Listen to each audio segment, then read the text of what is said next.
Good morning, everyone, and welcome back to Turnip's Digest, starting right on time at 8 o'clock a.m. Saturday morning. Forgive the month-long unreliability. Hopefully, we should be back on track now for a good few streams scheduled in rapid succession. Before I start, though, I figure it would be prudent to thank the subscribers over at Subscribestar, being as I have not been too terribly consistent in thanking them. So here are the subscribers, past and present, that I am going to thank right now. Claude Boyd, Yeehaw Yenzer, Jerome Urbic. We have a unidentified user, Conan Wells, Brian Bugno, Enigma, and falling outside the normal moral constraints. Just like they would send something on a super chat or something similar to that, another transaction on YouTube, they send it over to Subscribestar. The link is in the description. They give money. I get more of a cut. Google Alphabet gets none of the cut.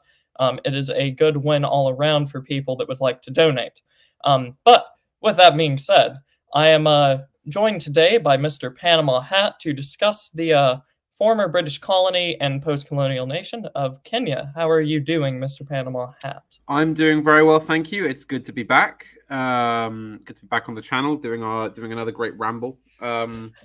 Yes. I also give thanks to the named subscribers there, keeping the wheels turning, as it were. Yeah. The help and it's always good to starve the enemy of resources while using their platforms. So always good. Yes, so we are going to be talking about the history of Kenya, specifically Kenya colony, and then the post-colonial bit.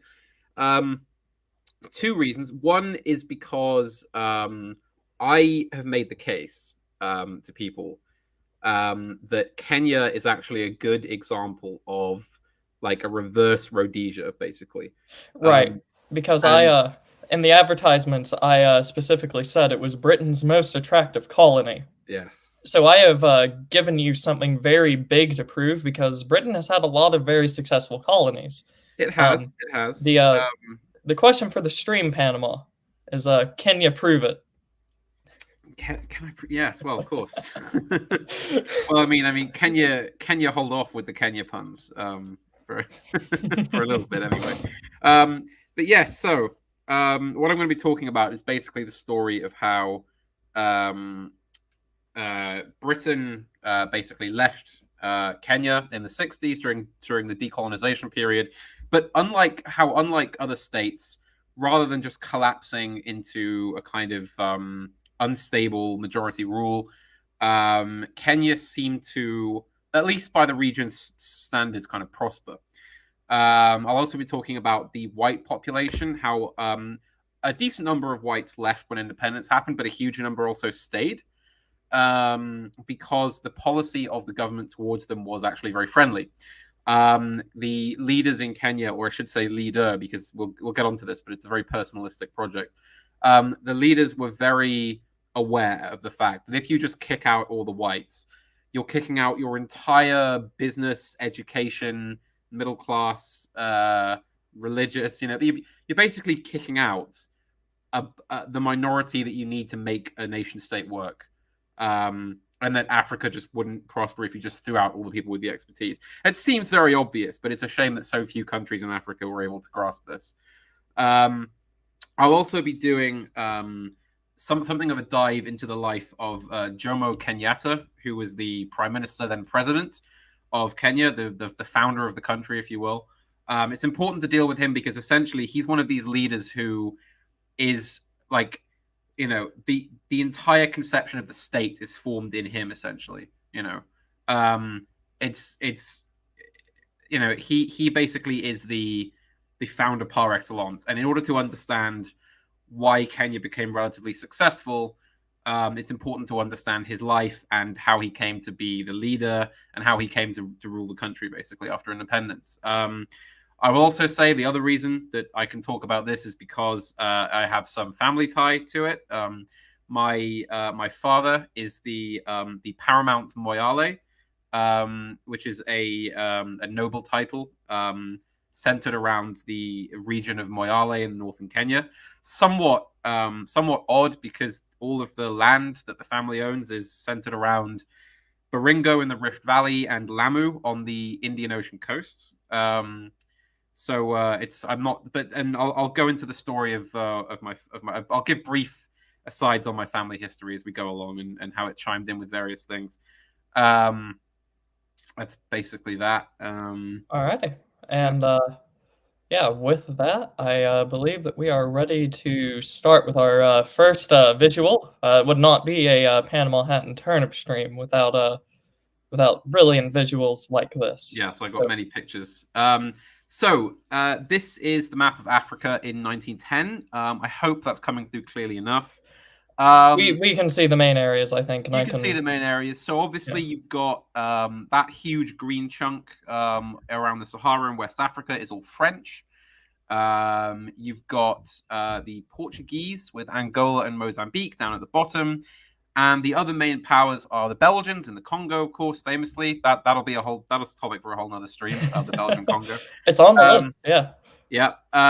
So then you've got obviously this great big British spine, which almost quite literally does run down the spine of Africa. There's a huge tectonic plate which basically runs from the top of Ethiopia down to South Africa. And the reason that you get a huge mountain ranges all down there is because it's the two plates literally rubbing together. Right. So obviously you get mountains, and sometimes you get earthquakes and other features there.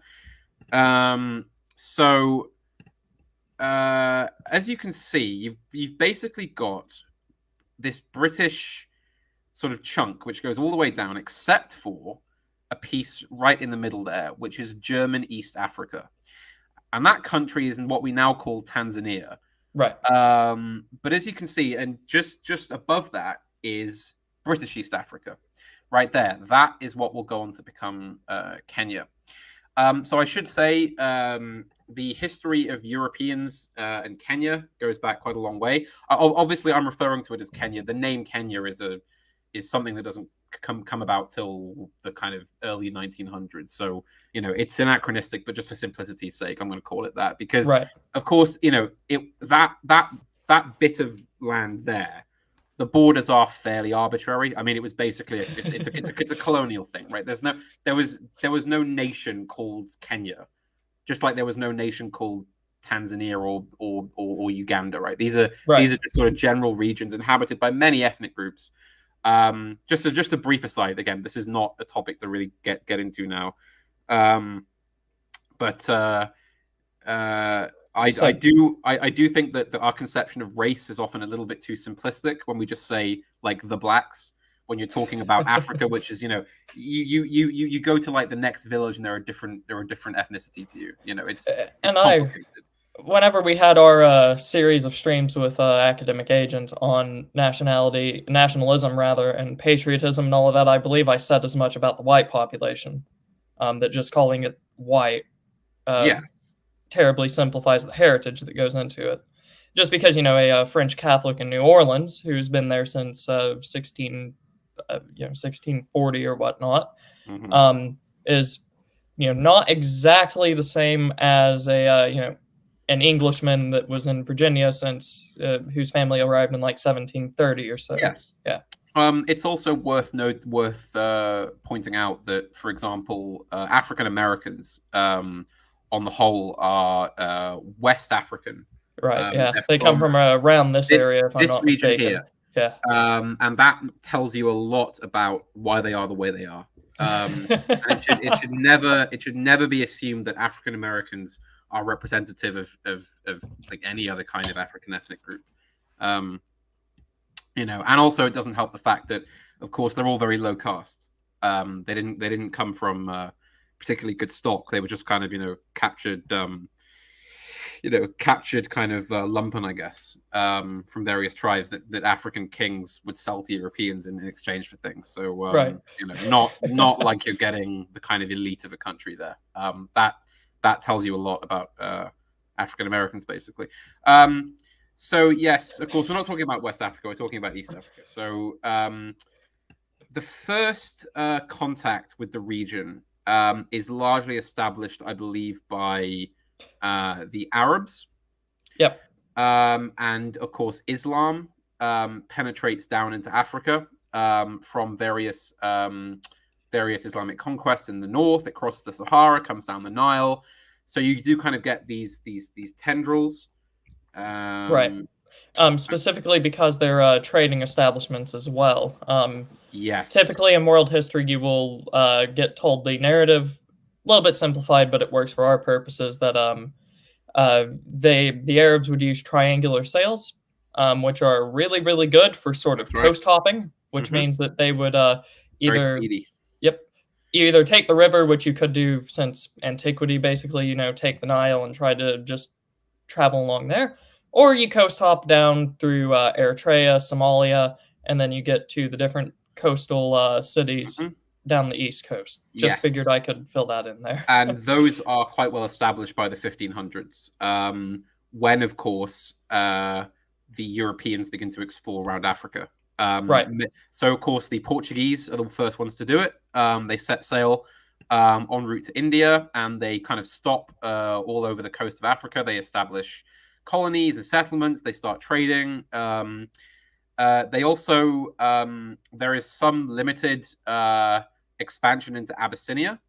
And to the great shock of the Europeans, they find a Christian kingdom hidden in the heart of Africa.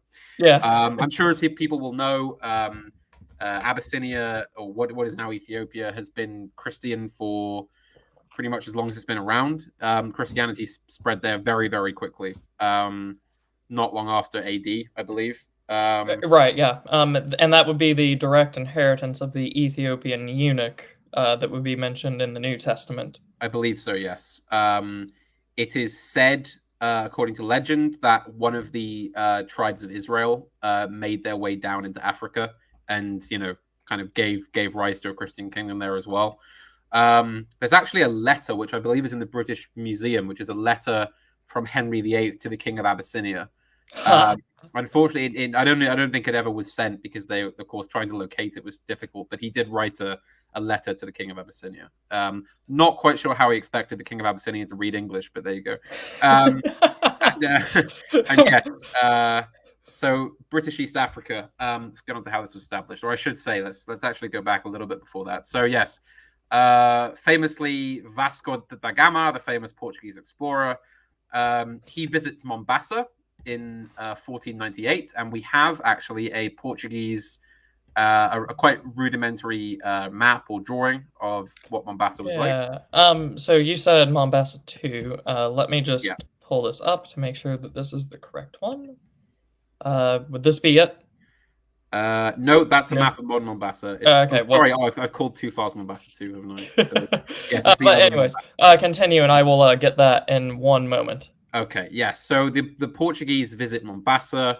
I see it. They establish some relations with the local rulers.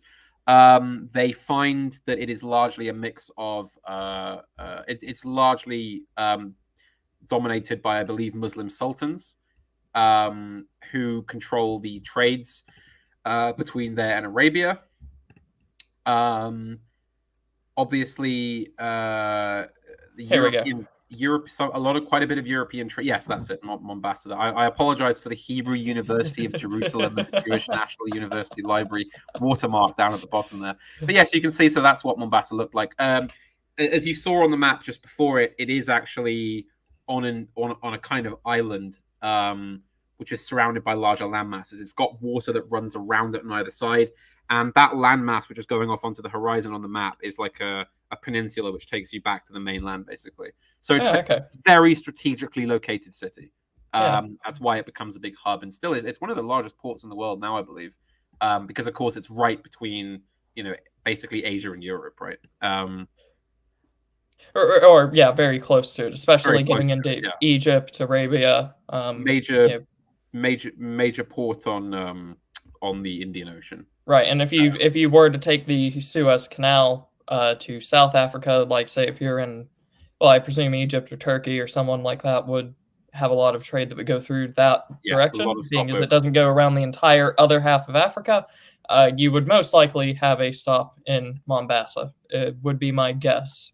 Well, I'm sure everybody remembers the Somali pirate issue about 10, 12 years Mm, ago, right? mhm.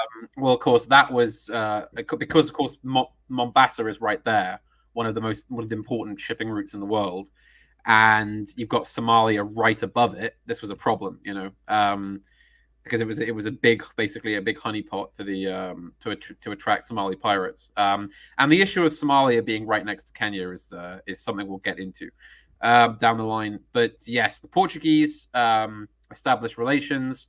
They actually do establish a small colony there in 1505, and then eventually, I believe it sort of fades out, and it's driven out by the Sultan of Zanzibar, Ah, okay. which of course is just like off basically a few miles down the coast from Mombasa, down near where Tanzania is. And yes, so that's kind of it for a while. It's known to Europeans. And then you start to get the Arab slave trade, which isn't really done through Kenya, what is Kenya now. It was more of a kind of Nile thing.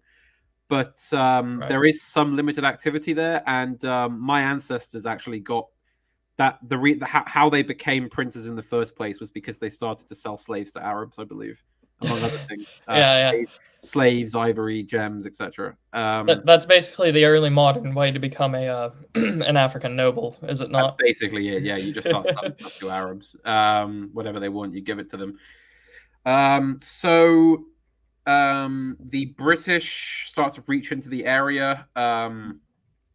They they begin to, of course, famously, the British have their anti-slavery policy. So small amounts of the Royal Navy arrive in the region to put a stop to any slave trading that's going on. The Sultan of Zanzibar is very keen on slavery, so this causes some problems. There's a kind of diplomatic issue. There's some Arab presence still in Kenya. In fact, there were Omani Arabs there till the 60s, Right. I believe.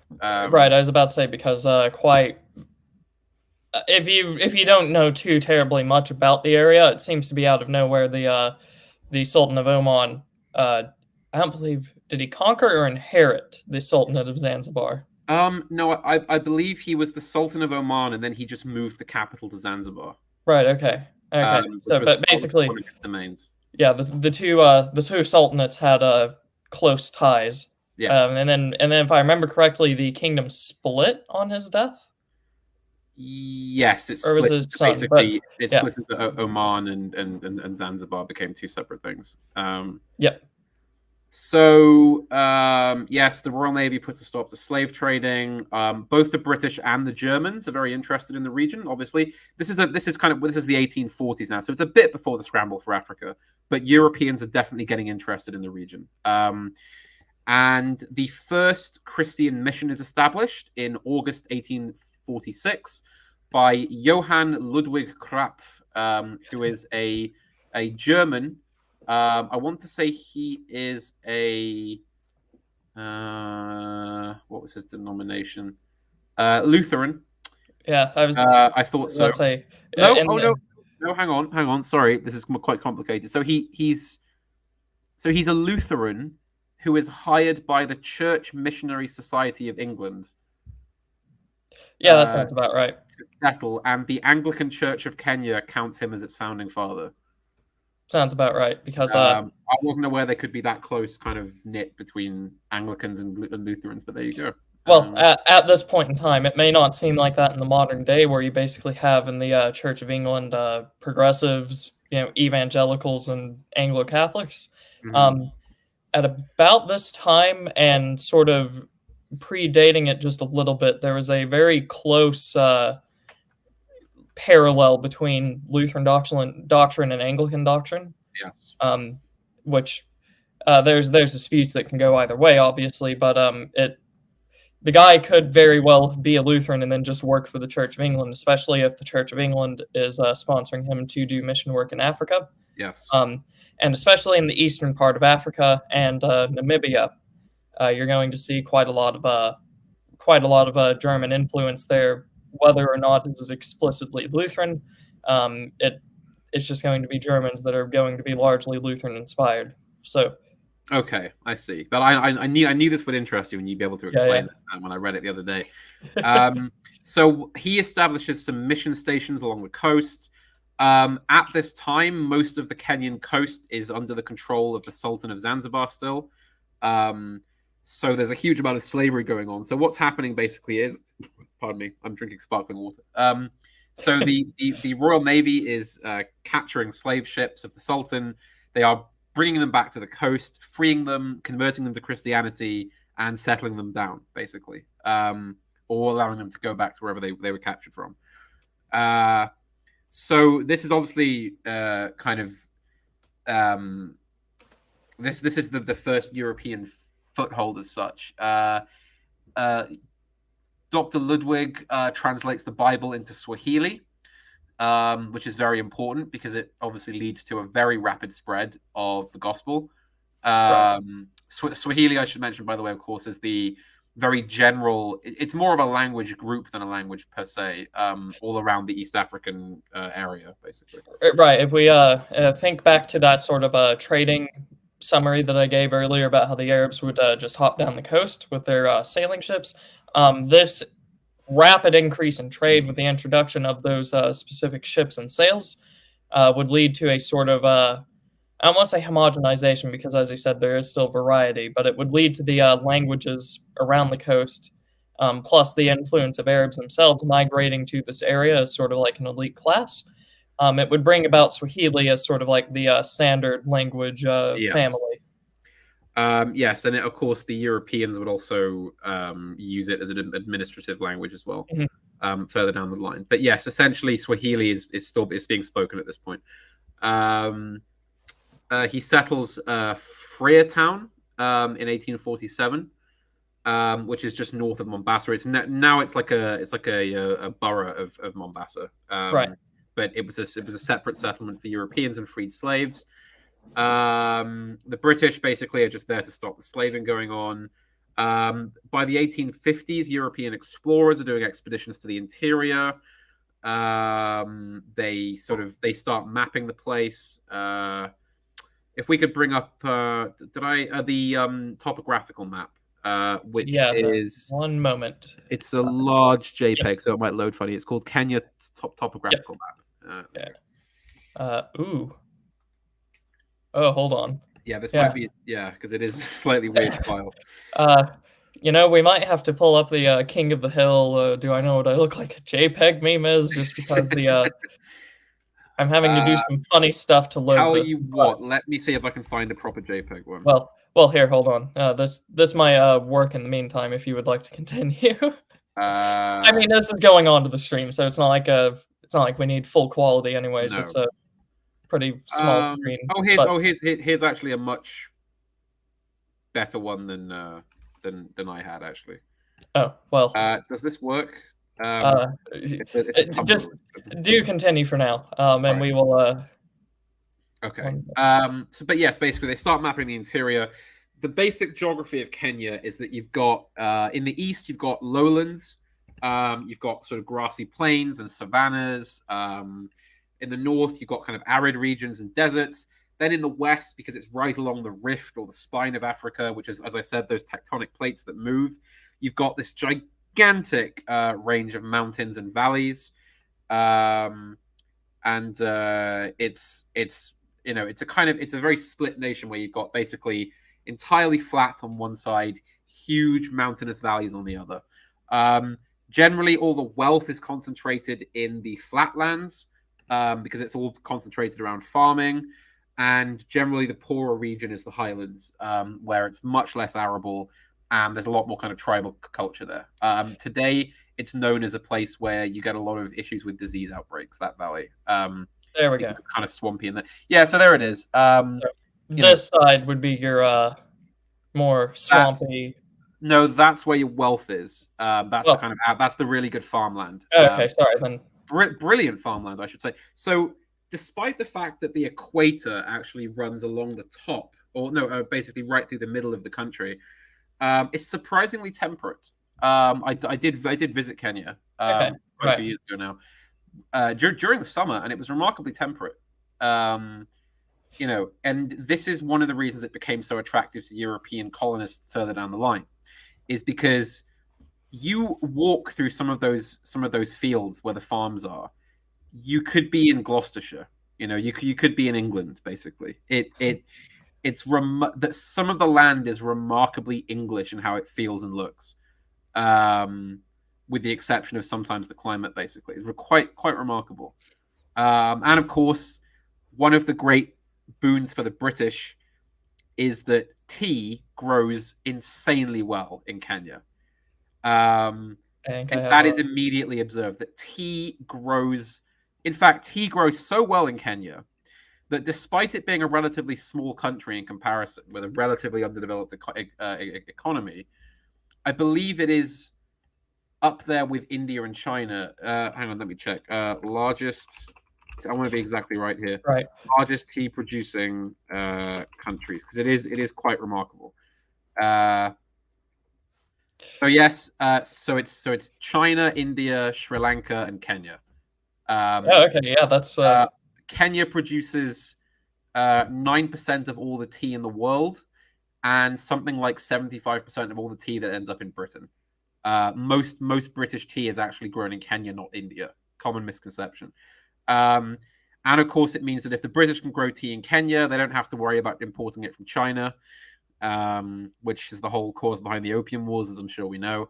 That's the topic for another day. But yeah, yes, trade deficit, silver and opium. Yeah. So yes. So it's tea. It's the sort of great tea land they can plant, and my family does own a couple of plantations, two of which are tea.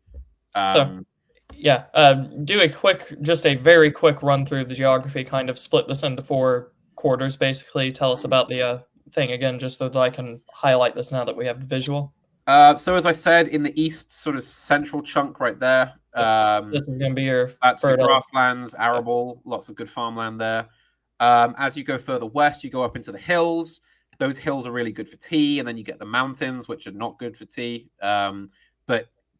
But the mountains are mountains. Yeah. The northwest is rather poor and rather there's a lot of desert, a lot of harsh plains there, not very populated. Known for being problematic with disease due Got it. to certain environmental conditions. That's like whenever you hear about a disease outbreak in Kenya, that's where it is basically because of the conditions there. There'll be an outbreak of some disease that has to be fixed because it's a big valley which has like loads of just ooze running through it, and it's a great cultivation spot for nasty bacteria. Obviously, north of Kenya is the Somali desert. Bit of a problem because Somalia is, of course, one of the worst places that has ever existed. Ever. It's full of a bunch of illiterate, extremely low IQ, poor physiognomy Muslim warlords and like beggars. So it causes all sorts of problems, and we'll get into that later. Down below is the arable plains of Tanzania, just to the south there. Right. Yeah. That's basically it. And then you've got kind of hills and rocks and a lovely bit of coast down there in the southeast. It's almost tropical there because it's right below the equator. So it's lovely, sparkling seas, great weather. If you want to have a nice holiday to Africa, that's the place to go. Yeah. Get down there, especially go to the Lamu coast. Lovely place. My family has some land there, and yes, it's lovely. I went out and saw it. It's fantastic. It's a fantastic spot. Yes, Sounds very nice. it is very nice. Very I very pleasant. I would say that as countries in Africa go, Kenya is quite blessed with its climate and I was topography. as I'd say, much to my shame, I didn't realize that Kenya had such a great geographical position. Basically, like Very this is arable, very yeah. arable, and not too many deserts and harsh mountains. I believe that in the middle there would be Mount Kenya. I may be wrong. There's a picture of This Mount one Kenya down in here. the file, but yeah, I Or want to say it is. I may be wrong. And the exact etymology of Kenya we'll get onto. So where were we? We were just talking about 1850 European explorers, why it was seen as attractive. So basically, at this time, this is thought of as just an extension of Zanzibar. So Britain, France, Germany, and the United States all establish some offices in Zanzibar, with the hope of pushing into what is now Kenya to see what's there and start farming and extracting wealth, see what they can get. They begin opening shipping companies there, and I believe by 1879, according to my notes, the tonnage of shipping every year was 89,000 tons a year. That's a lot. A lot of stuff coming out of this place now. And demand for the ivory, especially, is through the roof. Ivory, very popular. Kenya is full of elephants. A lot more Right. elephants back then than there are now for this reason, because ivory is very sought after. Now, would it be East Africa that we got a lot of the eventually got a lot of ivory for instrumental purposes for pianos and all of that, or would Most that be ivory is the coming from East Africa, West? yeah. Yeah, okay, all right, Piano keys, combs, like it's a very well used material, considered kind of like a sort of semi luxury, and it goes for a very high price. right. I've had Um, if you talk to pianists, there are some that absolutely insist on playing on old ivory pianos, yes, I've heard which that. I'm not going to get into it because you know, I'm not knowledgeable enough on pianistry to tell you exactly why that would be. Um, I had someone claim to me that it produces a better sound, but that seems strange to me just because the keys don't necessarily, or at least to me, I don't see the connection between the material of the keys and the sound produced by the hammer and the string. But yeah, that's for the pianist to convince you of, not me. Yes, yes. We'll have to speak to Carl Bohm Respector on Twitter. Yeah, yeah. I know he's an organist, so maybe he can tell us. Yes. Also, Kenya is good for coffee and other kind of cash crops. So again, very attractive. So the Germans establish a protectorate on Zanzibar, and they eventually would annex what is now the whole of Tanzania. In response to this, the British government claimed the entire area as far west as the lakes, the Great Lakes of Africa, which is right west of those big mountains we were just looking at. Right. So basically, they would start on the coast, kind of like right in through here. Yeah. Germany establishes a protectorate down here, Yep. and then And the pushes Germans forward. everybody moves west, basically. Yep. And then Britain establishes one up here on this coast, Yep. pushes northwestern. They do. Northwestward, rather. They'll go all the way to Uganda, of course. They'll meet the Belgians in the middle there. And north of that, of course, they will establish a joint protectorate with Egypt over the Sudan. Right. And that is basically Anglo-Egyptian Sudan, which, of course, in reality, the Egyptian government is basically a protectorate of the British. On paper, it's a sovereign government, so technically, the Sudan is administered two ways. Right. And that famously, Anglo. Oh yeah, go on. well, famously in the 1890s, you'll get the Mahdist uprising in Somalia, Okay. with which, of course, General Gordon is sent into quash, and he is eventually killed at Khartoum, famously. Right. Chinese Gordon. People will And know him. Gordon of I was Khartoum. going to go before then. You get one of your famous Victorian heroes, Colonel Burnaby, Mhm. who will fight in Sudan and quite famously die there, if I remember correctly. Yes, So, I believe that is also where. Am I getting this mixed up, or isn't that where doesn't Livingston go to the middle of Africa? He goes to Uganda, doesn't he? I think so. that story is much less clear to me, I'm afraid, and I Yeah. know there's going to be a lot of people pulling their hair out at that, but I don't quite know I don't Oh, quite know the story of I Livingston. think Livingston may have been down in Rhodesia. Yeah, it's my understanding he was more in the central part. All the things we're talking about were up here near the Sudan and Yeah. Somalia. So, There's also a brief war with Abyssinia in the 1890s, which doesn't really go anywhere. Basically, the king of Abyssinia commits suicide, and that ends the war. So the British now have a protectorate there. And immediately they begin to discuss this whole idea that Cecil Rhodes has of the Cape Town to Cairo railway and telegraph, and the whole idea that the British Empire in Africa is Cape Town to Cairo, right? They've Yes. nearly got the whole thing. So they reach an agreement with the Germans and the Belgians to start railway construction, and they start building a railway in Kenya. The natives in Kenya at this time, so it's very sparsely populated. There aren't like huge crowds of natives everywhere. You tend to get like just unspoiled land for miles. Then you'll find like a small native kingdom or chiefdom, you know. Right. And what this means is that the natives are generally very docile. They're fairly open to the British. They're fairly open to Christianity, as long as they're basically left alone. And the trouble is with them, they're not especially keen on like laboring.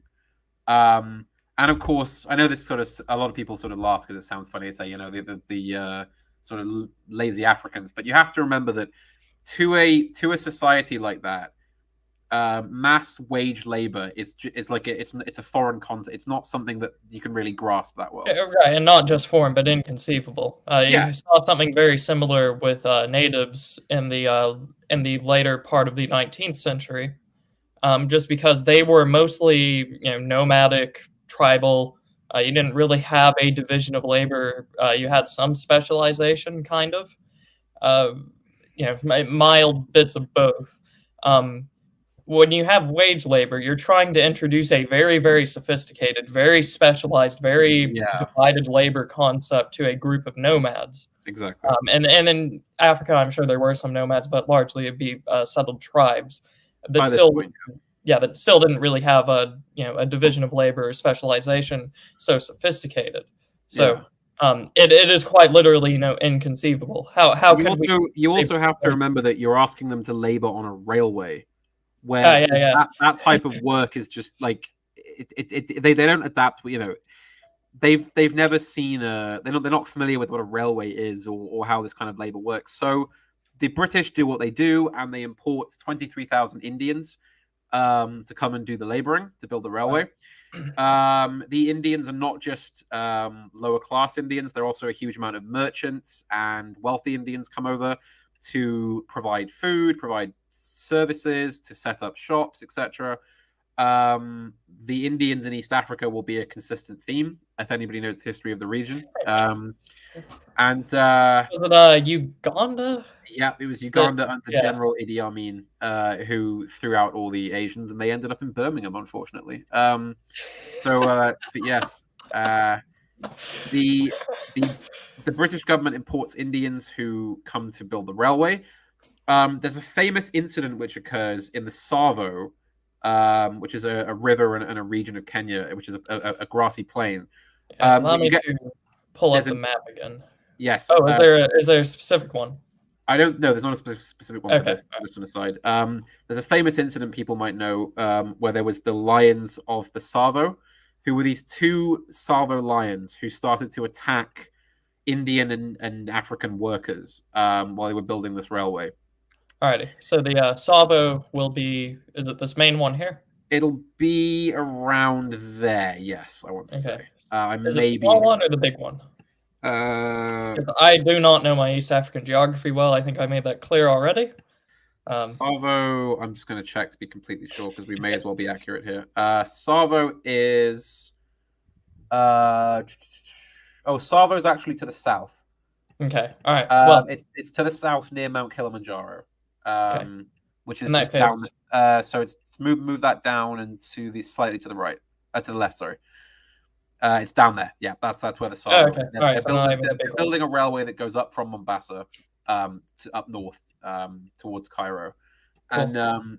And that's where you get these two lions called the Savo man-eaters, who now exactly what is fact and what is legend is somewhat hard to ascribe, but it seems that for whatever reason these lions weren't just hunting for food. They started to hunt for enjoyment, basically, and they would use very clever. And so whenever the Europeans and the Africans and the Indians used tried and tested methods to deter these lions, the lions would get around them. For example, the traditional way of securing your camp from African lions is to surround it with thorns.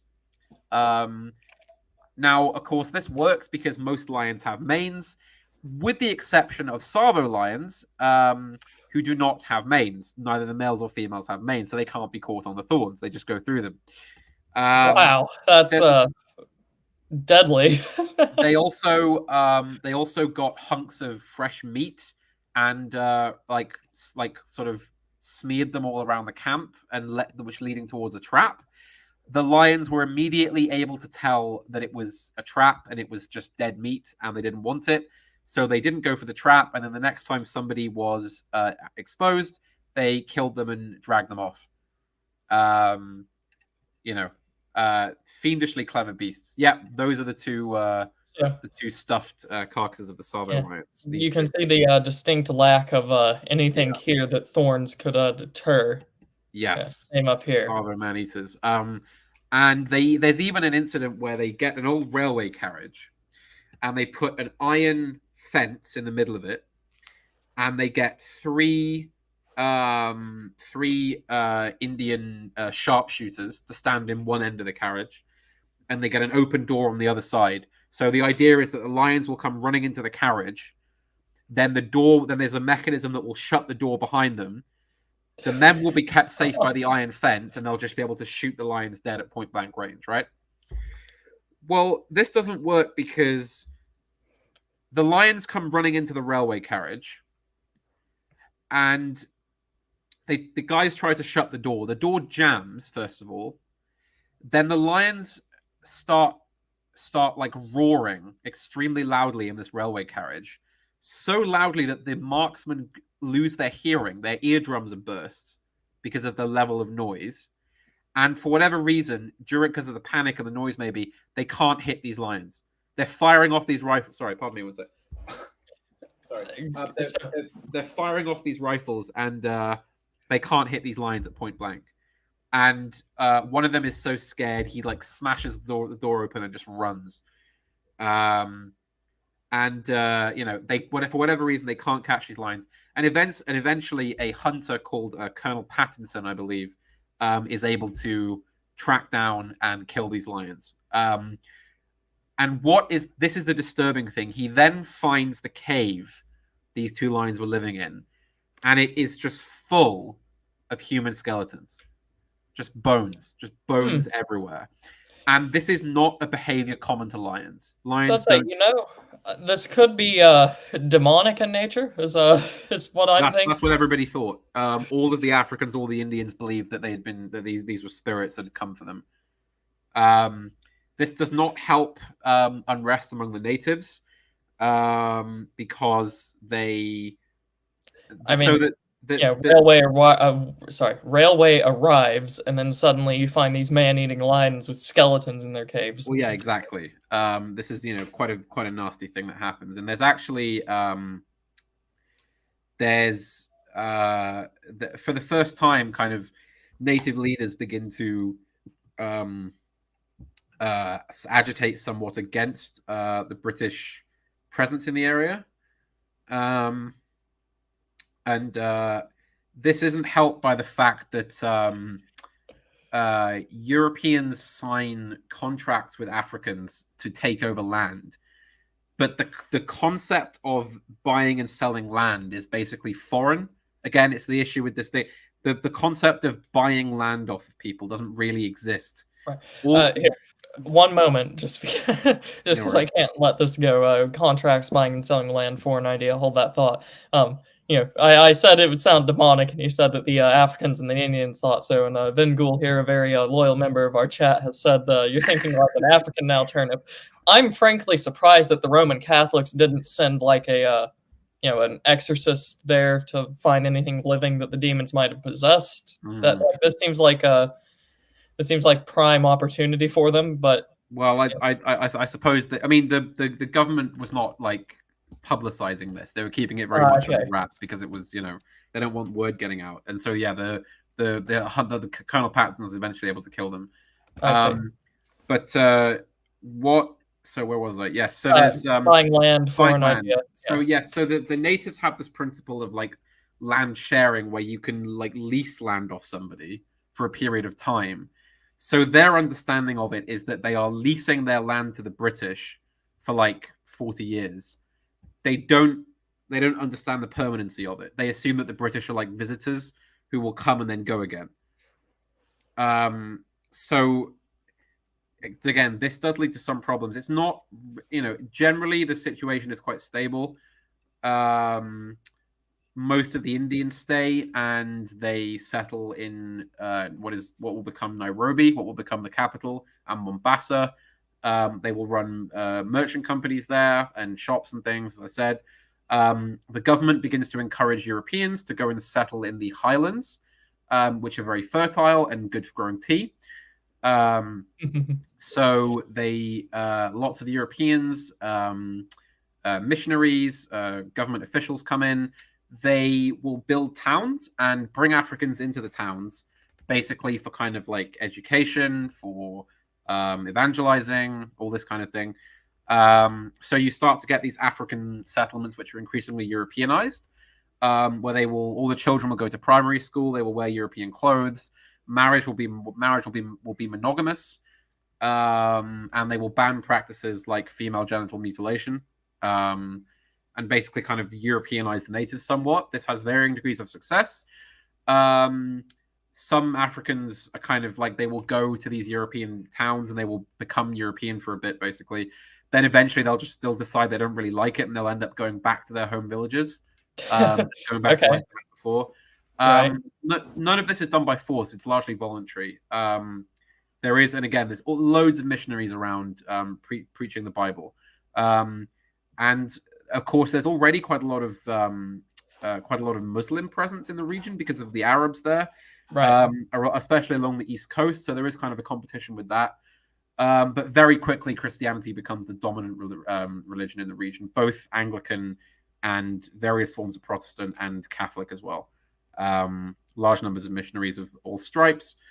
And they pass laws against slavery. They ban witchcraft and like folk mystic practices, and they institute healthcare laws to prevent basic disease. Obviously, if you're a European who's come from Europe in the 1890s, you have quite a lot of medicinal sort of catching up to do in Africa on the natives. So they establish like health missions to spread for vaccinations against diseases like smallpox, etc. To kind of bring those place up to a level of European healthcare. And they also establish a supply network and a modern farming system to prevent the famines, which occasionally happen there. So there's now a system of large subsistence to prevent that kind of thing.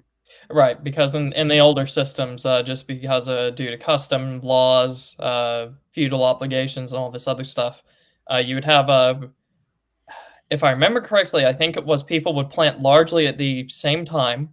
Yeah. And certain you would have a pattern to where certain fields that would basically hedge your bets against a famine or a crop going bad or climate sudden turns in the climate. All of those fields, if I remember correctly, would largely lay dormant across most of the societies that practice this sort of system, which means basically if the crop goes bad, if the weather doesn't deliver, it's something like that, you would have a famine. Would that be the same system here in Kenya? To an extent, of course, all the different native ethnic groups and polities have different practices. So some actually are quite skilled with subsistence farming and planting crops. Some tribes have an understanding that you can't just plant the same crop in the same place. Yeah. So, but rather than using like crop rotation, they will just move. They'll just go to a different region and plant crops there and live there for the harvest, and then go somewhere else for the next year and plant their crops there.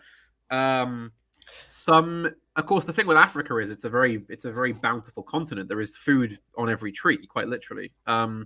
So some tribes just they don't farm because there's no need to farm. There's food everywhere. There's animals. There's things growing. So some of them are almost literally still like hunter gatherers. They don't really like. I'm pretty sure that all of them understand agriculture to some degree, but some of them just live in regions and in such small population groups that there's just not really a need for it. They can just scavenge whatever they need. All right. So, Um, just one more thing, and this is getting very granular with the detail here for a minor point. When they did just sort of move region to to harvest that place, and just sort of rotate in that sort of a more primitive style, would they sort of cycle back around to a place they were beforehand, or was it more like a path or a pattern? Or I think it's fair to say that they would cycle. okay, all right, They definitely had a kind of rota for areas they would go. So you get certain ethnic groups and certain parts of ethnic groups that will like go around in a big kind of circle. You know, okay. So they're not so rootless. they're not rootless as such, no. And they do have ties to other tribes and other members of their ethnic group as well. There is a kind of shared culturalness to it. It does vary depending on which group you're talking about, and there's so many that it's difficult to get into them all. But yeah, so generally this is kind of what you're looking at, and the Europeans, pardon me, they come and establish fixed farms, and of course cash crop plantations, so tea, coffee, etc. Right. Which grows extremely well, becomes extremely profitable, extremely fast. One of these tribes you'll mention, which is the Maasai. People may have heard of the Maasai because they're famous. They're extremely tall. I think the average man in this Maasai tribe is about 7 foot tall. Okay. They wear very distinctive red tunics and have very elaborate styles of dress with lots of beading and piercing and particular styles of hair and things. So I don't mean to like cut to the point here, but just to make sure, is this like when people think of like a African tribal noble or something like that, especially from this region? Is this the sort of person you're talking about? Generally, people think of a Maasai when they think of a Kenyan tribesman. Got it. Okay. I think people will know them. They have this dance where they jump in the air, and because they're so tall, they can jump like absurdly high. Being so tall, they tend to be very good long distance runners. They're a very interesting just thing on their own to look at. Not even just as a part of Kenya. There's also this probably utterly spurious story that my dad used to tell me about a tribe in the hinterland called the Matisa. And apparently they got this name because they were very good servants, and the British would hire them to be servants. And they would, of course, they would go around the table and ask the British, "Do you want Mortisa? Matisa, the I Matisa see. tribe?" I think that's bollocks, but it's a good story, isn't it? Yeah. The Matisa Now, tribe, yeah.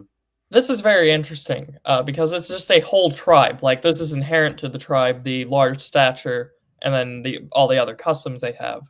And this immediately brings to mind to me before the military reforms of Frederick the Great in Prussia. Mm-hmm. You had the regiment of the Potsdam Giants, Yes. which were specifically selected for their large stature, I Indeed, believe yes. about 7 foot. Large men throwing bombs. Yeah. But it's my understanding that these people didn't have like a common village that they would come from. It was just sort of picked from. Like the idea that there's just a tribe out here in sort of the just in East Africa where they're just. Well, the Maasai, the Maasai aren't really a tribe. They're more of an ethnicity. They're an There are ethnicity, different rather. groups within them. Yeah. And I think it's more akin to, like, you know how on average the Dutch are very tall. Like Dutch people are taller than English and Welsh people. Right. On average, a Welshman is going to be a lot shorter than a Dutchman, right? Think of it more like that. The Maasai, on average, are tall. They tend to be very tall and very thin. You know how when we talk about the Rwandan wars, you get the Tutsi and the Hutu. Yep. And the Hutu tend to be much shorter and much more squat, and the Tutsi are taller and thinner. It's like that basically. Okay, I see. The Maasai genetically are just tall. Not all of them, of course. You do get short Maasai, but the average Maasai tribesman is a big man. Right. Yeah. That's. Yeah. And that's, I don't mean to like go on to tangent after tangent, but that's kind of why I have you here. I don't really like Eurasianism at all. But from the older Eurasianists that I have read, they do have something that I find rather novel, which is specifically that they say with all the different ethnicities that exist in Eurasia, and I for the purpose of this point, you could apply it anywhere. They will basically just they make the very basic point that different groups, by the nature of their heritage, basically, Hmm. will be better fit to do different things. Yes. So, and that's something that you don't really see in a more abstract ideology like communism or liberalism or even various forms of conservatism and all this other Hmm. stuff. That's just something that I always found novel in it. And whenever you're telling me about a ethnicity where the average height is somewhere around 7 foot, Hmm. I can kind of see what they're talking about uh, Yeah. just in that. Obviously, they didn't have this tribe in mind when they wrote that, but it's something that I found kind of novel and haven't been able to shake as a potentially a good idea. Yes. Because it feels very natural to say that different groups of people, different heritages, have different things that they can just do better, and therefore that's either what they will end up doing or what they should be doing. So um, Hmm. it just brought that to mind. I don't know if you have any Yeah, thoughts, that's. I critical or mean, otherwise. I'd say that's broadly. I'd agree with it. And um, the the Maasai, it's worth pointing out, are well. First of all, I met some Maasai tribesmen, and they're very friendly chaps. I have to say I suppose you could describe them as a very happy people. You know, they're always they're That's always always good. they're Yeah. always celebrating something. They're very particular. They're quite they're quite arrogant isn't the word. Sort of maybe sort of aristocratical. They're quite kind of self-secluding. You know, they they definitely see themselves as Messiah and as being a little bit above the shoulders of everybody else, both literally and figuratively. You know, um, but they no, they're very nice. They again they don't labor and they don't really like to get involved with anybody. So for the Right. whole colonial period, the Maasai and the British tend to be not they're not enemies, but they keep distance. You know, Right. the Maasai are relocated by the British to the southern plains, where they remain, and they just continue being Maasai. They don't really do much other than that. Well, that's good. They're not really populous enough to be like a big like threat or like a have an uprising or whatever. So they just kind of do what the Maasai do. Right. And Um, provided that their customs weren't something outlandishly evil like you might no, find in no, the they don't. Indian subcontinent. They just sort of sort of run about, and Right. sort of live in the plains. They don't really do anything really offensive to British rule. Typically, whenever you clear these sort of ethnicities or tribes out of, highlands or secluded areas and just throw them into a new place, typically a lowlands or a plains, you see quite the destruction of their heritage and tradition. Um, you know, some not as Scots might not as even be able to relate. That's true. It's not as far as I'm aware. They don't. They're not forced. They're forced to a place that is semi-arid. The Alright, Ngong. But it's. I don't know. I've not read anything that suggests to me that this was any real harm to them. I mean, very good. Alright. I'm sure that they didn't appreciate the climate as much as they did, but I mean, it wasn't this isn't like the Trail of Tears we're talking about here. This is like this is just a sort of fairly small scale relocation. Again, the Maasai, there aren't a lot of Maasai. There's not. This isn't like Right. a colossal movement of people here. So yes, and this continues. So generally, tribes live on the fertile areas, and the British tend to remove the tribes from those areas and send them to a slightly less fertile area because the British need the plantations, they need the farming, they Right. need the cash crops. So they will push tribes into different areas than what they used to generally. Right. And yeah, we just you and I just literally just discussed why that might be an issue, but Yeah. I have a feeling these the plantations, much like you see in other parts of the world where you go from tribal society suddenly to plantation living, uh, usually tends to be pretty good for the people living there. Um, usually an upgrade of some sort. Yes, I mean, also quite a lot of the Africans will actually stay in order to become plantation workers. Some of them, and some of them will end up living in the European settlements as servants or as as just kind of like Europeanized Africans. Um, Right. not all of them remain with the traditional tribal build. The British settlers begin to agitate for kind of because at this point the government is kind of like quite ramshackle. You know, it's basically a bunch of settlers going out into this country. There is like a centralized governor, but it's really quite like hodgepodge. It's kind of just it's sort of just there isn't really any official structure to it other than like there's whites, they own like houses and plantations, and there's a governor. Right, Um, and the governor answers to a king somewhere across the water. yes, in the government Very in the UK. decentralized then. So the settlers form a legislative council in 1907, which is partly elected and partly appointed. This is really just a kind of meeting hall for them. Most of the power is in the hands of the governor, but the settlers want somewhere they can come together and agree on certain things and establish new policies. So that's what that is.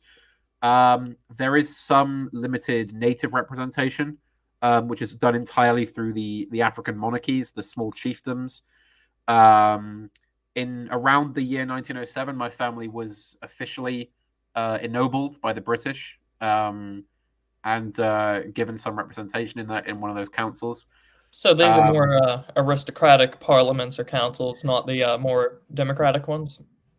it's basically a mix of white settlers and African chiefs, or the representatives of said chiefs. All right.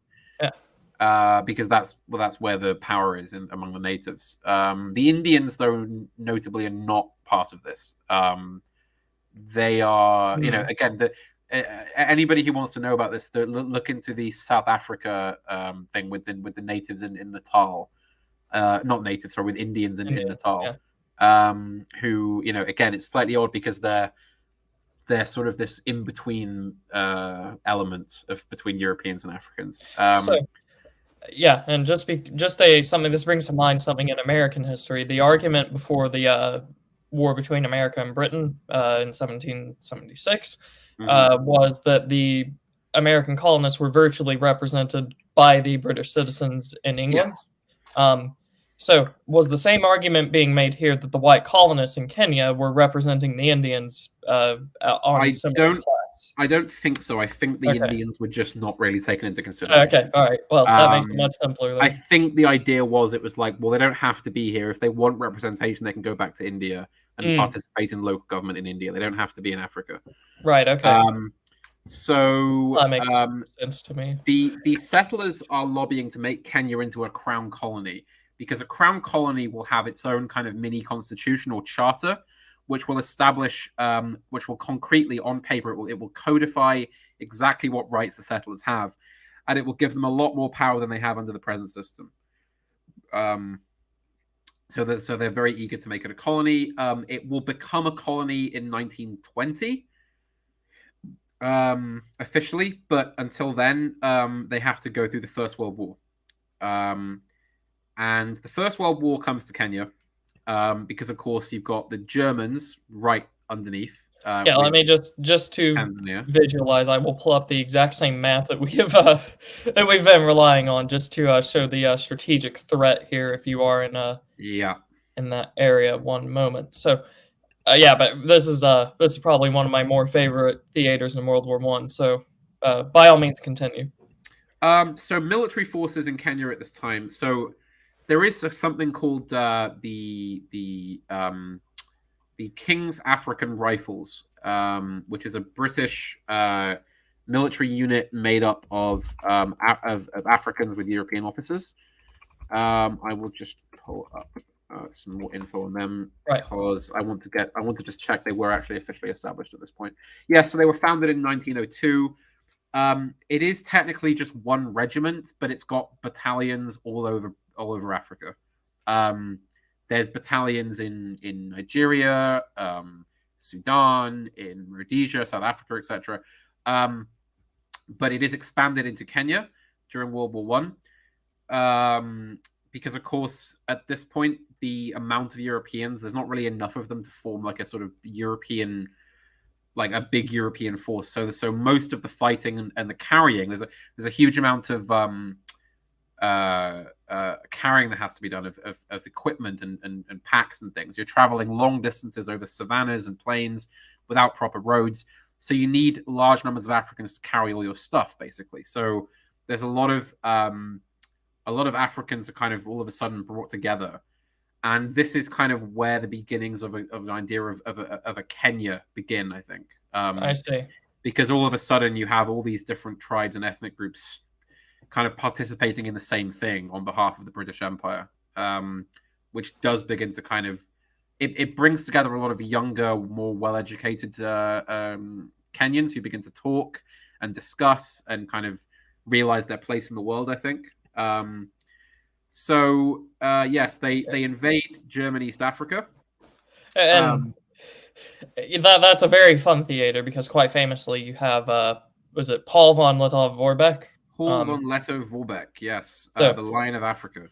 So he will basically, he's outnumbered. He doesn't get much love from the German Empire. He's basically right here in the jewel of German Africa. Entirely cut off from everything. Yeah, because if you look here, up here in the north, the Brits own the Suez and everything around it. Yep.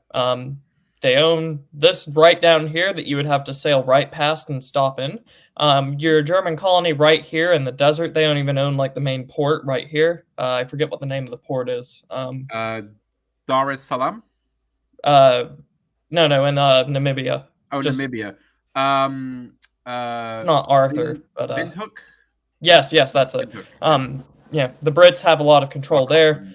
So basically, the Germans have an impossible route that they would have to sail all the way down West Africa, past the British colonies here. They're going to lose. The Kriegsmarine is, of course, at this point, no match for the Royal Navy. Right, yeah. So there isn't really much hope of that. Yeah. But even if it was, basically, Britain and France owns this entire route that you would have to get down over to here. You're sure as hell not getting through the Mediterranean and down the East Coast. So Vorbeck, Lettow-Vorbeck, is cut off entirely in East Africa. He goes guerrilla. Yeah. So he leads an absolutely, I would say hilarious, but it's warfare. If you look at it on a map, people have got to read about it. I mean, we could probably do a stream on it one day, but it's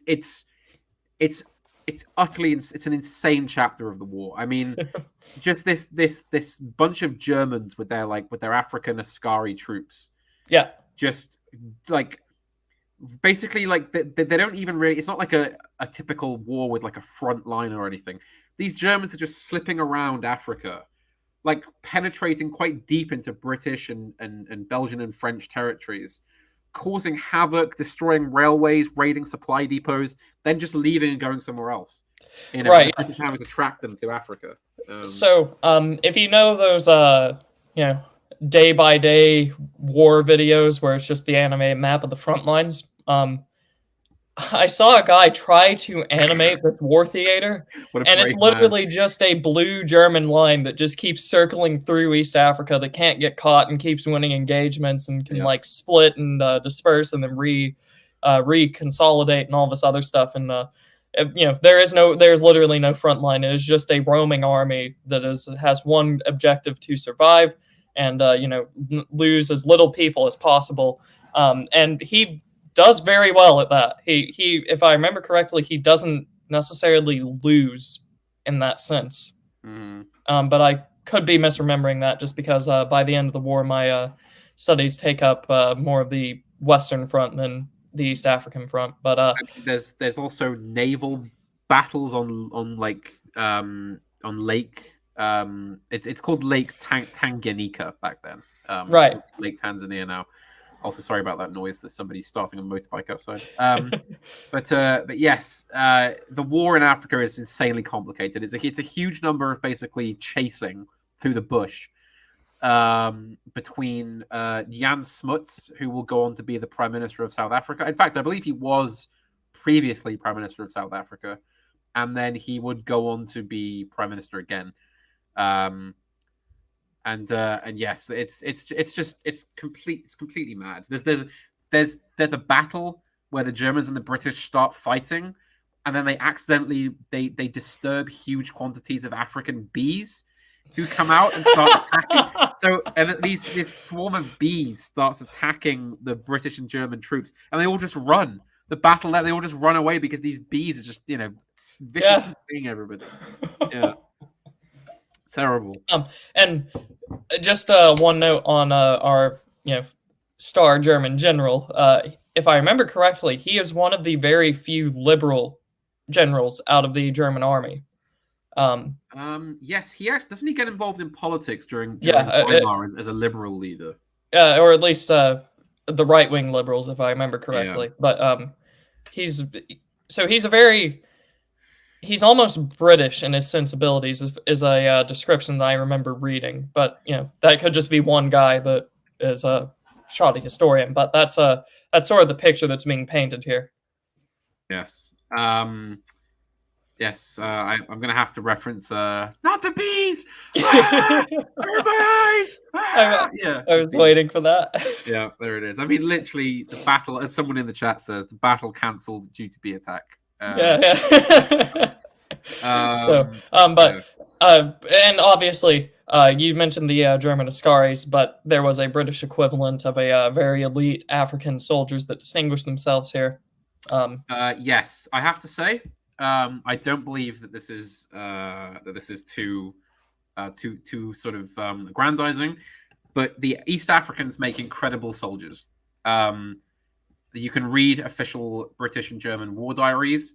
The Africans are sometimes a bit undisciplined, but when it comes to the fighting, they are incredibly good. They're also very tough. They can trek through the bush for long periods of time on very little supply. They can take a hell of a lot of abuse from the weather and from the enemy and from their own officers at times. And they can pretty much be asked to do anything. And they fight savagely when they get into battle. They're often not big fans of marksmanship. They much prefer to sling the rifle over their back and head in with a machete. Because I was about to say a joke that might potentially come to mind is they obviously have to be good at running because they're still here. I mean, yeah, there you go. Anyways. So the British have the King's African Rifles, the third Kenya Battalion and the 4th and 5th Uganda Battalions, and there's actually some pictures in the drive of King's African Rifles. Yes. Which one should I pull up here? Any of them. I think we should just sort of go. There's a few. You can sort of pick through them at your own leisure. Okay, cool. I will go out of order in that case. So what this means is you now have a core of European-trained African soldiers in Kenya. This one caught my eye. Yep. So this is a selection of officers and veterans of the King's African Rifles in the late 40s, I think, from Kenya. As you can see, various white officers with their black soldiers who have all been decorated in some way, quite numerously, it seems. I mean, they look very distinguished. Yeah, it would seem so. I mean, you have to remember as well that the campaigns that the King's African Rifles fought were often very brutal, and often were more akin to colonial police work than to like open European warfare as we would understand it. Right, and I mean, with the actual. With what you just mentioned about their fighting style, I can only imagine, and perhaps you could correct me, in their actual engagements, they were probably more akin to a shock troop than anything else.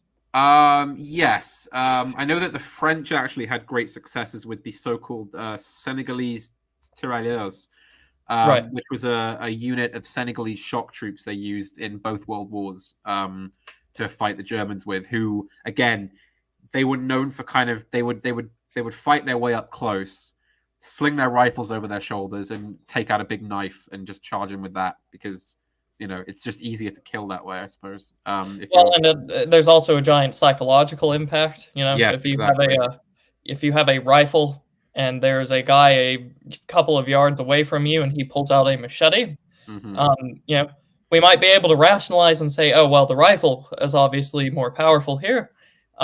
If you are standing in front of the guy, the obvious response from quite a lot of people would be to flee rather than to shoot. Well, because there's a whole, like, when you use African troops against Europeans, there's a whole psychological element. There's this idea that you've got these kind of savages from Africa Yeah, who barbarians with giant knives. Yeah, exactly who are going to come charging at you and hack you to pieces and maybe do terrible things to any women in the vicinity. I mean, that's generally the idea. I mean, you can look at German propaganda and Republican anti-Francoist propaganda as well, who always love to play up the racial element of the troops they're facing. Because, of course, the French use large numbers of African troops on the Western Front. The nationalists in Spain used large numbers of Moroccan and Africans to fight because they were the best trained part of the army because they'd fought the colonial wars. And which we have covered on this channel. We have covered, and we will extent. cover again in the future in more yes. detail. So yes, the there's always this propaganda element of that these savages are coming to do terrible things, basically. Right, and it's worth mentioning that for World War I, the German shock troops, or I say that might be an official military term that I'm butchering the use of, but in a very direct sense, the sort of shock troops, the people that are supposed to charge in and either disperse the people directly in front of them or mow them down or hack them to pieces.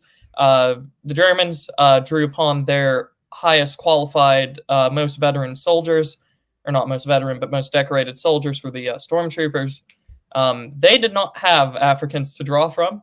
Nope. So whenever they lost these men, not only was it a large hit to them, so the narrative goes, because they were their most qualified soldiers, but they were also Germans. There was no, just regular Germans as opposed to the darkest African hordes from the great barbarian continent. Yes, and I will say, according to the official figures of the current Republic of Kenya, these may be slightly inflated, but it said that 300,000 Africans served in some capacity, Kenyans, I should say, served in some capacity, whether that was as porters or as medical orderlies or as frontline troops or as cooks, like in any way they served the war effort. It's estimated that 300,000 of them did, and the casualties for Africans were 60,000 in the entire war. I see. For Kenyans, so quite a tremendous effort on the part of the region. So that's World War One, and of course it's worth noting that the armistice ended the war on the 11th of November, and the war in Africa did not end till 11 days later, because how the hell do you get news of that out in the middle of the bush where you're fighting Paul von Lettow-Vorbeck? So yes, von Lettow-Vorbeck surrenders in Zambia 11 days after the armistice. It should also be pointed out that large numbers of Indian troops were shipped into Africa to help fight as well. I mean, the thing is about the British Army is that you've always got these enormous reserves of like Indian and African, basically just warriors that you can just call in. Something like this. Yeah, so this is it's quite a good picture. It's King George V inspecting a detail of King's African Rifle troops. This is quite a bit later on. This may be in the 20s because I was about to say, judging by how he looks, I think he's slightly older than World War I, but still nonetheless illustrating the point here that you can just call up the Africans and the Indians. Yes. I mean, the effort was always loyal, and it was always looked favorably upon by the authorities. And I believe it was actually King George and his father, King Edward, who were actually very keen to have medals that could be given to African regiments. They didn't feel it was fair to exclude any troops that fought for the empire from the standard like battle honors. So right, regiments of the Indian Army and the African armies, they all received medals and honors for any battles they fought. Right, and I could probably hear some people in our sphere saying that that's a very civ-nat thing to do or something like that, but this seems more like the proper order of things. I don't really see anything wrong with it. I mean, right, yeah. You're recruiting people to fight for your empire. I mean, you may as well. I mean, the thing is, if you just ignore them, it's going to just breed resentment, isn't it? You know, I was literally about to say, you're going to reward your soldiers. if you do not like acknowledge and reward loyalty, not only is that highly, an extremely disrespectful and dishonorable thing to do by any moral system, Yeah. um, except perhaps Satanism, but it's a recipe for disaster. Yes. So what I'm going to do is I'm actually going to I'm just going to we're going to take like a 1 minute just pause here because we're going to change gears. So yes, we've covered the history of how the Europeans came to Kenya. We've covered the settling and how it became a colony in 1920 after the war, and we've covered how the First World War impacted the region. So now what I'm going to do is I'm going to stop talking about the general history of the region, and I'm going to talk about the history of one particular man. A man called Jomo Kenyatta.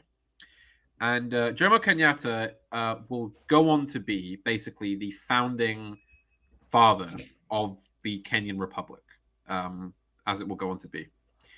And it's important that we go through his personal history because, well, one, it kind of chimes in with all the different stages of colonial history, and two, because the founding of the Republic is an extremely personalist project. It's almost entirely driven by him. I mean, it's kind of like, what would be an example? I mean, it's like, as well as think of any kind of sort of great man thing where a particular person comes and basically founds a country. I mean, it's entirely dictated by him. And since the thrust of the stream is meant to be why Kenya turned out to be relatively successful, we basically have to put it down to him and his policies. And I was about to say, if you want a contrast in the opposite direction, there was another quite famous Republican leader, perhaps not at the exact same time, that failed in his projects, which would be Sun Yat-sen in China. It's interesting because Sun Yat-sen was very much an ideological man. Yes. Heavily on the political theory, Republican ideology, constitutionalism. Yes. What makes Kenyatta successful is that he will basically abandon all ideology and just go on to a pure kind of conservative pragmatism. Okay, right. And the reason I bring up Sun Yat-sen as as like a contrast potentially is because every single person that succeeded him tried to claim that they were holding to what he wanted. Yes. Which sort of adds in the more personalistic aspect of trying to make a republic in China. A little bit different because China already had a pre-existing, unified empire, so not entirely the same, but still a very personalistic project. I would certainly rather be in Kenyatta's shoes than in Sun Yat-sen's. Yeah. That way. So sorry, just blow my nose 1 second. Pardon me. I'll mute for this. Alrighty. That's a callback from the. We're learning how to be more professionally presentable here. Yes. Which stream was it that I just? I think that was the gunpowder plot. The gunpowder plot. Yes. Well, it was an explosive stream in many ways. So yes, Jomo Kenyatta. He is born into the Kikuyu tribe. The Kikuyu tribe is one of the major ethnic groups in Kenya. It is also a very dominant one. Kikuyus tend to be dominant in political power, in business. They're an ethnic group they're very good at ruling and at controlling and at kind of dominating the places they live. And this is something that goes back a long way. Even before Europeans arrived, the Kikuyu were one of the most kind of politically minded tribes in terms of they would actually conquer regions and establish sort of protectorates and things. And he is born in an entirely native village. There are no Europeans present. It's not clear exactly what year he was born, because there weren't proper records. So his age is a bit of a wild guess. Some think he was born in 1890. Some people think 1897 or 1898. Given that he died in what was it, the early 70s, it's not really clear at all. It's not clear how old he was.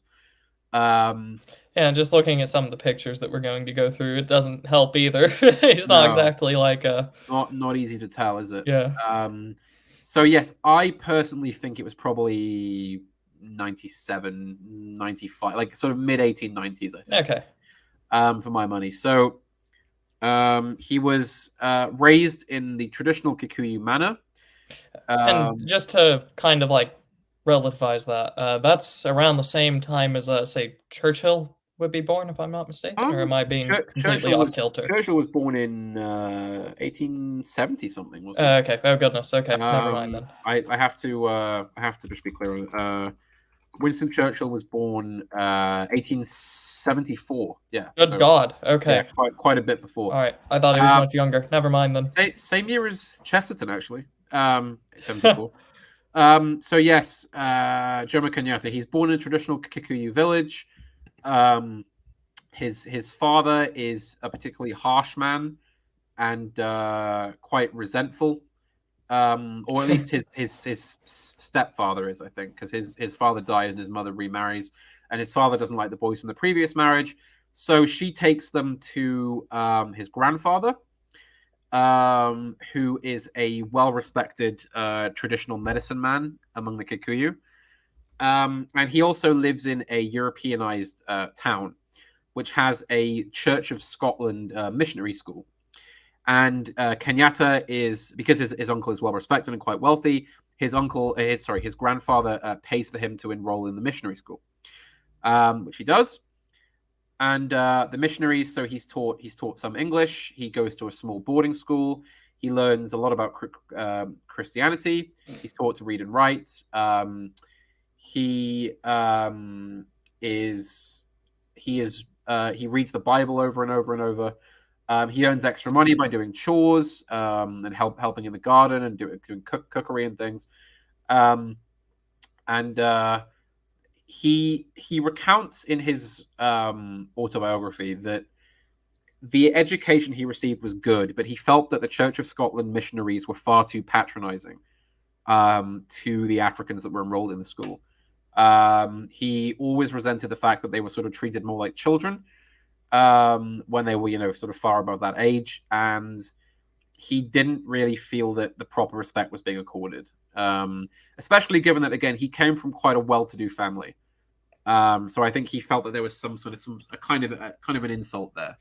Right. He felt that the missionaries weren't really respecting kind of native social structures. He was not particularly academic. He wasn't kind of particularly brilliant at school. So in 1912, he left school and became a carpenter's apprentice in the mission. He also went under the catechism shortly after. Alrighty. And So very strict, very religious upbringing then. yes, and he also took a European name when he was baptized. He took the name John Peter Johnston.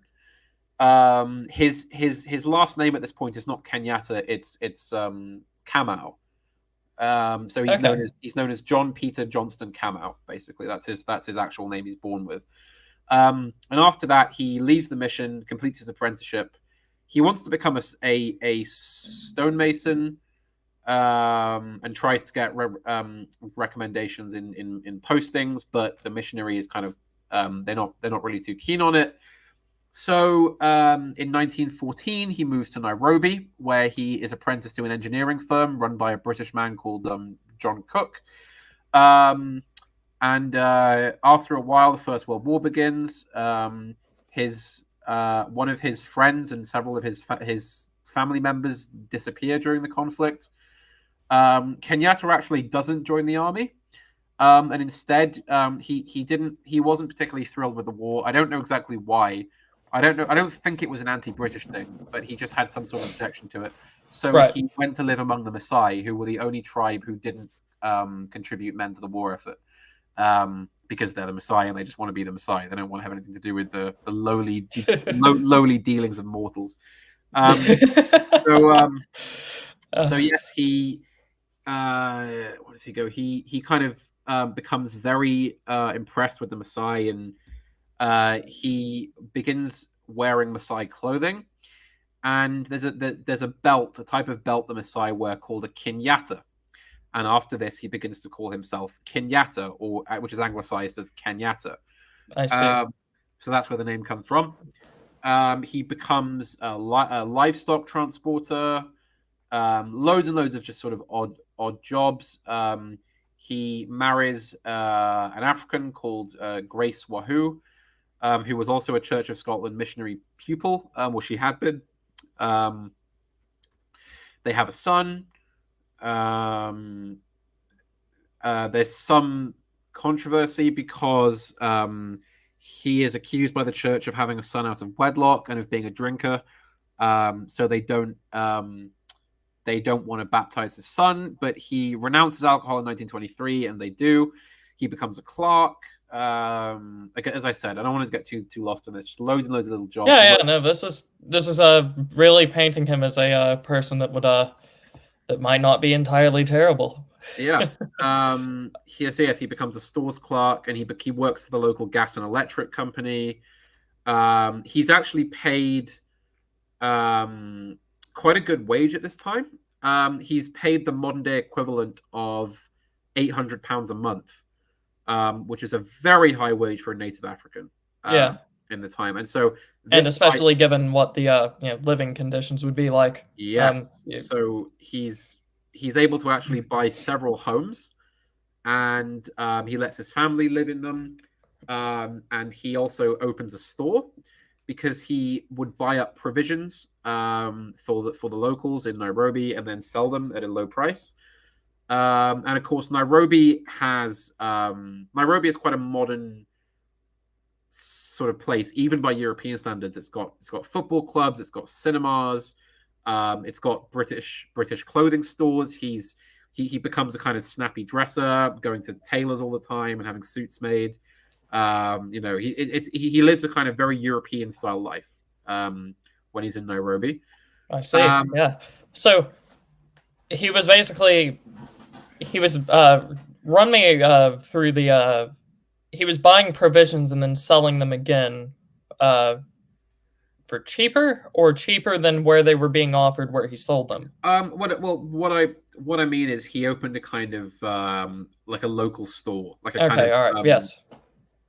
unofficial general store, if you see what I mean. So the guy's entrepreneurial as well. Yeah, he's entrepreneurial. Cool. He's got a sense of business, and he's able to kind of climb financially thanks to his wages as a clerk, which is, as I said, a lot of money for an African to be earning Right. at this time, and he puts it to good use. And now, sorry, go on. Yeah, I don't know if, how many people know this. One of the majors I'm currently taking is in entrepreneurship. And one of the very, very basic things that they emphasize is for the longest time, all of these like sort of general stores is a very, very good thing to have because you can't exactly just go online in 1920 and buy something straight from the producer.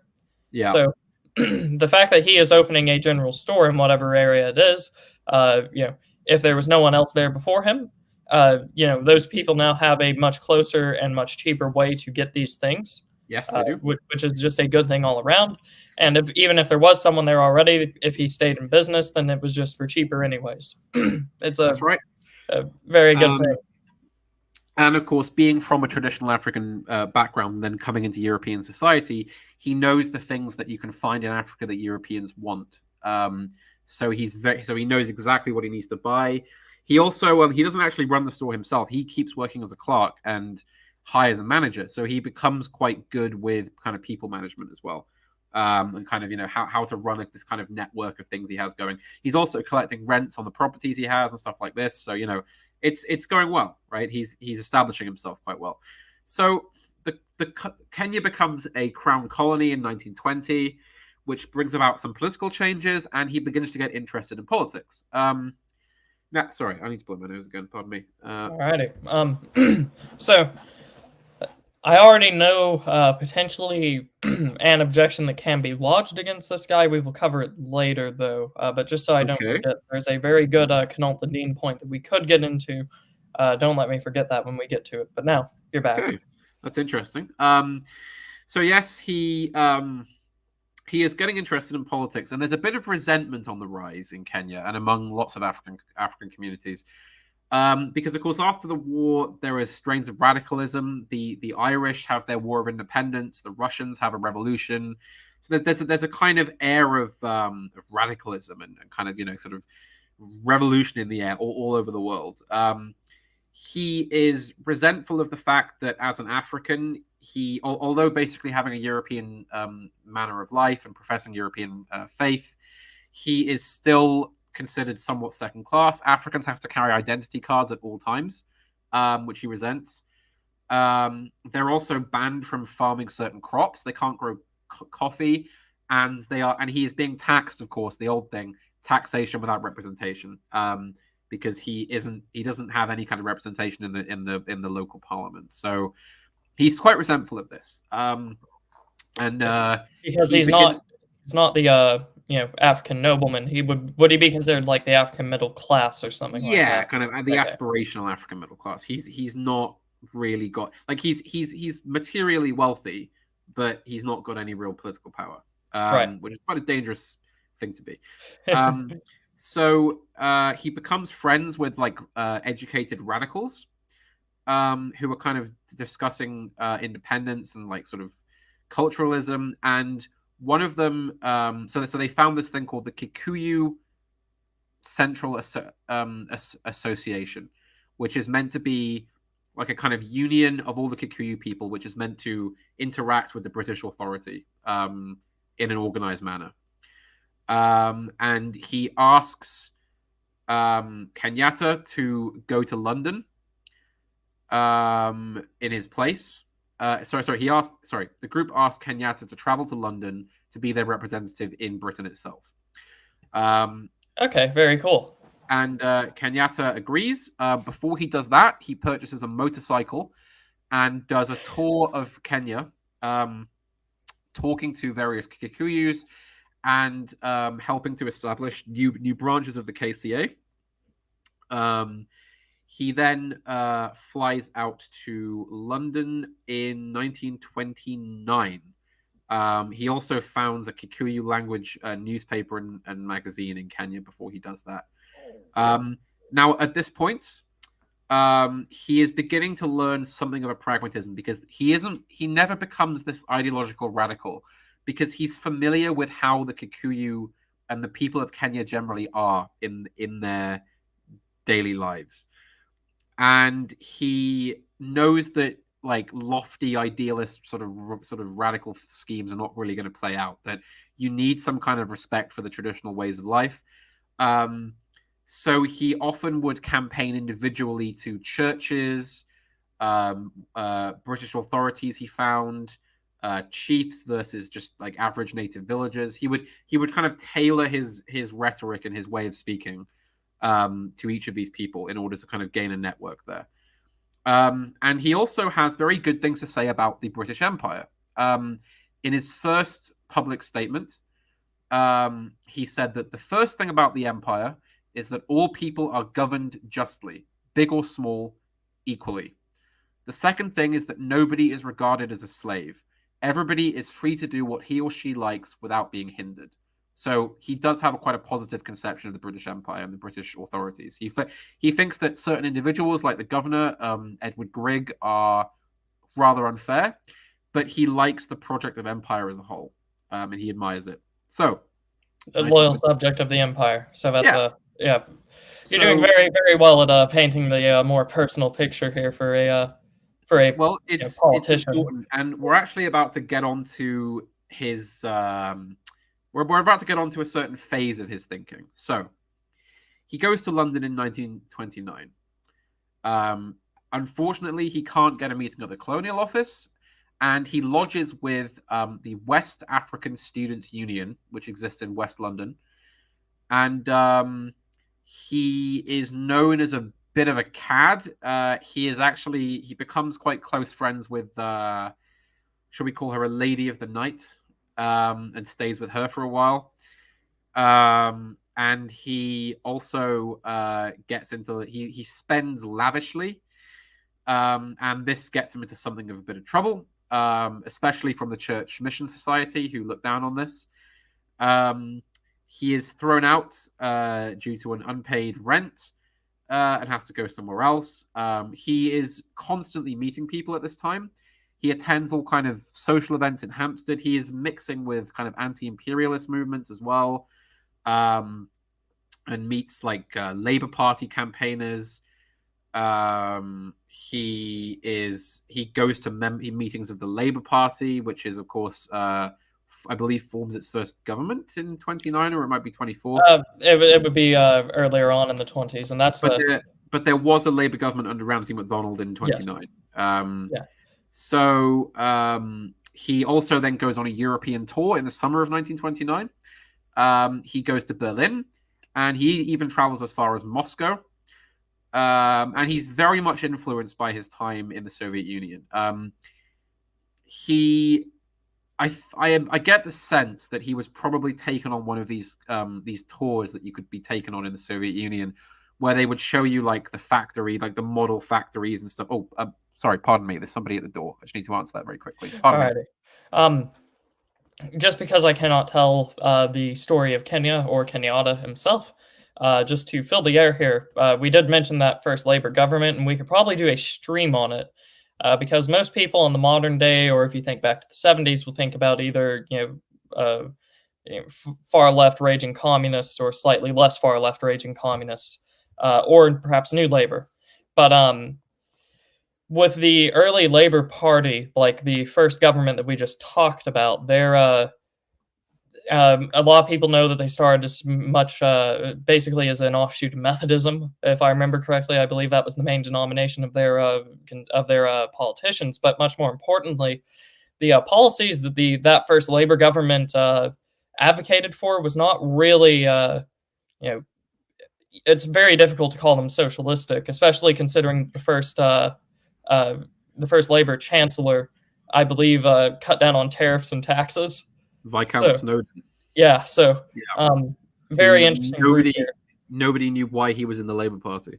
Yeah, exactly. He's a very conservative economist. Yeah. So, and when asked why he did that, he basically just said, like, the laws of economics say that people would be better off. Yeah, they don't change. Like, you can't. It doesn't matter what your politics are. Economics is the same. So yeah, that was the one of the first like Labour Party actions was to basically lower the tariff to make food cheaper for people, which imagine something like that happening today in any labor movement.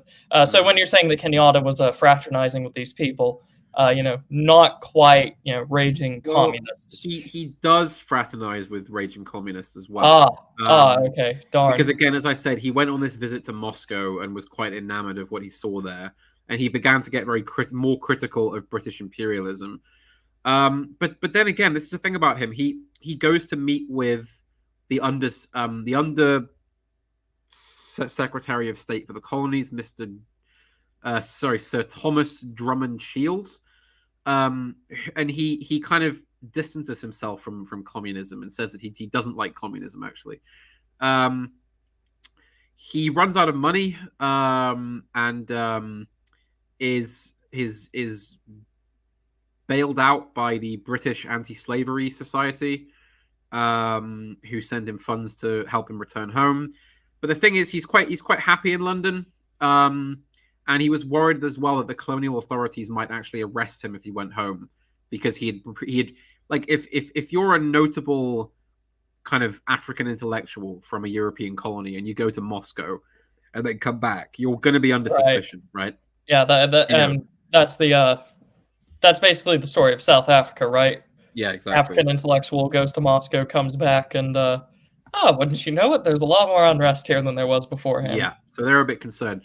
But he does sail back to Mombasa in 1930, and his prestige is very high among the Kikuyu because he's seen as like a kind of great sort of international spokesman for them. And he gets involved with the debate about female genital mutilation. Are you aware of what that is exactly? I am, and if you have terms that would not get us kicked off of here and can keep this mostly, non-age restricted, any euphemisms that you might want to employ, any So brief summaries? I actually don't know the gritty details of it, but basically it's a traditional tribal custom, Mhm.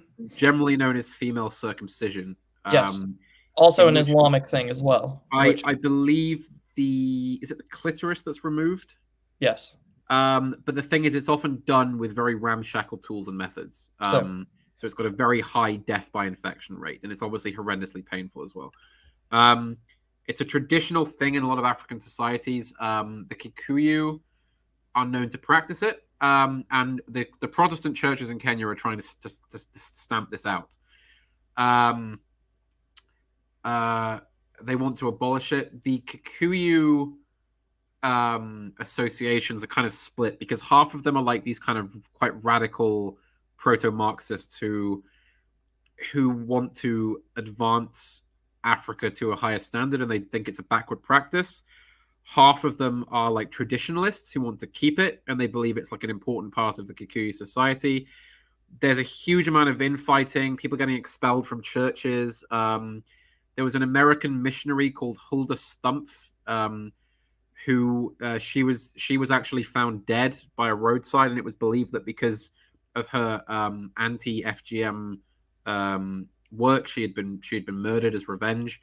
So this is really getting a bit out of hand. So Kenyatta um, was of the opinion that it was harmful, and he didn't like it, but he believed that if they just tried to blanket ban it would just stir up too much trouble. So what they should do instead was eradicate the practice through education, and basically saying, look, you're gonna like this is doing terrible things to female health in the region, so stop it, basically. And this advances him further into politics. around what time would this be? Oh, this was 1930, Okay, 31. alright. And in 1931, he goes back to Britain. He is part of a joint parliament committee on the future of East Africa, and he will spend the next 15 years outside of Kenya. He will spend most of the time in Britain and go to other places as well, but he won't go back to Kenya for 15 years. So he goes to the Independent Labour Party school. He goes to the Fabian Society. He goes to Switzerland to attend an international meeting on Africa. He meets Gandhi while in London. He goes to the Quaker College in Birmingham and achieves a diploma in English there. No, He I'm just becomes saying, if this was any other person than a African representative, we would be shouting subversive as soon as you start saying Fabian, Quaker, and Mhm. ILP. Well, sorry. Well, the thing is, he's kind of he's educating himself. He's going to all these different sort of places that will take him. And will kind of give him the education and the things he wants. Um, he he becomes friends with George Padmore, who's a Caribbean Marxist who was actually working for the Comintern.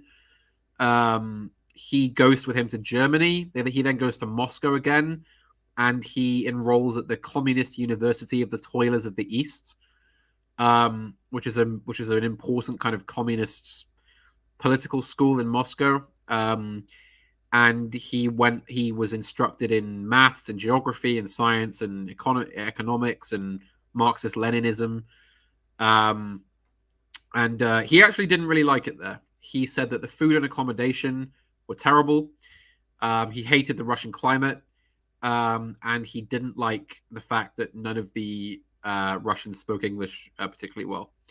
And he did not join the Communist Party of the Soviet Union, as was expected. And one of his fellow students later wrote about him. He was the biggest reactionary I have ever met. So So there you it go. sounds like in the story he kind of just did he go there to be the heel or the devil's advocate or I the suppose so. I mean, contrarian?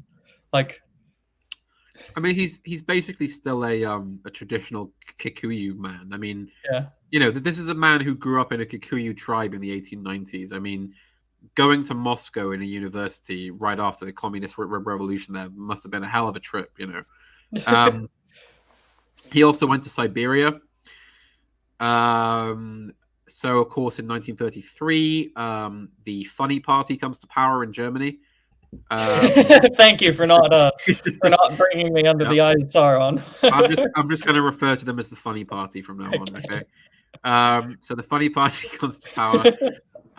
This causes a shift in alliances. The Soviet Union wants an alliance with France and the Czechs and maybe the British. And what this means is that in order to get that, France and Britain say, if you want us to work with you, you're going to have to drop all this anti-colonial stuff, basically. So the government of the Soviet Union says fine. So they shut down the university and they send all the Africans home. So Kenyatta is kicked out and goes back to London.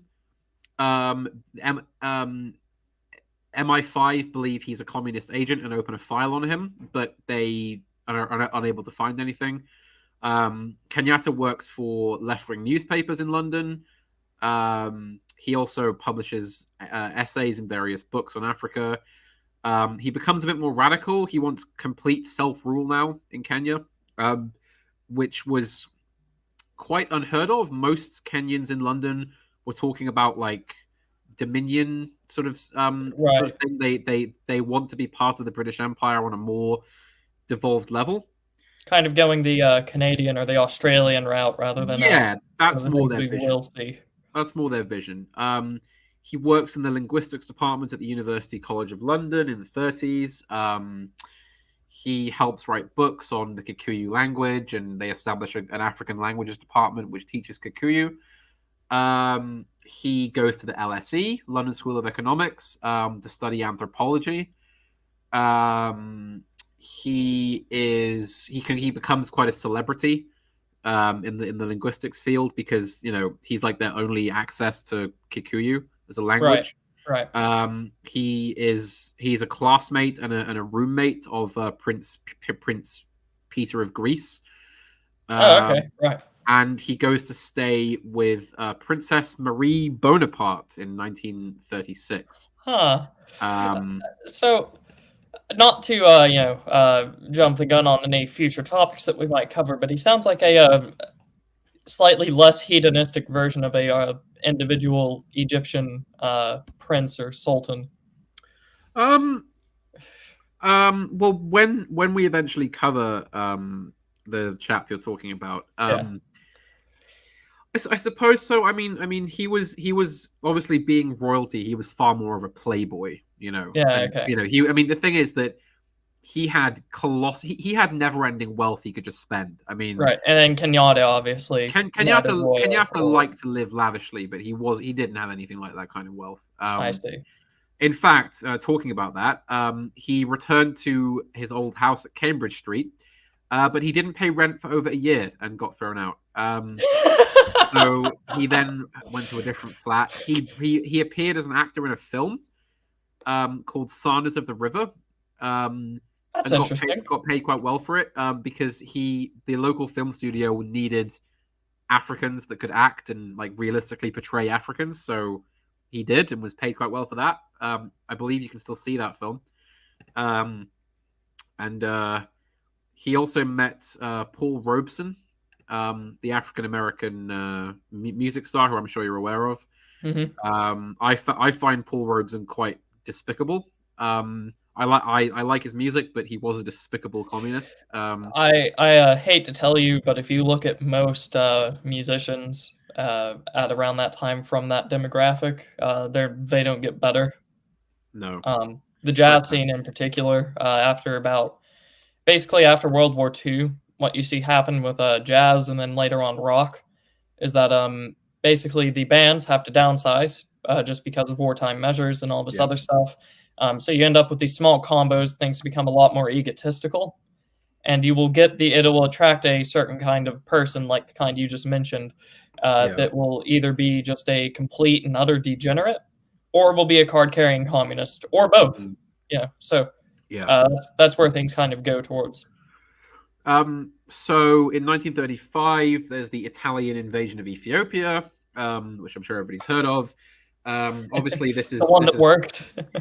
yeah, well, yeah, pretty much. We'll have to cover that one day because that's the whole thing. Um, Yeah. so Kenyatta becomes head of the International African Friends of Abyssinia because he opposes this invasion. He talks to the Fabian Society on an anti-colonial platform in Manchester. The MI5 continue to watch him. He writes a book called Facing Mount Kenya, which is I've read it. It's actually quite interesting.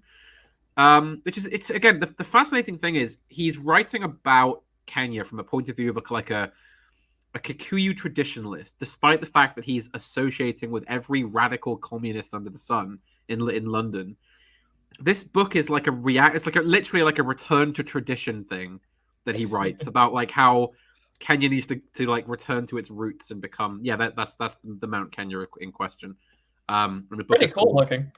it's wonderful. Like this up here is a pretty interesting feature. That's I If you think I want if you want a really challenging but not like Everest level climb, Mount Kenya is one to go for. yeah. Yeah, one of the best peaks in Africa. So yes, he kind of like gives an Africanist view of traditional Kenyan society, and he says that it was basically better before Europeans came and with all their progressive radical ways. You know, we need to return. Uh-huh. He also controversially defends female genital mutilation. He flips on his old position. He says that it's an integral part of traditional society and needs to be continued. That's probably the most controversial thing he argues in the book. Right.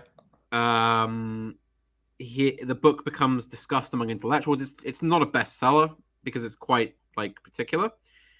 So anyway, World War II kicks off in September 39 in Britain.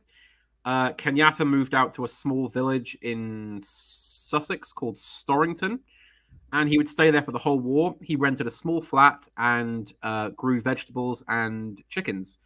And he just was living in this rural village. Quite remarkably, just this like large African man just living in like this random rural village in England. He became very popular with all the locals who nicknamed him Jumbo. And he was a common sight in the local pub. He got a job. He was too old for military service, but he got a job working with the local farms for food production. He tried to join the Home Guard, but was turned down. And he marries an English woman in 1942. Now, as you will know, because I told you, he already has a wife in Kenya who he basically abandoned to go to Europe and become like a student. Sort of I was radical. about to ask, how is his like Kenyan Yeah. life doing during all of Well, the this? thing is that in this period of time, it's not like there's a computer base they can check to see if you're already Right, yeah. married. As far as anyone's aware, he's not married, so he gets away marrying her fine, and they have a son called Peter. This is not the last wife he will have, by the way. This is a common theme. Okay. While in Sussex, he writes a novel. He gives lectures. He's very popular with East African troops who are stationed in Britain. He meets them and they treat him as a bit of a hero. He plans a Pan-African Congress in 1945 and calls for independence. So the war ends. He returns home to Kenya. He does not bring Edna, his English wife, who is pregnant with a second son. He leaves her behind mainly because he knows that the colony has racial laws that will make the marriage not illegal, but very difficult. And he also knows that he might get in trouble because his other wife is in Kenya, and he doesn't want to. You can't really just sort of show up with a new like Right. white wife and 2 children in tow. I can't imagine that the English colony would look too kindly on No, that sort polygamy. of thing was very much haram. Um, Really not looked well upon. Um, Man, there's a lot of jokes that I really wish I could make right now, but we're on YouTube. Um, so we'll just skip those. yeah. You do continue. So he goes back to Kenya. He is greeted by his first wife and their children, who he hasn't seen in years. He builds a house and buys a large 32-acre plantation, which he begins to work. He becomes fairly close friends with the new governor, Philip Mitchell, and is appointed to the African Land Settlement Board, which is a minor political position, which he will do that for 2 years. And he also founds a college, a teacher's college, of which he is the vice principal. He expands the school quite significantly. There's an issue with there's a strike. There's a nationwide teaching strike which causes him issues. He also takes a third wife in 1950 because he is given the daughter of a chief he befriends as a gift, so takes her as a wife by custom. Did he divorce the other one? No. She gives him a child, but she died in childbirth. In 1951, he marries his fourth wife, who is. Did he divorce the other one this time? Nope. Who is a female student from his college, who gives him a daughter. She is still around, and she will be the one who is acknowledged as like his official wife for the rest of his life, basically.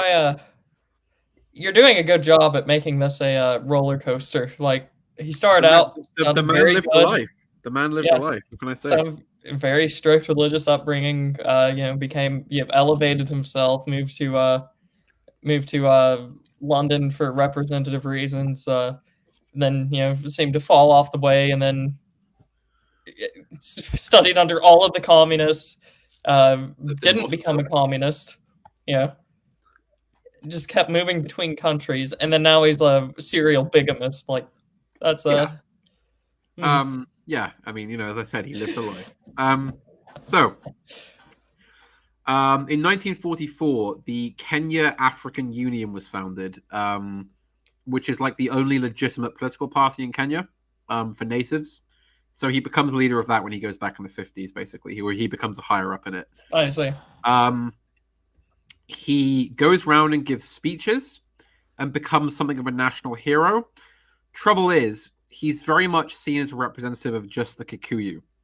So, for example, the Maasai and the Luo tribe consider him, they're very hostile to him because they see him as just a man who wants they say, well, you don't want like an equal federation of tribes. You just want you just want to replace the British with the Kikuyu, basically. So that leads him to some issue there. He also begins to conduct all his business in Swahili because it looks good, rather than English. He contacts Nehru, the Prime Minister of India. Right. And Nehru sends a message to the Kenyan Indians who says, be supportive and remember that you're guests in Kenya. It's not your homeland. So, always, conduct yourselves well. Don't become unwelcome. He begins to agitate for further independence from Britain. The newly elected Labour government of the 40s is quite keen on decolonization. But the white settlers in Kenya are really beginning to panic because they're fearing that the government will just hand Kenya over to some radical natives who will cause the place to just collapse into ruin and will start some sort of like ethnic cleansing against them. Would this be the Attlee government? Yes, the Attlee government. All right. So NHS plus decolonization, man. Yeah. Yeah, him. That's a good way to put it. The whites they form something called the White Electors Union, and they put forward something called the Kenya Plan, which is a plan to massively increase white immigration to Kenya, um, bringing Tanzania into the empire and incorporating it into a grand East African Federation dominion, basically. Okay, right. So Um, that's where the idea of an East African Federation comes from. that's its origin, and it will later be Okay. adopted by Africans. So Kenyatta opposes this, and he says that this is silly and it won't work. Um, so um, he is now becoming recognized as like a kind of national leader for the colony, both by supporters and by opponents. They all see him as the leader, and he begins to get increasingly kind of conservative in his outlook. He shuts down workers' strikes and radicalism, and he begins a campaign, in his words, to fight laziness, theft, and crime that he feels that some of the natives are getting too accustomed to. So he wants to kind of clean the place up, and he doesn't like sort of workers' radicalism too much. And Almost sounds like a subversion of Carlyle, yeah, because Carlyle would rail against those things, but then claim, it's just the way it is. But this guy's actually trying to fight it. is this man the African Carlyle? Yeah. Have we found him? Uh, But and this is the really significant policy that he adopts, is that he says that all racial groups in Kenya will be safeguarded, right? So right. all over Africa, you've got these radical Pan-African Marxist groups who are coming up and saying, expel the white man, Marxism, land to the people, death to the colonists, Kenyatta says, no, Kenya must be multiracial, and that multiracialism includes the whites and the Europeans. They are much a part of this society as we are, he says. So again, Right, this is quite a radical position to take for a black African leader in the 50s. and that is rather strange for me that it's rare because we went over at the beginning. Africa isn't one just homogenous ethnicity Very or much race. so. So, whenever you have these sort of decolonialists and then later post-colonialist leaders just trying to basically say, oh, we have the Africans and the whites, it seems very sort of obviously it's a weapon for their cause, but it seems just insane how people could just go along with it. Given the vast history of the differences of the people that live there. Yes. But, And of course, you have to remember that he's getting as much opposition from natives as he is from the British. I mean, there's a lot, as I said, large numbers of tribesmen, especially the Maasai and the Luo, are very keen on not having him take power because they think of him as just a kind of Kikuyu nationalist, not a real kind of not a pluralist. But of course, he is advocating this pluralist idea that all racial groups have to be safeguarded, and that whites have to be treated as just as much of a Kenyan as anybody else is.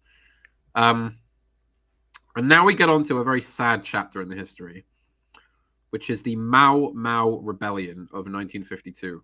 right, and this is probably the only bit of Kenyan history that many people would know going People into will have this. heard of this, yeah, Yeah. but they won't have much of an idea of what it actually was. So, Right.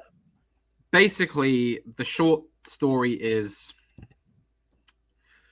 a bunch of anti-imperialist radicals start a open warfare group. The leaders in the beginning are quite young, educated Africans. The original group they were founded from was opposed to violence, and this group was not. They wanted an active kind of warfare policy on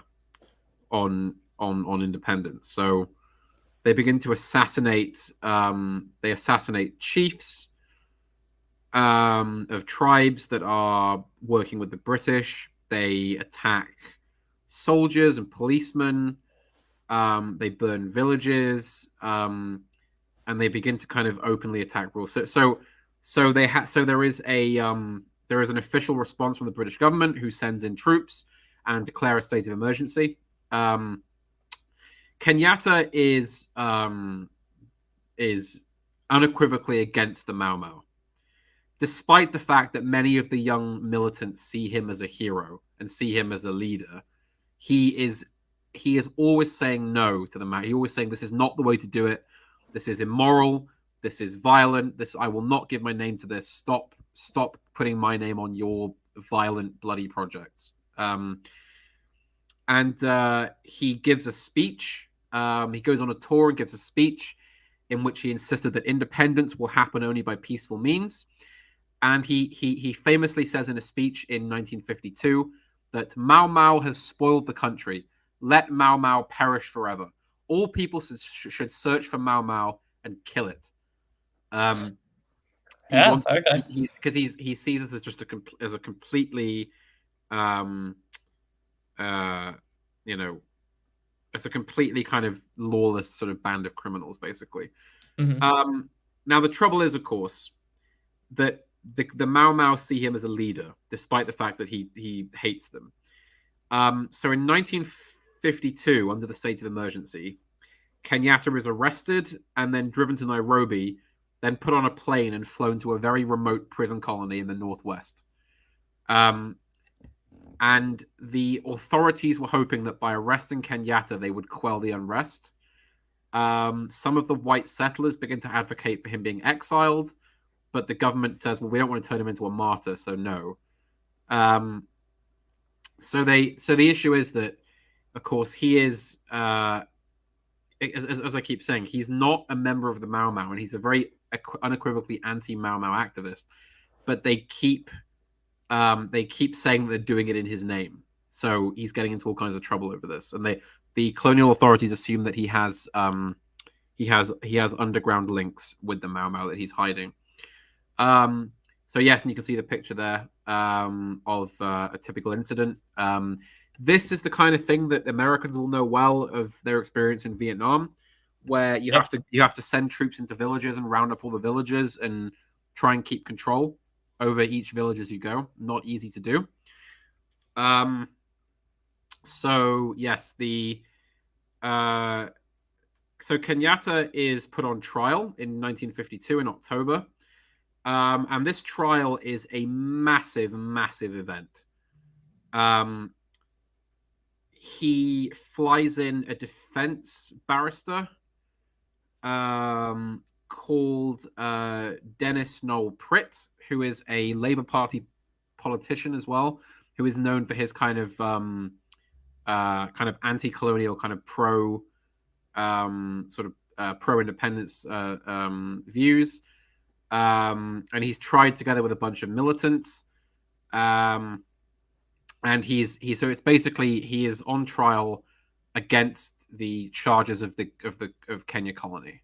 And the judge selected was a man called Ransley Thacker, who had served on the Supreme Court of Kenya. And he was known as a law and order man, and it was hoped by the government that he would come down on a hard verdict on Kenyatta. He was known as very much, as I said, a law and order type. Right.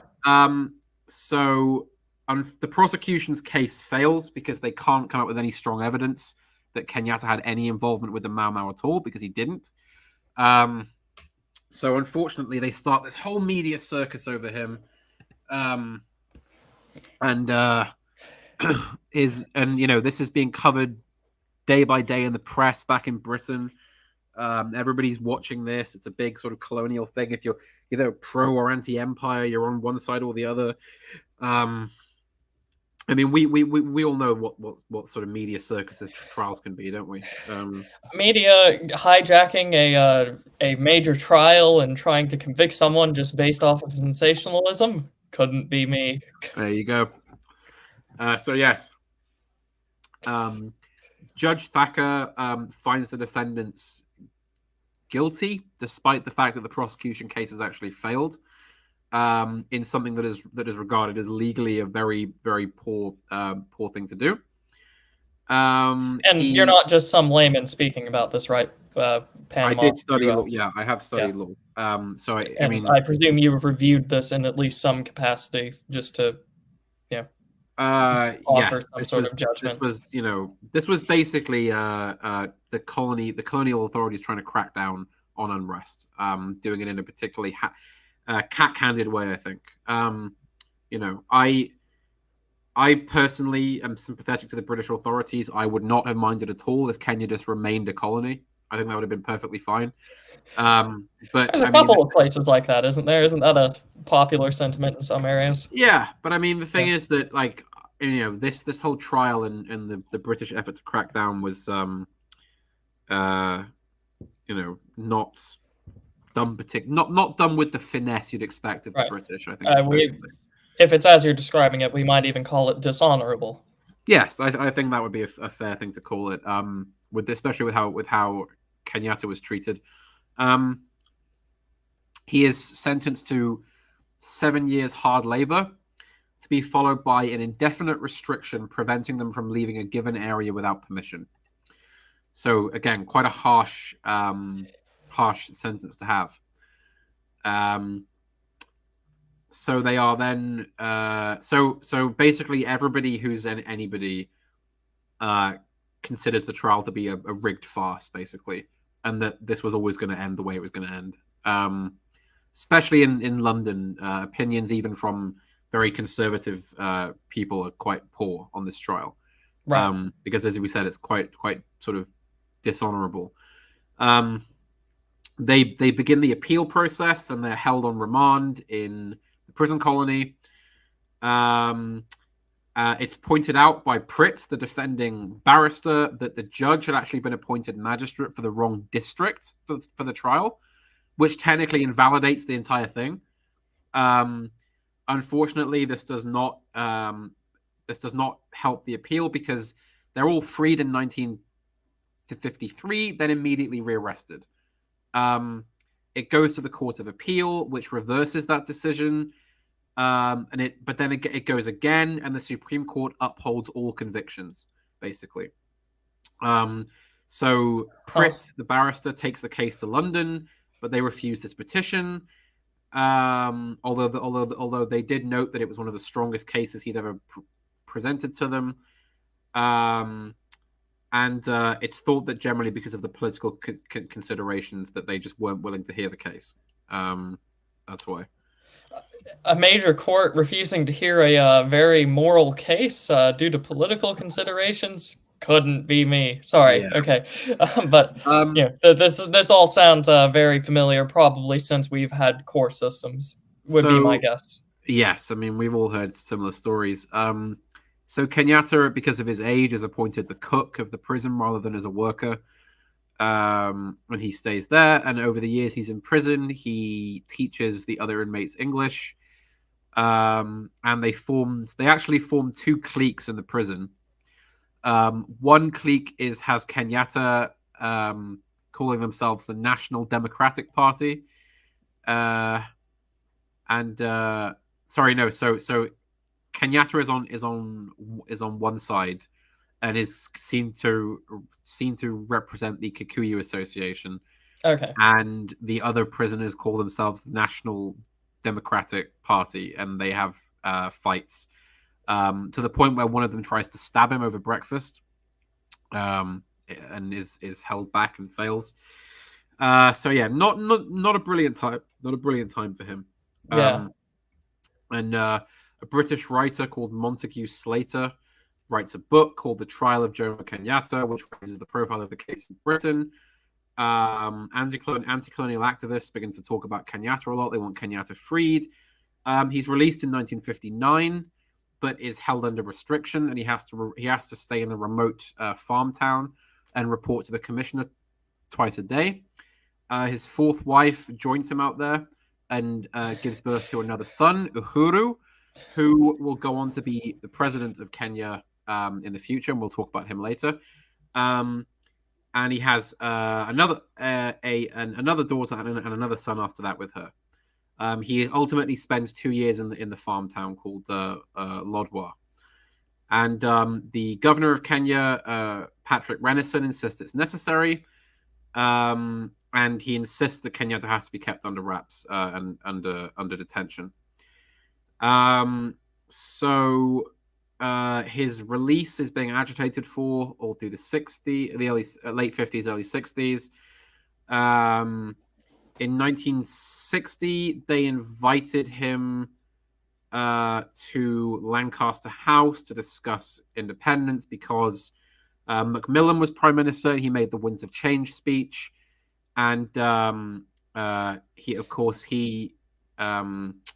he was keen on independence for as much as he Right. could. I was about to say Lancaster House has a bad name for certain other British It colonies. really does. Yeah. It's a real, not great. Lancaster House, and I do think that Macmillan's policy on South Africa was especially reprehensible. Yeah. But that being said, he called the council, and Kenyatta was invited because he was, the main leader. They're still split into two parties: the Kenya African National Union, or KANU, which is dominated by the Kikuyu and the Luo, and the Kenya African Democratic Union, or KADU, which is led by members of smaller ethnic groups like the Maasai. Okay. So you've got the two big ethnic groups and all the smaller ethnic groups split into two parties. And they have an election in 1961. The KANU, the Kenyan African National Union, wins that election. And there's a whole lot of political stuff I'm not going to go into now because it's too. Are they, just to potentially connect this into something that other people might know, are they connected to the other national African unions? Depends on which ones. Okay, because ZANU, the Zimbabwe one, might ring some bells for people. ZANU won't be around for a little bit longer. Right. Okay. So they're not involved with that yet. So where are we now? So we're getting towards independence. The government is preparing to transfer power. Kenyatta is obviously the front runner for leadership. His party have won the elections in Kenya, the local elections that were held. He reiterates again and again and again his anti-Mau Mau stance. He also denies ever having been a Marxist. And he is officially given freedom of the country and allowed to travel around. He is interviewed for British television later in 1961.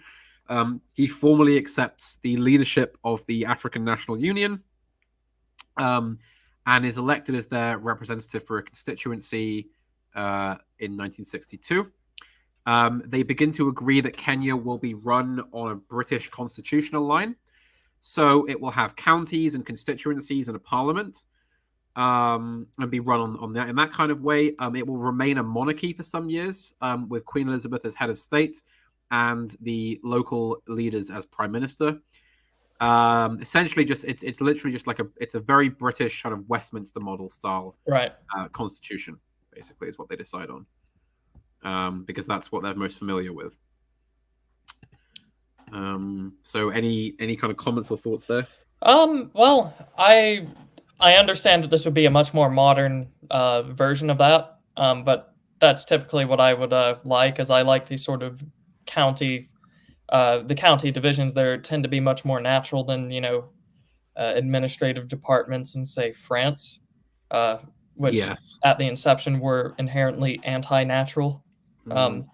So seems to be a good choice. And then you do, of course, have sort of like the modern additions onto that, which I'm sure you and I would tend to be much less favorable towards. But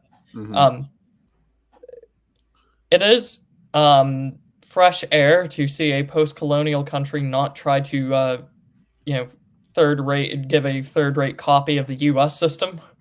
Yes, very much so. Which I suppose is to be expected. And just because I have neglected so terribly, I was this is the gentleman we're talking about. So sorry. So yes, that is him in around this time.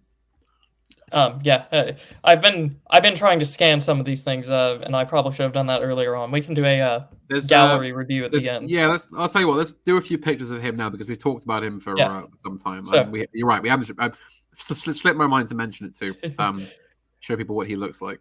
so yeah, him in '66. Yeah, So this would be post Mau Mau, around the times of independence. yeah. This would Um, have been just after him becoming prime minister. yeah. So this is the one example, and I'm going to stop sharing that right now just because pardon me, my screen gets just a little bit cluttered. No worries. Um, so I do have a picture here called government that you've sent me. Yes, Okay, would that be appropriate? that would be good for the next couple minutes. Yeah, Wonderful. Okay, so speaking of, what is this? Because this is a very interesting picture. As it you can see, is. it's rather old. Has the great British judge with the wig and the gown and the neckwear, and we have some very anglicized looking African gentlemen standing next to him. So obviously Kenyatta is the second from the right there. In his typical pinstripe suit. Yep. He was always a snappy dresser. Always very well dressed. I actually have to say this, that Kenyans on the whole are very very dress conscious. They love their like red trousers and like snappy suits. Okay.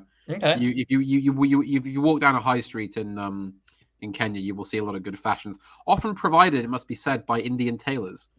I have I a see. I have a jacket that was made in a Kenyan tailor shop called the chap who runs it. His name is something like CJ Pobdawalla, I want to say something like that. Okay. He's an Yeah. Indian who's been in Kenya for a long time and makes clothes. So yes, the Kenyans are they're among the more well tailored of Africa. Yes, it's obvious to everyone that Kenyatta is the only realistic choice as leader, and so he begins to put forth his policies for what it will be. And his first thing is to deal with the racial question. Now, his first actual statement on this is not to do with whites or Indians; it's to do with the Somalis, because there is a border dispute in the northeast province of Kenya with Somalia, Right. and Um, and because that's basically after World War II, Italian Somalia was handed over as a trust first to Britain and then again to Italy after the government was established.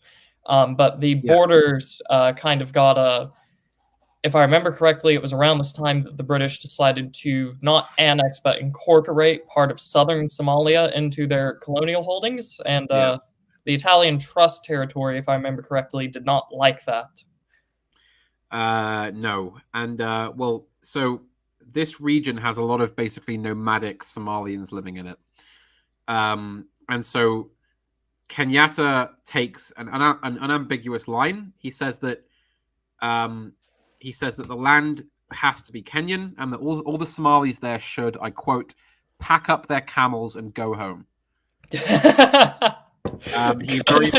very much looks down on them as uncivilized specimens, Yeah. not fit for the new republic. Very very much an open kind of hierarchicalist is Kenyatta. Very much an unambiguous kind of patrician style of leader. You know, Right. he's not afraid to just tell unwanted immigrants to just go. You know, he's not interested in them, doesn't want them here. Right. And this is, not exactly the It's a shame same. we don't have them in the UK. Not exactly the same, but this does kind of remind me of sort of the the grand statesman sort of at the end of the Victorian era, start of the Edwardian era.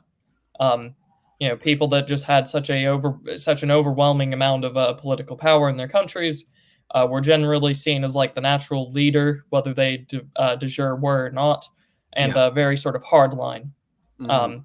So Salisbury for the UK, Bismarck Yes. for North Germany, and then later the German Empire. Italy had one, I forget his name, but not important for this right now. Mm-hmm. So Yes. So he tells the Somalis to go, and just after he becomes leader, he will actually start a minor war with Somalia, in which he will basically force out all ethnic Somalians. And we'll get onto the border with Somalia later on because it's important for both Britain and Kenya. So the white settler community are getting increasingly worried about what's going to happen to them, and Kenyatta immediately moves to soothe their worries, and he realizes this from the point of view not only of his own racial preferment, but obviously economically. The white minority produce 80% of the exports and are almost 100% of high-ranking, educated positions in society. So I know some of another them, British colony that was a very similar position. well, so some are already packing up their bags and leaving. And Kenyatta is very worried about this because he's concerned about the brain drain, skill shortage. He doesn't want them to leave. So he gathers them all literally in one room in a hall in a meeting and speaks to them like face to face and says that we need your confidence for this to work. We need you to remain here and be Kenyans with us and make this country work. And he guarantees them security. He guarantees that that they won't be under threat, they won't be punished.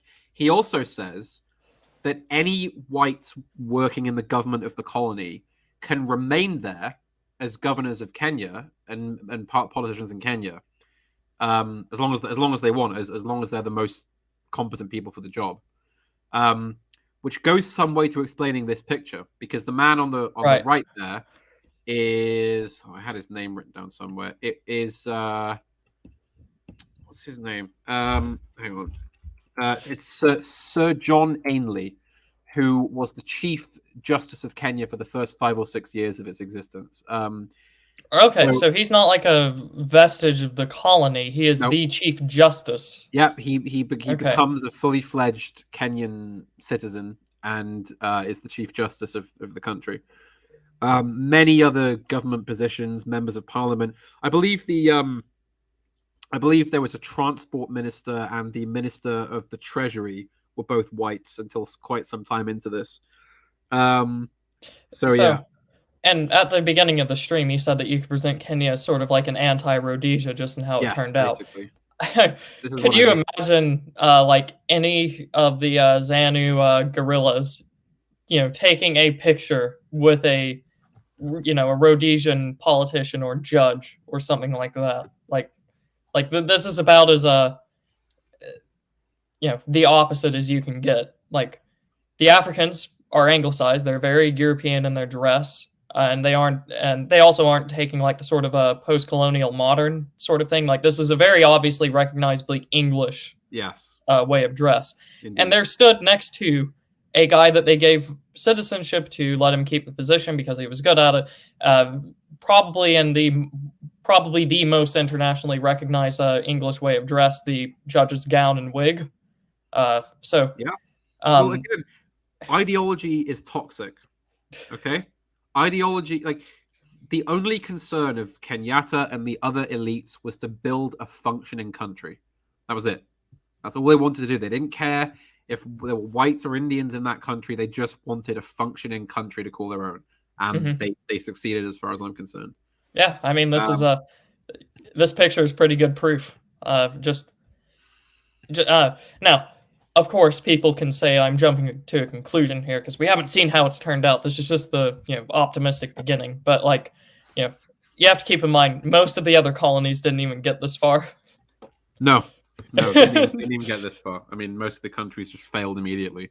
Um, so there's actually the other people here are significant too. So obviously you've got the Chief Justice there. You've got Kenyatta. Next to him, you've got a man called Charles Njonjo, who was the son of a very wealthy, important paramount chief in Kenya, who was sent off to a very privileged school in East Africa. He then went to the University of Exeter in England and became a lawyer. He was known as a very good barrister, very aristocratic, very well regarded. His nickname was the Duke of Kabeteshire, because many places in Kenya have English suffixes. Oh, okay. So you have a town called Kabete. The county will be Kabeteshire or Okay, Kabeteshire. You see right. what I mean? Do they do the sort of English or I guess also Welsh Scottish tradition of like blank on blank? No, not quite. Unfortunately, Okay, there are a alrighty. number of very English sounding towns you'll find out there. Okay, alrighty. And the man next to him is Daniel Arap Moy, who we will go into in great detail in a Yeah, few moments. I see pictures, and this is someone I know nothing about, so I'm excited. He was to say that briefly. He was a short story. Short. What am I saying? Short. I'm losing control. I'm having a stroke. Sorry. That was an inappropriate thing to say with what happened to. Sorry. No, no, no. It's fine, man. Sorry. It's fine, man. Very good. But yes, I don't know why I said short story. An utterly random choice of words. What I meant to say is he is the vice president under Kenyatta, and I don't know why I said short story. Terrible of me. Terrible of me. Alrighty. So the vice president of Kenyatta, that makes sense. Okay. Yeah, and he will go on to be president in his own right. It's interesting because since independence, Kenya has had, I think I can count all the presidents on one hand. It's had Kenyatta, Moi, Kibaki, Uhuru, and whoever won the election a few months ago. Five presidents since 1963. I mean, that is a pretty good track record for political stability, isn't it? I mean, Yeah, I mean, it's certainly keeping with the European tradition of having a system that can produce statesmen, which is one that certainly the American system has lost, especially in the last few decades. Perhaps so too with the UK with the Blair reforms. yeah, So, definitely. I uh, mean, it's the Constitution is very much modeled off of the England of the 19 sort of Edwardian England, yeah, for very much a legacy of that out in Africa. So yes, he reassures the white settler community, and nobody's going to be sacked. You can be in the government as long as you're willing to work with us. We'll work with you. The confidence of the whites in Kenya is very much won, and they go from seeing him as the devil incarnate to their old pal. Basically, they see him as their chum. And he gets nicknames like sort of uncle and things like that. His old nickname from England, Jumbo, is used to okay. refer to him in friendly terms. So yeah. So, with this new parliamentary system, just a question that I'm going to ask, knowing of other English colonies and nothing of Kenya. What was the sort of the white representation like? Because that was the big issue in Rhodesia, South Africa. There was larger issues in some of the West Coast colonies as well, or West African colonies. To be honest, they're not really that bothered about representation. Okay, that's the answer I was expecting, but I figured I would. They just farm their farms and run their businesses and export and continue to live the lives they lived before. Right. No need to be represented if they're not going to be interfered with, right? No. The tax rate is fair. The government doesn't interfere with them. They grow crops. They export crops. They didn't confiscate farms and plantations and all that. Exactly. Love me crops. Love me freedom. Simple as, that's all they want to do. They just want to farm, for God's sake. And they're being left alone by the government. So there is a bit of a conflict over whether it's going to be centralist or federalist. The white settlers favor federalism because they're worried about a strong central government interfering in their affairs if that should happen. Right. Kenyatta compromises, but he's well aware that once he's in office, he can just amend the constitution how he likes. So he divides the country into 6 sort of large regions with regional assemblies. But he also establishes a strong central administration, which has a parliament, lower house, and a senate as an upper house. Okay. Yes. Um, Almost Americanized, but no, I guess not really, because not quite. It's well you could liken it to the House of Lords more in the like the Senate. House of Lords, Yeah, yeah, okay. basically. So a new, more friendly governor is appointed, and he becomes very friendly with Kenyatta, and his name is Malcolm John MacDonald, and he refers to Kenyatta as the wisest and perhaps strongest, as well as most popular potential prime minister for an independent nation to be. And MacDonald actually sped up plans for independence because he said that the longer we hold on, the more the Africans will get radicalized and unhappy. So let's just do this as quickly as we can. An election was scheduled in May of 1963, followed by self-government in June and full independence in December. So pretty quick, pretty breakneck speed for these changes to happen. Yeah. Kenyatta's Kenya African National Union wins 83 out of 124 seats in parliament. And they rule alone. They don't have a coalition anymore. They just rule solely by themselves.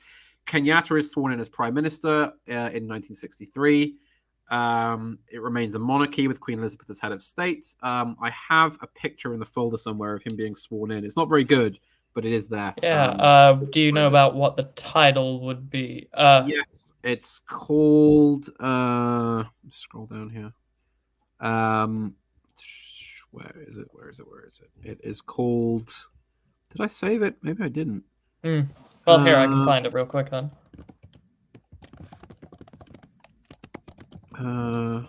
Sure I did. Sorry to everyone listening. Sorry, I must have saved it. So, I can try to find that real quick, but I'd also like to cycle through some of the pictures of the colonists. Yes.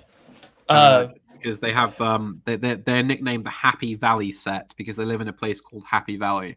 So I said I could find this, but of course, if I tried to find Kenyatta sworn in, it's going to give me the new one, the son. Yeah. So we'll come back to that in a second when I'm more prepared. But for now, we will let's cycle through some of the colonists because you did have those pictures, and I only saw them after we had talked about the white settlement. But my goodness, you would not be able to tell that these were just colonists unless you told us. So well, I will explain why yeah. when we see the pictures. So yeah.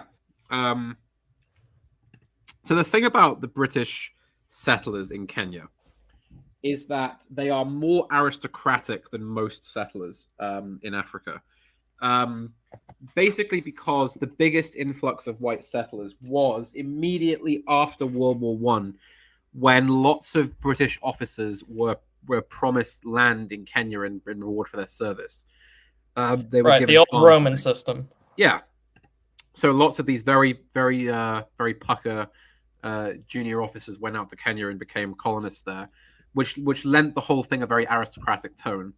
And they became famous from the 30s to the 50s for their sort of quite hedonistic lifestyles.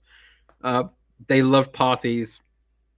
They loved living lives of leisure. They loved swimming and dances and dandies. Kind of yeah, I mean they became well known for it. It was seen as a kind of place of pleasure. The so-called the so-called Happy Valley. That is true. They were people who loved life. Put it that way. They did enjoy having a good time.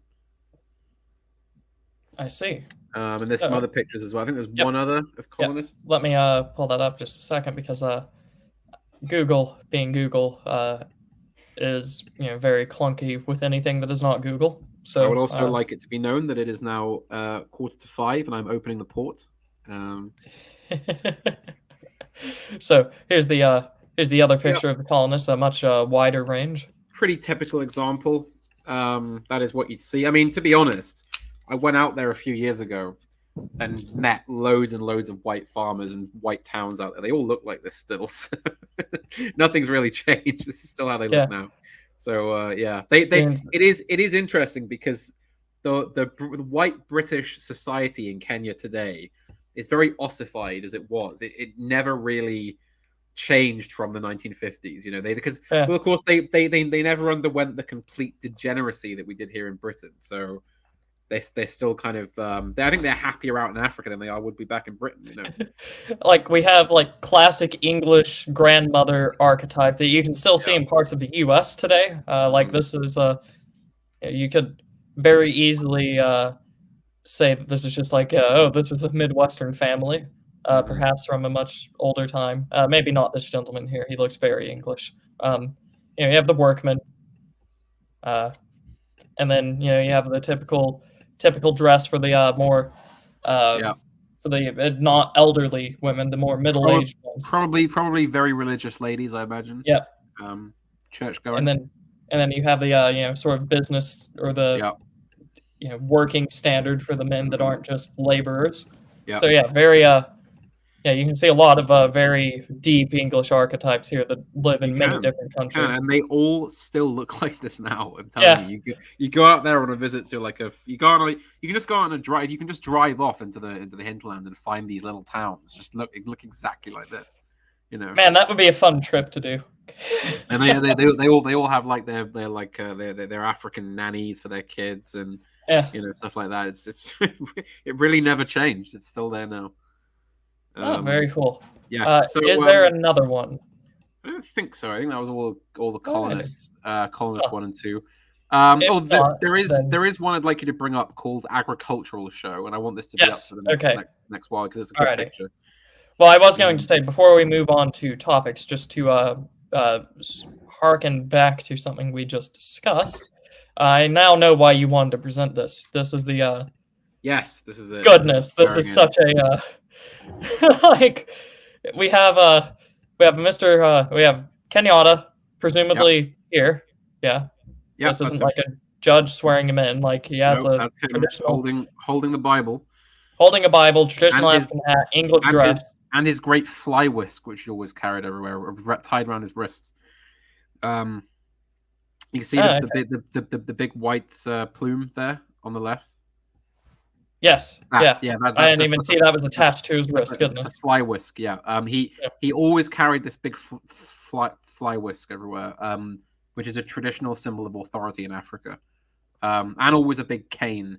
You know, because again, he made no bones about the fact that this is his country and he's in charge of it. You know, he would always carry a cane or a baton, or and he would always be well dressed and well adorned in rings and finery, and he was an authoritarian, and I admire that about him very much. And then off to the side, very very English. That officer. I believe is Governor MacDonald, who is handing over the power. Mm-hmm.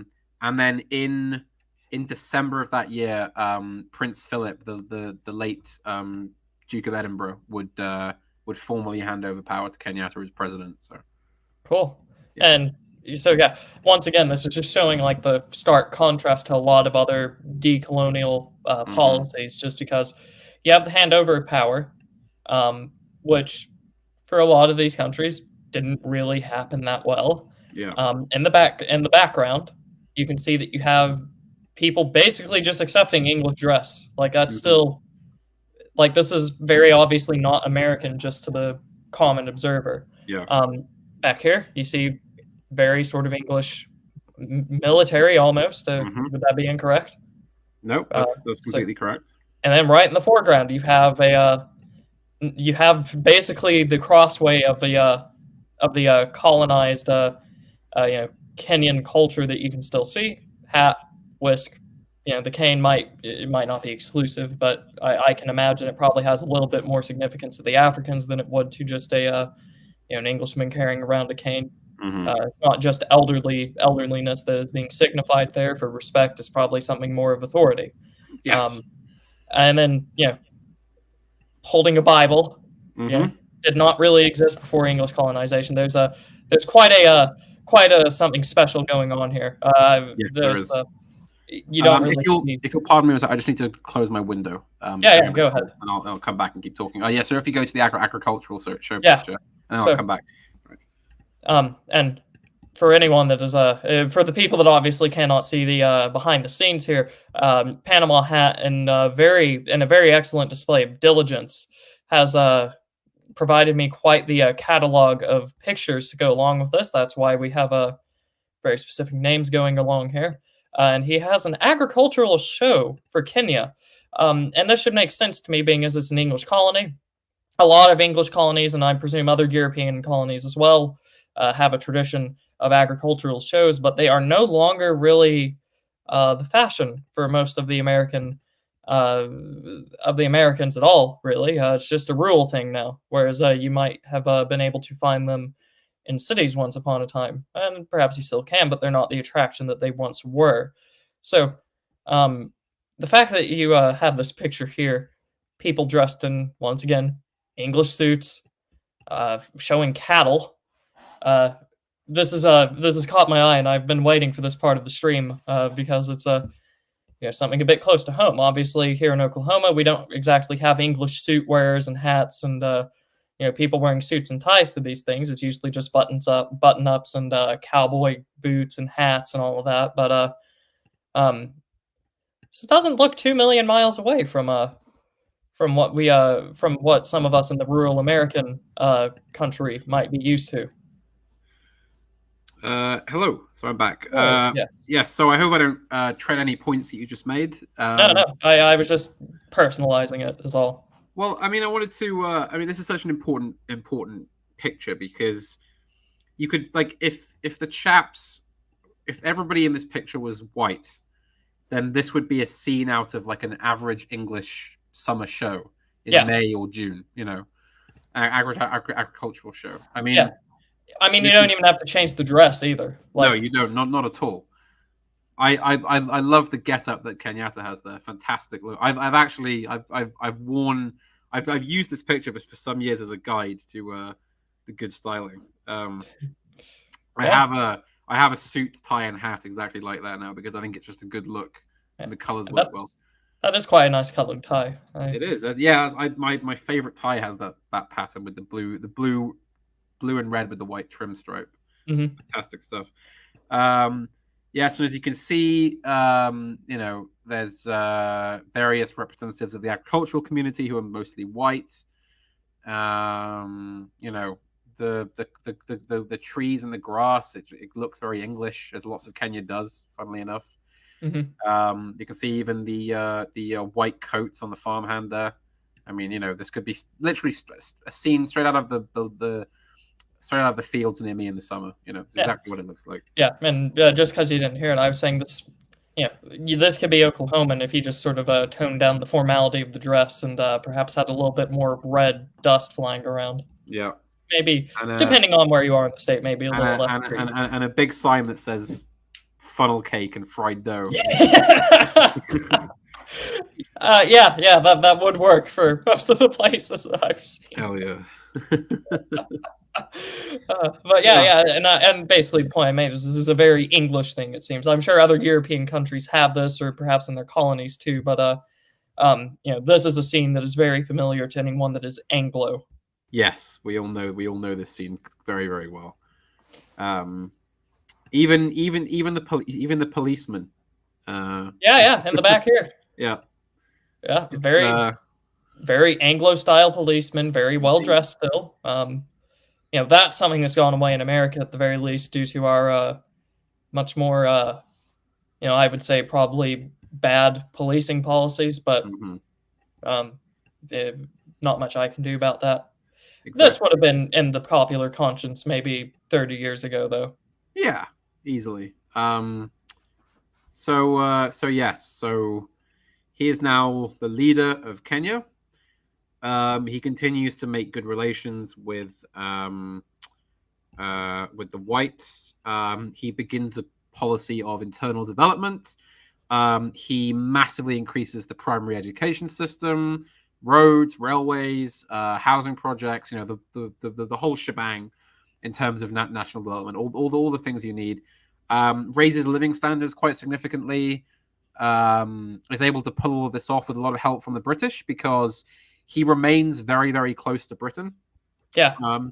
Which is also helped by the fact that, of course, the Cold War is raging and Britain is very keen to have a strong ally in East Africa to keep the communists out. And Right. Kenyatta is so close to the British in that regard that he actually allows the British. He insists that the British Army remain in Kenya, and indeed they do, and they do to this day. Now, They've never left. I can't help but think that some of that strategic value in Kenya might have something to do with this. Mm. It's like cocaine to us, you know. We can let it go. It's like don't tea, you know, don't let it go. You know, Uh, but sniffing those lovely green leaves. You know. but and this is the thing as well. If you had a sort of colonial revolution a la the rest of Africa, take a few examples that are not that, but you wouldn't exactly have Britain to export all of this to, No, um, exactly. which would just basically hollow this out from the inside. Mm-hmm. So, Yes, and somebody in the chat has asked. He's I think he reposted his comment. He said his guess is at least the Kenyan royalty slash affluent. Yeah, there you go. Aristocracy or rulers took the time to travel to English places where they thought they were doing this and appropriated the activity because they thought it good. I mean, basically, yes, they consciously aped European styles of doing things, and they admired the British way of government. They admired the British culture. Of course, Kenyatta himself had lived in London for years. He'd lived in a Sussex village for years. I mean, he knew how the British ran their affairs, and he knew that this would lead to a successful result for Kenya. I think, you know, I mean, I think it did. So yes, as I said, he continues to develop the country. He does start the Shifter War with Somalia, which is a joint British-Kenyan military operation to basically establish a solid border and make sure that Somalis aren't just like, you know, nomadically trekking into Kenyan territory to right, protect the sovereignty of the border of the Republic. Um, and the official proclamation ceremony of the Republic happened in December of 64. Kenyatta became its president, and the roles of prime minister were combined with that. He begins to bring on a very authoritarian constitution, where the president's power is massively enhanced, and Kenya basically becomes a de facto one-party state. His policy basically is that Kenya has just become independent. We need to build a nation. We need to develop. We need to do things that are going to require a strong hand, and we can't risk factionalism and fracturing at this time. Otherwise, we'll just collapse like all the other countries are doing. So, yes, he does establish a one-party state through KANU, the African Union, which is quite successful. I mean, I have to say, it's a popular one-party state. You know, every general election, the voters are returning. So, no, it is a one-party state, but it's pretty damn popular because right. Kenyatta is a very effective leader. I was, Um, there's going to be, there's going to be some snide contrarian that says, "Oh, well, most one-party states are popular," but I have a feeling that this one is probably a little bit less artificial than some of the other ones that we yeah, see. and I mean the thing is that Kenyatta was, I said, very kind of conservative and hierarchical in his outlook, and you know how I said earlier that there was a concern among some ethnic groups he would just replace the British rule with a Kikuyu rule. Right. I mean, he kind of did. Like Okay. he did use ethnicities in a hierarchical fashion, which obviously led to some resentment, but it also did lead to quite a bit of stability because, well, as we know, we don't need to repeat this point too much in the dissident right, but hierarchies work, right? Yeah. I mean, it's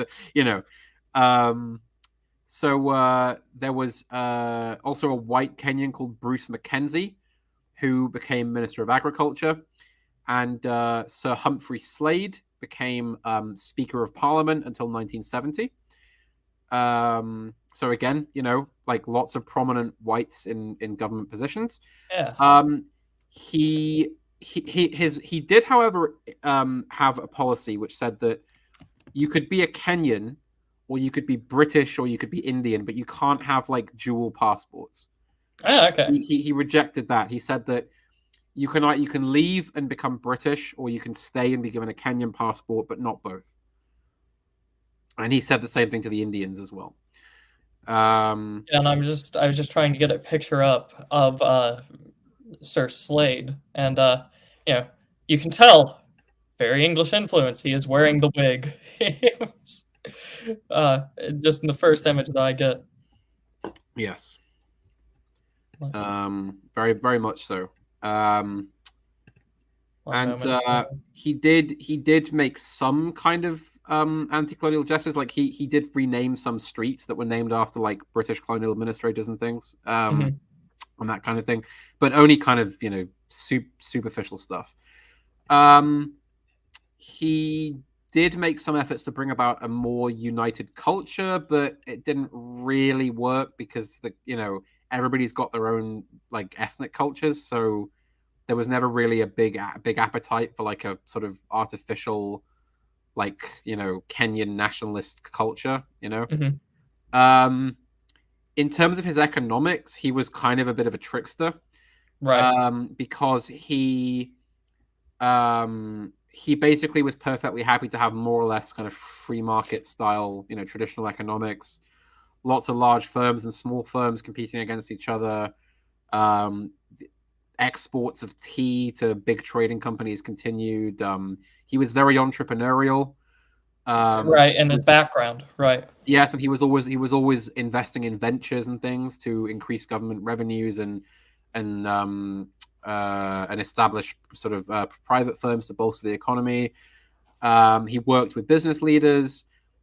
He publicly declared he would be a democratic socialist, but this was basically to appease a lot of African radicals in Kenya who wanted a Right. socialist state, and they weren't going to get it under Kenyatta. But he did pay lip service to it, um, and he officially declared a mixed economy.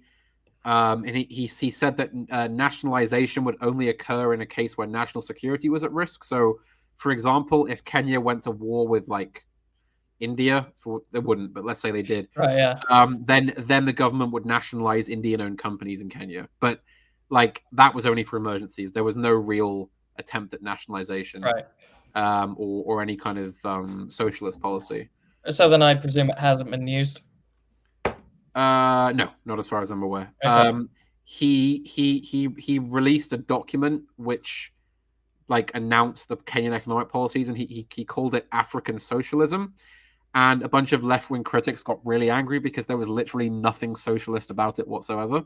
It was literally just like by the book traditional economics. Um, you know, spend wisely, make sure you're running a surplus, and Yeah. don't interfere with the market. And they were all just like, "Wee, no, he said it was going to be socialist." Wee, yeah, um, yeah, Yeah. uh, I'm liking this. He's playing the political game very well. If what you're saying is true, and yep, obviously I believe you. So, paying lip service to a bunch of radicals, and then painting everything in their paint, and then what's under it is not what they want. Yeah. yeah. So Basically, he's very canny at that. He also uh, he institutes an act that prohibits non-citizens from engaging in major trading. So if you want to farm like any of the big cash crops like tea, rice, coffee, maize, anything like that, you have to be a Kenyan citizen legally. okay. And I Right. quite like that. I think that's a quite reasonable policy. I was about to say, and given some of the American happenings with some, various potential subversives buying up farmlands Yes, under the nominal exactly. guise of farming them better, uh, Yes. it seems to me that if you really wanted to have a nation, it makes sense to say that something like the farming in the nation has to be done by its citizens or Well, I imported, mean, for not example, administered by a foreigner. if I was in power tomorrow in Britain, I would immediately seize all housing properties owned by foreigners, like Chinese or Russian or Arab, Mhm. like property management firms, because that's a big reason that we're suffering so horribly with housing inflation. Right? Yeah. Because like billionaires in China are just buying up like streets of houses for their portfolio and not using them for anything. So I would immediately make it that not only do you have to be um, a a citizen of Britain, you have to have resided here continually for like 15 years or Right, something. yeah. I would just say like, sorry, like no more foreign ownership of British goods and property. Right. Like it's not going to happen. Because if you look at the the supposed official maps of the country borders of the world today, everything looks very clean except for a couple of places. You know, especially in the West, we get straight lines and historical borders and all of Yeah. that. But if you were to look at land ownership, citizens of which country owns which land, it suddenly starts to look a lot more like something 400 years ago. And that's Yeah. not a knock against something 400 years ago. It's more just to say that you have a lot of foreign nationals, usually in service of a foreign state, that owns your land. Yes. Which, if you are to keep a nation, is a security concern for the nation. So, yeah, I agree. thanks. And somebody in the chat has pointed out that voting as well. I would also make it so that I would not only introduce a qualification for voting. I would also make it so that you have to have lived here for 15 years and be a citizen before you can vote. You know. This is, I presume, before the Jacobite Restoration. Yeah, it's the run up to that. We're gonna have to work within a parliamentary framework until we can reach that point. But yeah, you have to like slowly rebasin the country before you do Yeah, that. okay. So yes. Anyway, back to Kenya. He did have an idea called black capitalism, where he would encourage African entrepreneurs to build up their capital in Kenya, not to have it entirely reliant on like European-owned like firms and multinationals.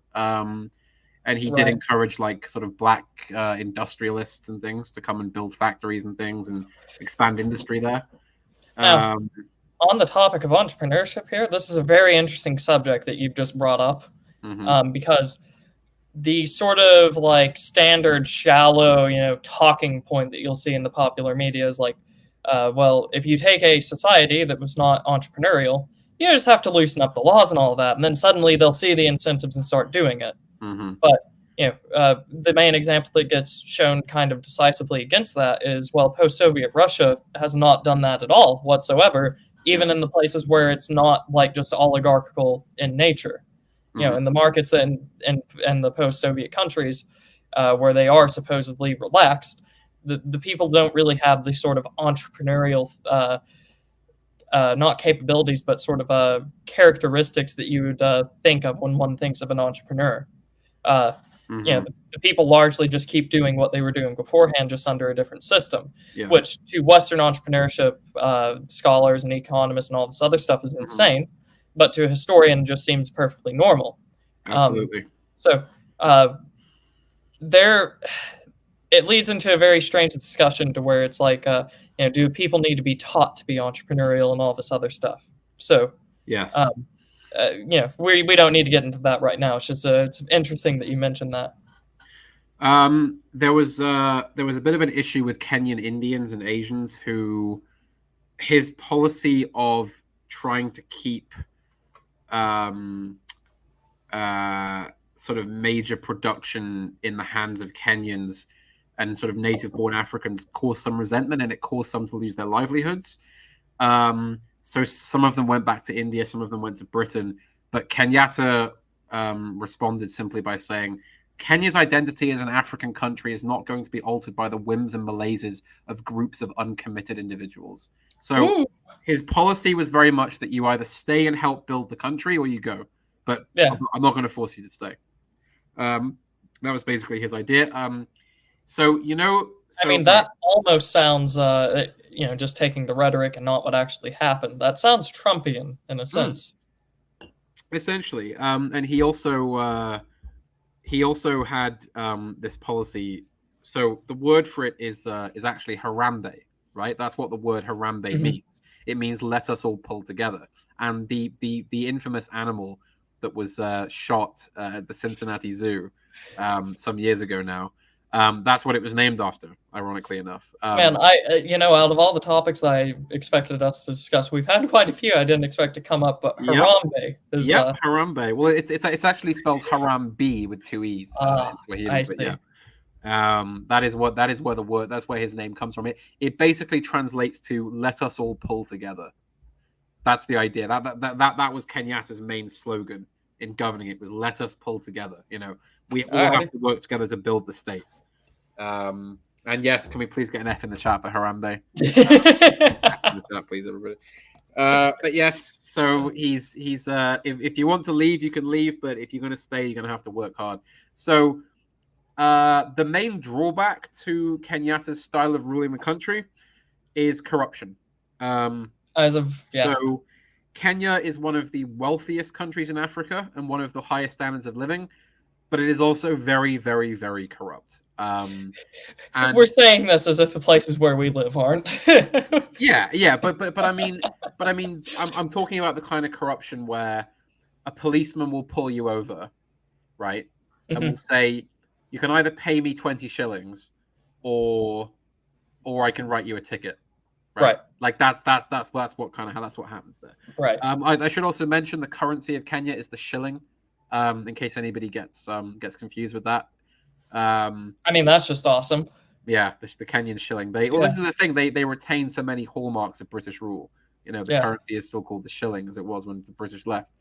So this is more of like a petty, low-level sort of standard corruption, not giant satanic cabals of pedophiles running the country. I mean, yeah, it's not the satanic cabal of pedophiles that we have in the West now, but it is like, for example, Kenyatta's family greatly enriched themselves while he was in power. They bought, farms, houses, businesses, properties. They got rights to schemes and stuff. I'm talking about that kind of corruption where the ruling elite does good things, but also enriches themselves at the same time. They very much do help themselves.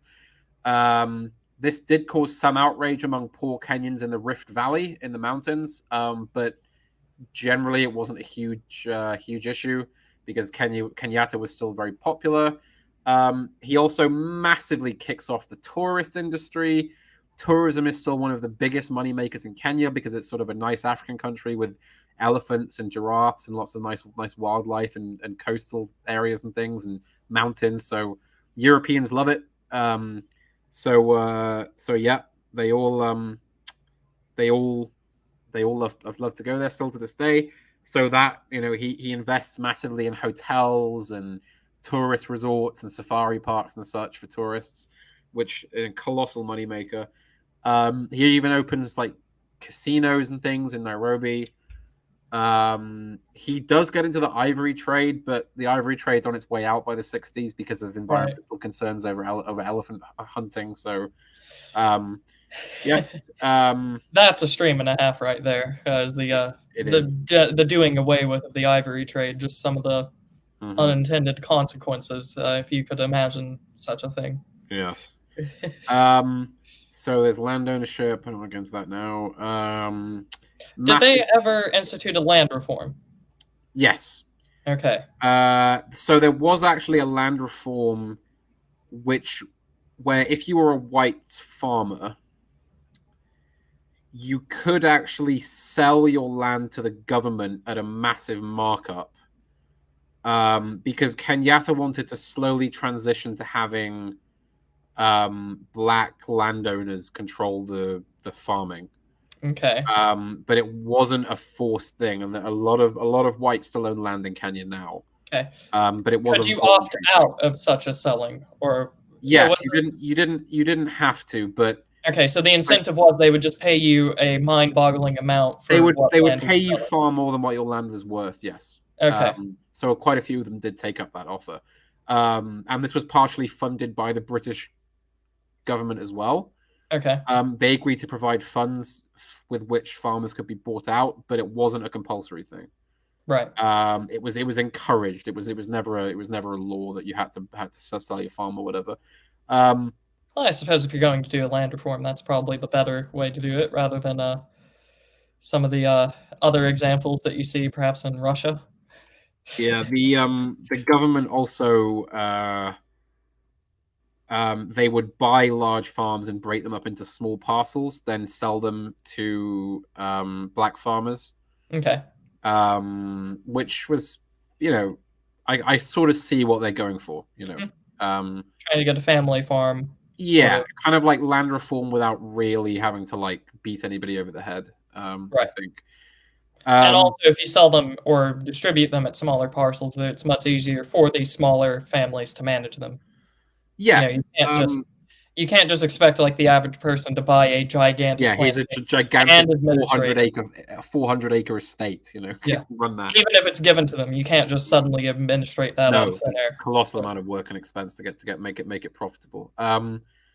There's quite an expanding of the cities, which does lead to some issues with poverty, where people are, the classic rural to urban migration going on, which does lead to like some slums popping up, and there's an issue with right, poverty. Kenyatta tried to reverse this. He tried to get people to go back out to the country, but it didn't really work. Um, and this leads to a growth in trade unions, which he has to keep a lid on, and he right. bans strikes. So there were no legal strikes. Um, Okay, that's a democratic socialist country banned strikes. yeah, So, um, I like that policy of trying to incentivize people away from cities to prevent the urbanization issue yes, instead of the usual solution of just throw money at it and hope that it gets better. hmm Um, yes, you're quite right. at least from a traditionalist point of view, that seems like if you were to head the country with what tools you had available, obviously Kenya is a republic and not just some absolute monarchy where you can just tell people stay on your land. Hmm.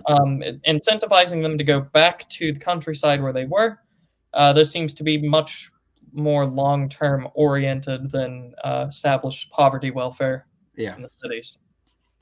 There was quite a growth in the public sector because of schools. So Kenyatta massively increased the education available to everybody.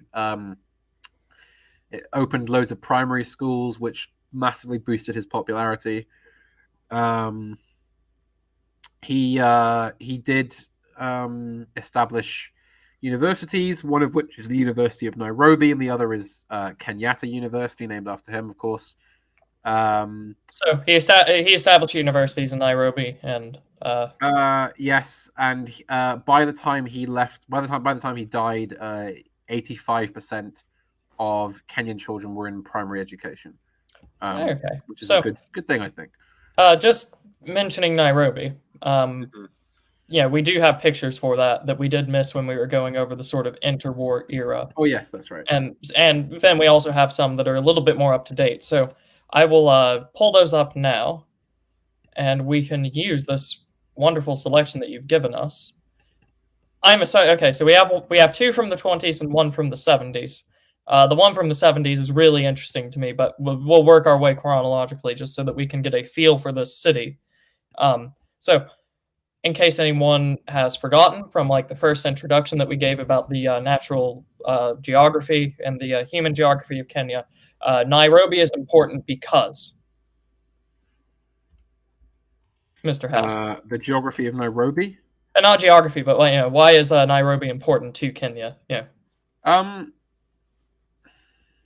I don't really know, to be honest. I don't Well, exactly know why it's is it a situated where it large is. city? Is it Yeah, okay? Yes. it's kind of like it's not on the coast, so it's not like really far away from the interior, but it's near the coast.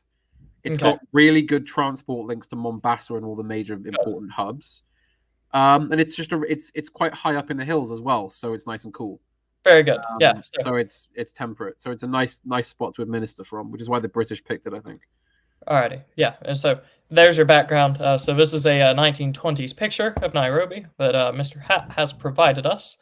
So now, Yes. what is the if I just showed this to someone and told them guess the country, what are the odds that they would say Kenya? None at all.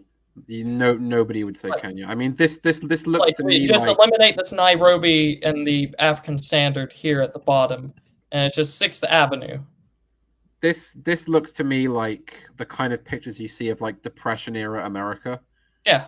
Like this is like some like stopover town in the Midwest, where you can buy like Coca-Cola and there's a motel. Like that's Yeah. what it looks like to me. And probably even more developed because you have stone buildings. Yeah, exactly. So, Yeah. it's on knock against the Midwest. It's just due to the rapid expansion of American cities, you don't really get that luxury of Mm. stone buildings. Yeah. And then here we have a second one. This is the Yeah. second picture that you provided. 1927. So, This is one Government of the Road. this is this Yeah. is this is one of the main streets.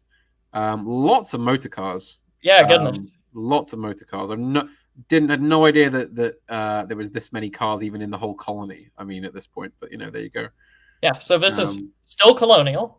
yep. The 1920s. Hmm. This is an agricultural colony primarily. Yeah. But And look at this. it's only been going a few decades at this point. Remember, it's not been going. It's not like India where the British have been there for 300 years. Yeah, so this is brilliant. And now this side of the street does look a little bit more American just because there's not the massive Yeah. stoneworks. You get yeah, you get bricks, you get the nice columns and archways to kind of keep things Hmm. cheap but also standing. Not cheap as in bad quality, but Yeah. um, cheap to build. Still looks very nice, which is also It another does. factor that you would see. Clean. And of course, in order to have all these cars with canvas roofs and open windows lying around, you need a low crime, high trust society, Yeah, which exactly. you have. So there you So go.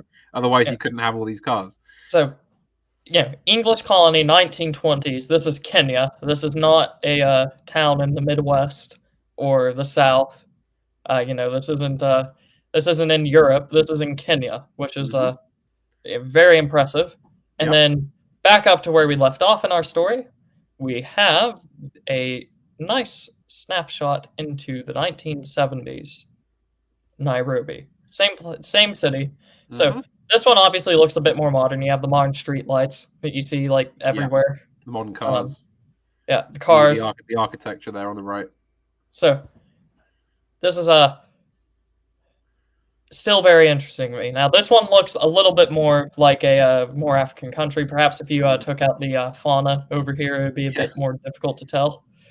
Uh, just because that Mm. fauna is the only thing giving us a, tropical vibe. If you didn't have Indeed. that, this could just be a town in the American South. So Yes. So indeed, there you have it. That's 70s Kenya. So there's actually, you know how I said that the living standard highly improved? yes, Well, what actually happened was that the birth rate shot up.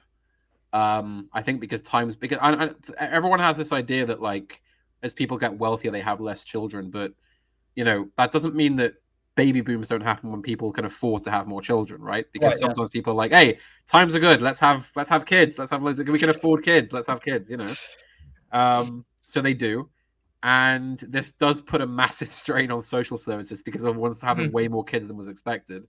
They did not plan for a big shoot in the birth rate, but they did manage to get that under control eventually. I think, though it did have adverse effects. In terms of foreign policy, Kenyatta, also because he was so old by that point, but he rarely traveled outside of Africa. He generally had a very isolationist policy. oh, Um, okay, cool, didn't didn't get didn't get involved in any great schemes. He was very adamant that Soviet imperialism was just as bad as, if not worse, than Western imperialism. So, was very resistant in his efforts to keep communism under wraps. He would jail or execute communist leaders. Yeah, there he is in his older years. I believe he was quite keen when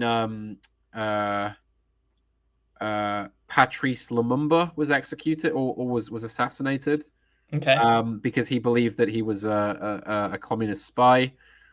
He also shut down relations with some parts of the Congo because of that.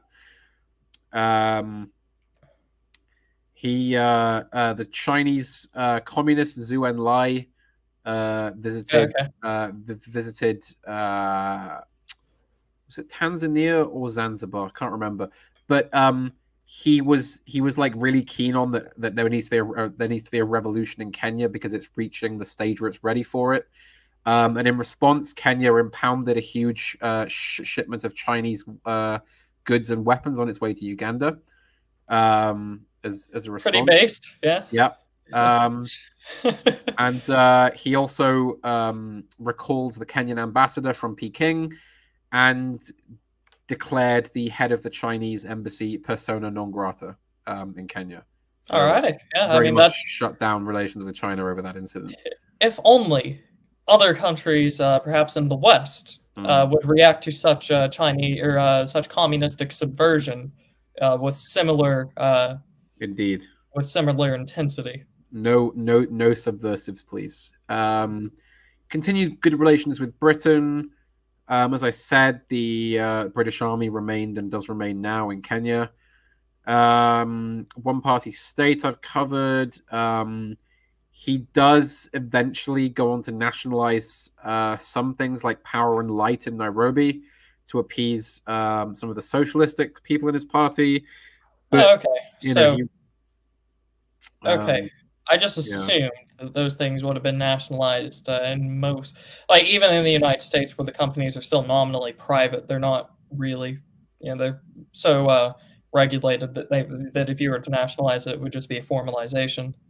Hmm. So, Um, yes, there was um, there was a new party created called the Kenya People's Union, which was like a sort of socialist breakaway, which wanted to contest the government, and he shut this down and arrested some defectors. He became ill in 1970 and was known to be somewhat senile. In 1975, he was known among his inner circle to basically be unable to govern the country, but this was kept under wraps. There was a small clique of Kiyuku uh, associates who basically took over running the country. In 1977, he had several bad heart attacks. In 1978, he died on the 22nd of August of a heart attack in the president's house in Mombasa. so this is him on the year of his death. Yes, that would have been. Yes, indeed. Year of his death, 1978. So, yes, he died. The Kenyans called in the British to help organize a state funeral, a British style state funeral. They deliberately model it on the state funeral of Winston Churchill, with a gun carriage and men from the Navy pulling a gun carriage and a big procession and everything. He, sorry, the country was kind of trying to project itself as a modern nation, Right. with this kind of modern style state funeral. He's given a Presbyterian Scottish funeral. King Charles, who was of course then the Prince of Wales, attended the funeral, as did various other representatives of other countries. Who exactly would succeed him was a bit of a problem because he was such a kind of personalist leader, and there wasn't a clearly established succession. So This issue seems to happen over and over again, where you it get a does. very perhaps maybe if we were to seize power one day, we should remember these historical lessons and establish a clear line of succession. Yes. Uh, So I'll just do a brief bit on his legacy and his personality, and then we'll take like a 2 minute like sort of pause, yeah, and maybe look at the chat and just pause ourselves. yeah, yeah, Then I want to cover the Moi presidency fairly quickly. I don't want to go on too much longer. yeah, and then How much time do you have left? I can go until the evening, my time. That's So fantastic. like, Then I we're think at your we'll go as far as we can go. so Yeah, here's an this is a street scene in a rural area in the 70s there. yeah. Welcome to Kenya. Look to Kenya. I see So smoke yes, in the distance. So so there's something going on. Uh, So yes, Kenyatta is generally regarded as a very great leader of post-colonial Africa. Leftists hate him because he was like extremely conservative in his outlook, and He betrayed the post-colonial revolution, obviously. yes, He didn't implement these sort of black nationalist, communistic policies. He betrayed nope. the revolutions, all of them, Hmm. at Um, least from what you tell me. yes, I mean that is basically what I would sum him up as well. Very, very pragmatic. His official biographer, Guy Arnold, said the following: Kenyatta possessed the common touch and great leadership qualities. He was essentially a moderate trying to achieve the radical revolution of a nationalist victory in a colonialist society. And his ambivalence over many issues can best be explained by his need to contain or use his militants, and he had plenty of them. They were impatient and wanted to see effective action. Kenyatta certainly knew how to appeal to African sentiments. So there you go. All right. Also describes him as a complete pragmatist and a moderate. He believed in the importance of authority and tradition and displayed, quote, a remarkably consistent view of development through self-help and hard work. He was also an elitist and encouraged the emergence of a Kenyan elite. And he was able to successfully navigate the political challenges that he faced. Very good. There you go. I think that's fair enough. Yeah. Some personal notes on him. It's remembered that he was a jovial man, an extrovert who loved being at the center of life. One of his students at the LSE referred to him as a showman to his fingertips, jovial, a good companion, shrewd, fluent, quick, devious, subtle, and fleshpot loving. He liked to dress elaborately throughout his life. He wore large rings, and while studying at the university in London, he wore a fez and a cloak and carried a silver-topped cane. So there you go. And he owned a variety of expensive cars as president.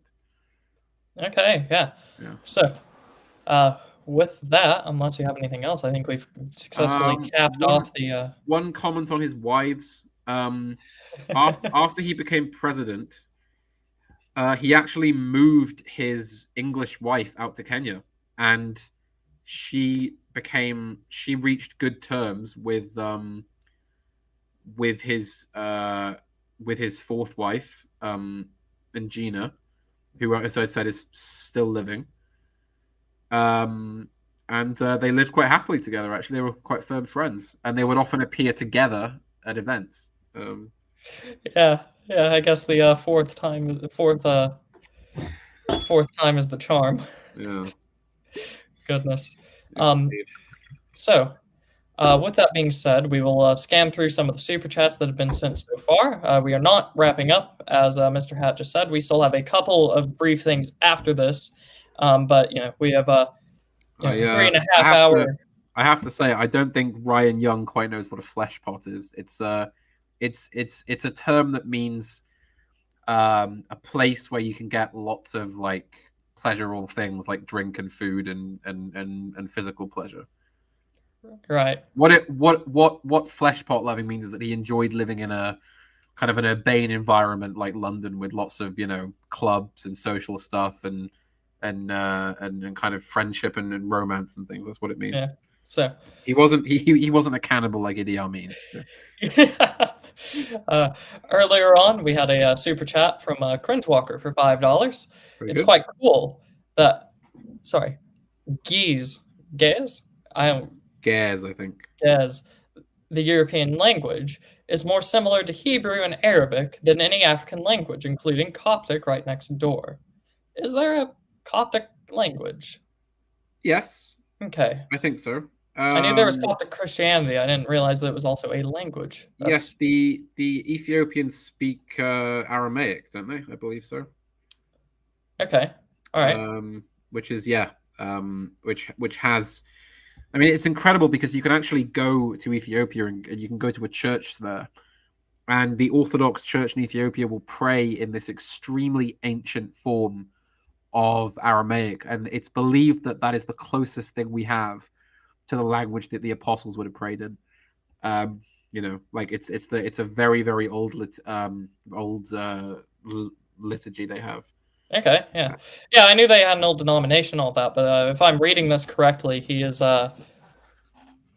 saying that Coptic is a language. So I guess that means like the Aramaic I suppose version. so. I suppose Okay. so. Yeah, I'd have to look into it. Yeah, and I will make this known. The reason that I am so engaged in this is because I am quite abysmal in my knowledge of African anything basically outside of North Africa. So, Right. um, and perhaps South Africa as well. For £5 sterling, D's bit of rough says, "Well done, Dragonborn. Brother Groiper will teach you the second syllable. Gur, woo." So What? the second. Oh, I see. Right. I see. Okay. And then for another £2, we have Spasticus autisticus, officially certified based black man. I agree. So that's the. I think Kenyatta was pretty. I wish we had leaders like him in the West.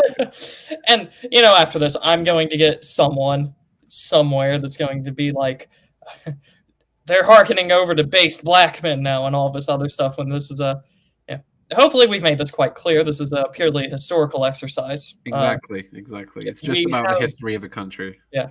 We will make it very known whenever we do a stream where we give our own thoughts on what should happen. So exactly. Yeah. So those were the super chats that we had. We had a very good suggestion from Matthew Barry, where he was saying he would love to see a stream like this for Ireland. And we can do. Yes, and I would need time to prepare, but I could easily do that. And we could also bring on a guest. Yeah, if we had someone that was particularly knowledgeable in Irish history, Keith Woods. Is he? I thought I know he does philosophy. Does he do history as well? I was only joking. I don't know. Okay, all right. Keith Woods for an Irish history. We have a recurring question: is Turnip Catholic? What's with the Austro-Hungarian flag? That is just because I keep flags of dead empires. If I were to tilt this, perhaps this way, you can see the German flag as well. You can also see what appears to be a Vatican flag there with the gold and the white. Is not Vatican. That is the Dutch flag. You just can't see the bottom of it. Yeah, the blue stripe at the bottom is unknown. Yes, well, of course, Turnip is a Catholic. He calls himself a Catholic. Yes, I'm the correct Catholic. Yeah. Yeah. Right. And originally I started using that partly as a joke and partly because it was very stuck up and snobbish. But now, like, all the people that are calling themselves Lutherans online are just abysmal in their integrity and their consistency in faith. So I might just start calling myself Catholic and refusing to elaborate. I mean, your entire Twitter feed is just you calling out Lutheran pause, basically, at this point. Yeah, and not just not laymen either, like pastors and seminary presidents. Yeah. Talking about how amazing the Jews are. We have perhaps a slightly facetious question when we were talking about land ownership restrictions. Yeah, why is it so hard to implement a policy like that? It's because your elites hate you. So, that's just as simple and as direct as I can put it. Any addition?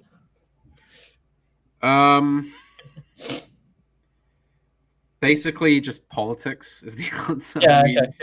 I mean, you have to understand that our governments are just enthralled to globalism. They're weak. They've got no ideas of their own. They work for a global elite of NGOs, so they're not going to implement a nativist policy. The whole struggle for the past 20 years from the right has been to basically institute nativist policies, and we've yet to really succeed to do that. So And perhaps one of the only explicitly right-wing movements in the United States, at the very least, at least for some of its members, would be the Know Nothings, the nativist party for the Americans, and they even really didn't succeed that well. They got incorporated into the Republicans and just basically got subverted. And a friend of the channel, Sandbatch, our American historian, could probably provide a lot more nuance to what I just said there, but it's we've had some successful nativist policies, but the movement has always been, just hampered at every turn. And I'm sure the UK could probably say something similar with Enoch Powell. Yes, I mean that's basically it. That just we haven't had any long-term success. We're still living under the thumb very much. So Yeah. We had our good friend Giz the Eunuch, who was thanking us for the stream, and I remember Giz was also saying oh yes, earlier on that a that's lot right. was learned. So, very, very good. This feedback helps, as does actual critical feedback. I did a solo stream on the Dixiecrats a couple of weeks ago, Yes, and I actually lost my voice for the rest of that week from the amount of speaking that I did. that's a But hard one. the feedback is appreciated because it lets me know what people want, which doesn't mean that I'm following a democracy. It more means I can tailor what I'm doing towards what people find more effective. We had another good friend, Joshua Ham, who said he took his sons to ride a fire truck at Yes. a volunteer fire department. Classic American tradition, right there. I had to go back and include that just because it is yeah, it's a wonderful American tradition. You always take the young children to go see the fire trucks. You let them honk on the horn, turn the sirens on. Yeah, I remember doing that when I was in the first grade. It was always wonderful. So yeah, a little bit of wholesomeness there, and then we'll go over this last super chat that we just got roll in, and then we will continue with the end, or the end of this story that's being presented here. From RCW for £5 once again. Cheers, and cheers to you, my good friend. So, with that, I think that we have a nice break, and we're ready to. So. We've covered the colony all the way up to the. Port in me now, so. Oh, wonderful. We covered the colony all the way up to the end of the Kenyatta presidency. And now I believe, if I understand the chronology here, we're on to Moi. Yeah, Daniel Toroitich Arap Moi. So I take the black and white picture first. Yes, any pictures of Moi you can use are fine. So I'm not going to go into as much detail with Moi. I want to basically run through him, give a brief summary of modern Kenya post 2000, and I'm probably just going to end it there after some closing remarks, I think. So yes, Daniel Arap Moi, who already died recently. He died in 2020. So many of these Kenyans are so long-lived. Like, I remember when I started to research the country's history in, 2015, I was like, oh my God, all these people are still alive. Like, Kenyatta's wives are alive. Moi is still alive. I was like, God. but yes, he only died recently in 2020. It may have been a COVID, actually. I can't remember. But yes, he was born in 1924 in the Rift Valley in Baringo County. Well, it wasn't Baringo County. It's Baringo County now, which is where my family has its big plantations. And I've been to Baringo County, and it's very nice. I see. There's quite a bit of rural poverty, but the land is really nice. And with the Rift Valley, that is what you said was the traditionally poorer area. Yes. Okay, so, and I should have brought this up at the beginning, but I neglected to see that we actually did have a map that does just outline and illustrate all this for us. So, pardon me for anyone that was confused this entire time. You can see the Rift Valley just goes up through here in the northwest. We did say it was in the northwest. We were showing that on the topographical map, but this should sort of contextualize things. Nairobi is down here. Mombasa, the big trading city, is down here. So there's your Lamu, the lovely historical resort, is there. You see the equator. Yeah. You can see Moyale, where my family has its title located. The paramount chiefs of Moyale, despite not being from there at all. Thanks, Britain. That caused an issue with anyone that lives in Moyale, that they are represented by people that aren't from there. No, but it has caused some of an issue because I have no idea why that was. I have no idea why that was granted, but that's it. That's the title. So, but yes, and yes, Ryan Young, tea, coffee, and other agricultural goods. And yes, so Moi was born in the Rift Valley in Baringo County. Or what would become Baringo County. He again, like Kenyatta, he is sent to a missionary school because his parents die. And his elder brother sends him off to the Africa Inland Mission, which is still there now. It's I think it's like a confederation of Christian churches. It's not strictly denominational. Right. It just sponsors various Christian churches to go and teach in the area, basically. In the United States, you have something very similar. If you're in a locality, there might be like a priestly or a pastor's league or something like that. And where it's not like a confessional thing. You don't need to agree to doctrine necessarily, besides like the creeds or something like that. As long as you're preaching the gospel of Christ, basically. Right, and they'll basically do things like charity work, things that don't require specific doctrine to be taught. Yes. They'll do things like they'll open like food halls or medical centers and stuff like that. Right. They'll fund schools. They won't teach the schools necessarily because that could be considered like a doctrinal thing, but they will fund them. So, things like that. Yes. And Ryan Young asking in the chat about crocodile attacks. How do you irrigate? Well, crocodile attacks aren't really an issue in Baringo County. Elephants are, though.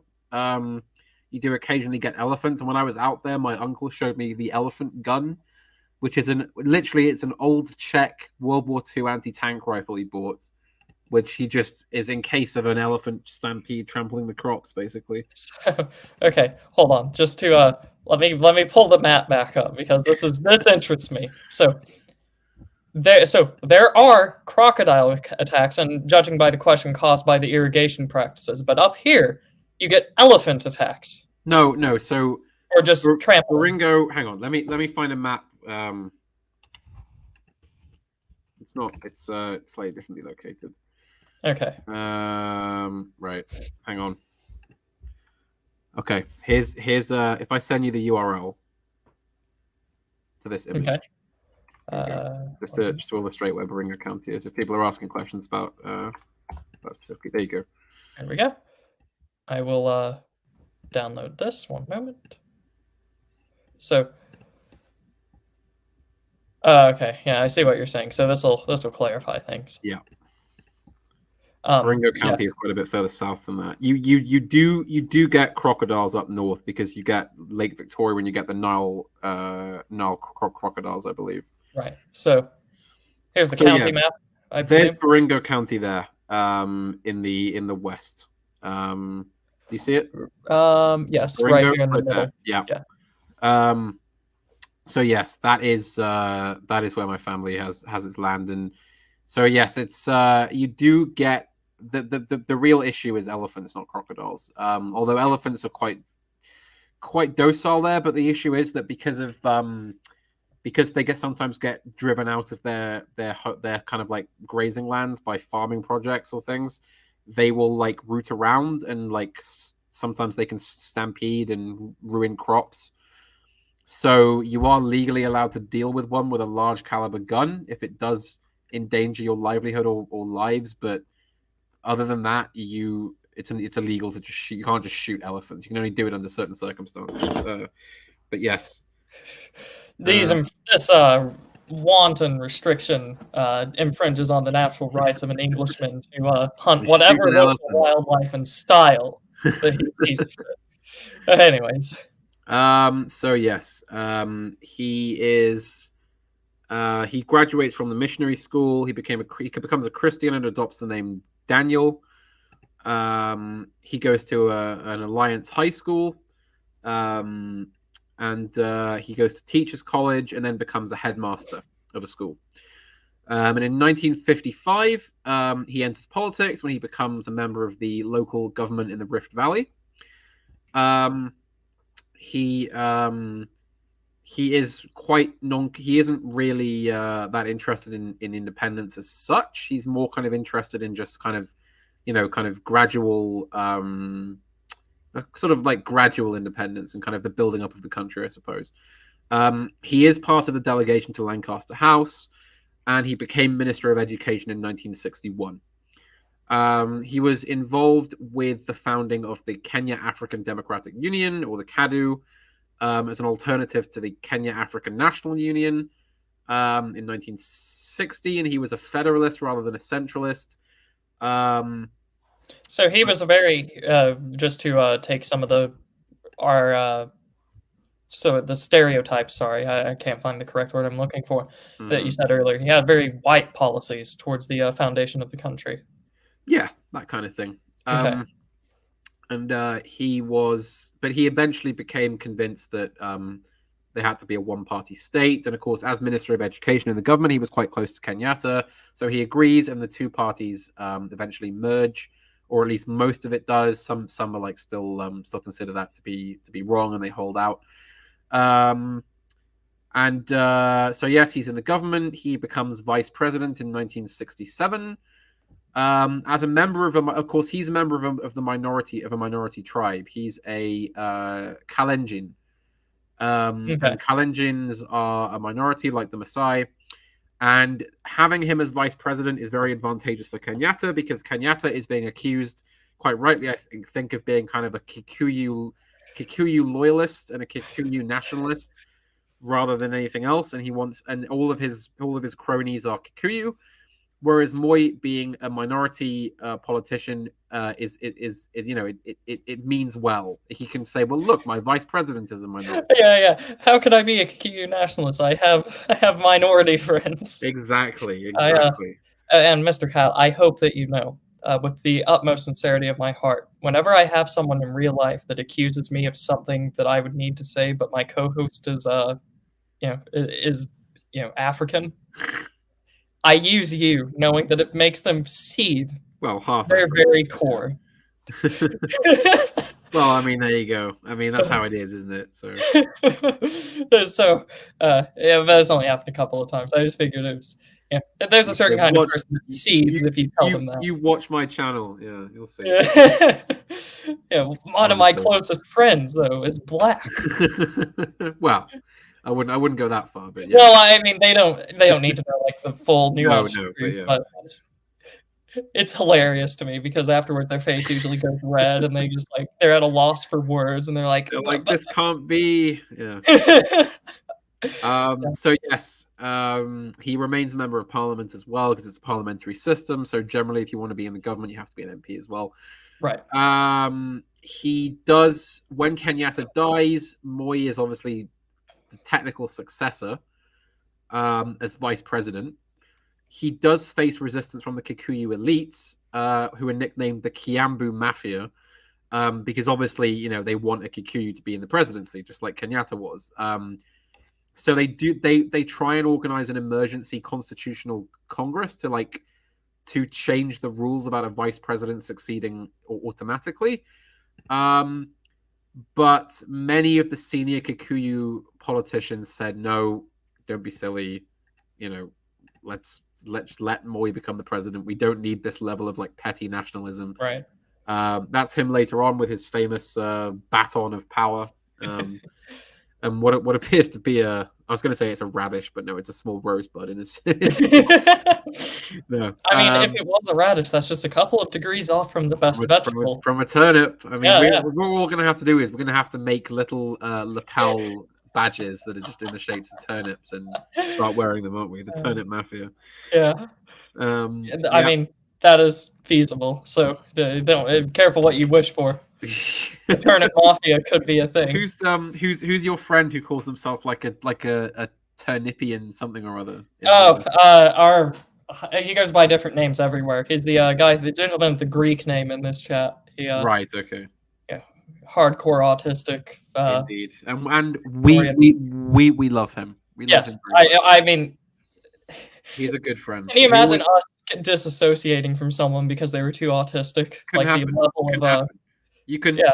you can only disassociate with somebody if they're not autistic enough or not racist enough. You have to be on the level. So anyway, Daniel Arap Moi So he almost faces a tribal coup. almost faces a coup, but because the Kyuku politicians don't want to deliberately destabilize the country, so they allow Moi to become president. As per the constitution, when a vice president succeeds a president because the president dies, there has to be a special election for the balance of the term. So that election is held, and nobody else is going to run.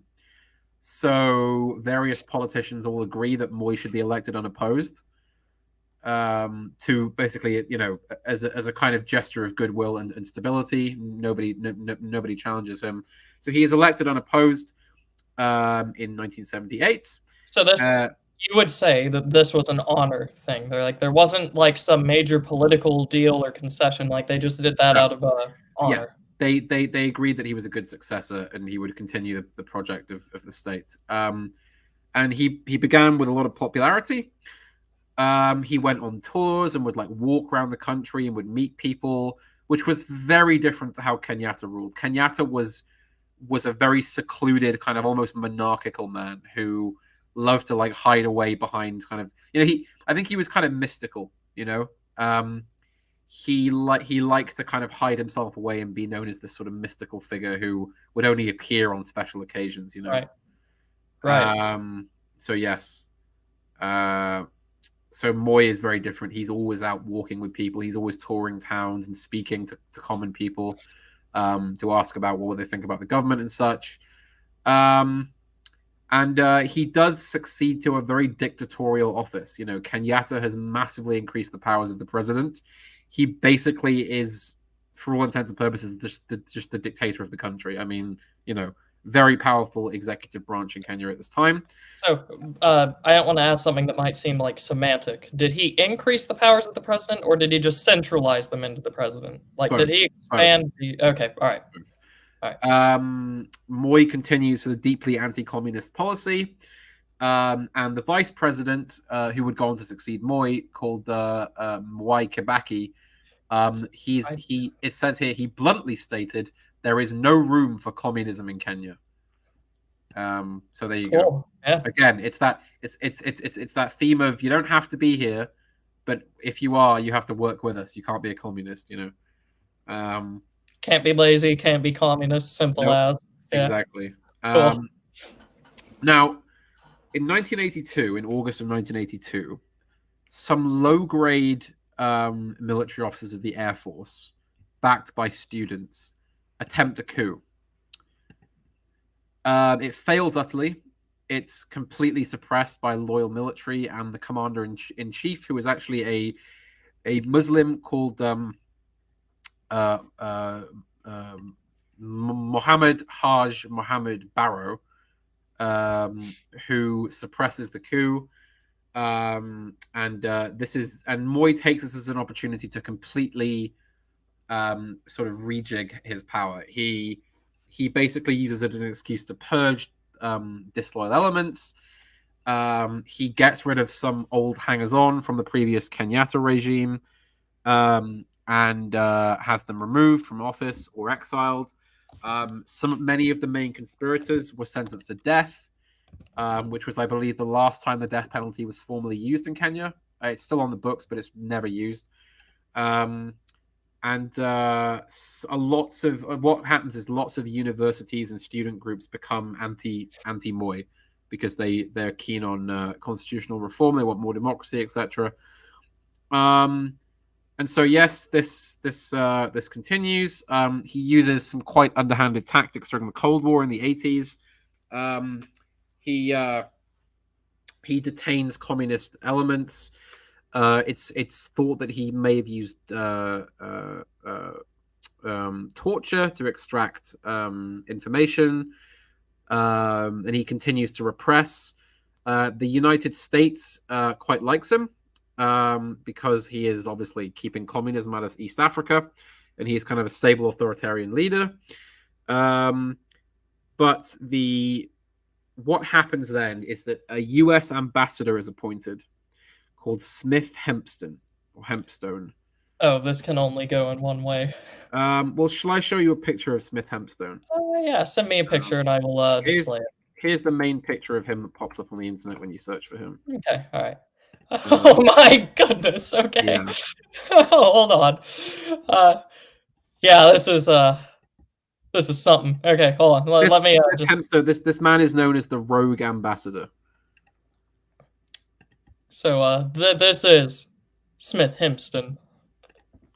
Yeah, there he is, Like Smith Hempstone. Yeah, this again guy. Okay. known as the Rogue Ambassador. Yeah, rogue United States ambassador appointed to Kenya. Please Well, continue. I'll There's give you nothing a on brief this. history of him. So he's born in 1929, goes to the University of the South. He's from Maryland, I believe. No, that can't be right. Anyway, I don't know where he's from, but I will. I'll save you and just tell you politely that some Southerners will die before they consider Maryland part of the South. well, there Uh, you go. That's just what I was saying. It didn't sound right to me. Um, he fights in the Korean War as a Marine. He works for the Associated Press. He works as a newspaperman all through the 60s. And he's appointed ambassador to Kenya by George H.W. Bush in 1989 because the United States is embarking on a new policy in Africa where they're trying to push African countries towards, quote, democracy and human rights. Now, in 1989, Moi is still very much fighting the Cold War. He is detaining dissidents. He is imprisoning suspected communists. He is running a big secret service operation and spying. Very, very repressive policies to try and keep stability around. Smith Hempstone shows up and basically just becomes a big opponent of Moi. He begins to rabble rouse. He begins to like openly meet with like opposition politicians. He starts to like openly call for Moi to stop being such a tyrant and bring back elections and end the one party state and all this kind of thing. Causes all kinds of embarrassment for himself because this is not generally how an ambassador should behave. But and you can get away with it if you're a representative of the United States and not just any old country, eh? So I imagine that the one party state was still popular. I guess the probably have thing. to keep going, yeah, which is how things will run. But I mean, the thing is, like, I mean, you know, I mean, you know, I don't want to wade into the whole issue Mhm. around America recently, but I mean, you know, it is a pretty imperialistic world hegemon, I would say, and Yes, you know, like the fact that they can send their ambassador to just a country and have them. Yeah. you know, just openly harass a leader for There is a years. complete lack of honor and a lack of professionalism in the imperialism, which is an imperialism that I don't quite support. Yes, I would agree. Yes, exactly. And of course, Moy can't just kick him out because you don't want to alienate the US, especially since you know, Kenya and the US are quite close. A lot of trade going on between them. You know, fairly. He doesn't want to alienate the world hegemon, especially since the Cold War is still going on and the Soviet Union is still quite powerful at this point. So Moy is very unenthusiastic about reintroducing a multi-party system, but Hempstone won't shut up, and he's facing a lot of pressure, so he does. His party, the KANU, are very much against it too, but he says we have to do it, and he wins them over at a conference. And so he repeals Section 2A of the Constitution, which lifts the ban on opposition parties, and eventually the conference passed the motion. So now, despite the fact that opposition parties are free and allowed, Moy and his KANU were returned to power in 1992 and again in 1997 because they're still popular enough and they've been they're a very well known, it's like if you've been in power for that long, people kind of get used to you. We need a sort of like soy jack or Voyak meme where it's basically like stop being authoritarian, and then you have like the chat on the right that says all right, and then like it has like 2A crossed out, and then at the bottom it's like we just won another election, and then it's like no, not like that. Yeah. Exactly. Perhaps someone better with visual editing could make that. It must be said, he did use some quite underhanded tactics to win the elections because he skillfully exploited the ethnic tensions. Well, And yeah, would okay. often That's not like ideal, but it's not like going to one of your states and dropping in 400 trillion no, ballots in the exactly. middle of the night. And I mean, it's not as if he hadn't done that, he would have lost. Like, Mhm. this was just to kind of bulk up his support. So he did use kind of racial policies to win, especially courting like larger ethnic groups. And of course, because the opposition weren't expecting him to just open up free elections, they hadn't organized. So they weren't really there on a I see. grassroots level. So the opposition just weren't ready. So he was able to just storm the elections. Um, So what would the opposition be like? Was it mostly left, right? Was um, there a mountain on either side? Yeah, honestly, the opposite political opposition in Kenya is very kind of like it's like it would just be basically it wouldn't be that radical. It would be a bunch of politicians who would be like slightly more federalist than he is, I see. or like slightly more pro like isolationism, or they might be leftist and more pro the Soviet bloc or something like that. But I see. it's not like a really serious radical split between the two groups. Um, yeah. Also, the big issue is that the opposition infights and splits the vote constantly. So Moy just easily keeps winning with like 40%, because the opposition is just split between like 5 different groups, all have like 7%. So not really a problem for him. So yes, he's continued in power. Very often he's seen as corrupt and autocratic, which is true. He does continue a lot of the corruption which was established during Kenyatta's rule. He has secret dealings in big companies and massively enriches his own stock and things like that. He's implicated in the Goldenberg scandal, which was a scandal which occurred in 1993, which I believe it was, Does it involve banks? which the Kenyan government was found to have subsidized exports of gold far beyond the standard arrangements by paying the company Goldenberg International 35% more than their foreign currency earnings. That's what happened. I will I will leave inferences to those who don't want my channel to disappear tomorrow. Yeah, but I'll just leave that there. So yes, uh, Goldenberg sells gold. he is worried that upon leaving office he might be tried for human rights abuses, and it's thought that they're generally his when he left office in 2002, he transferred power to his vice president Mwai Kibaki, and it was generally understood that he wouldn't be tried for human rights abuses if he agreed to peacefully transfer power. So yeah, And so he that's leaves power in basically the 2002. contemporary era. I'll just really quickly run through a few more things. So in 2002, he can't run anymore. He's constitutionally barred because he's reached his limit. So yes, Mwai Kibaki runs for president, and he's opposed by Uhuru Kenyatta, who is the son of former President Jomo Kenyatta. Would this be the photo called Kenyatta 1, or is that still the elder Kenyatta? That's all the elder Kenyatta. Okay. I don't have any pictures of the modern guys. As I say, if in that case, I can just find one very easily. So Mwai Kibaki becomes president, and he's rather a hard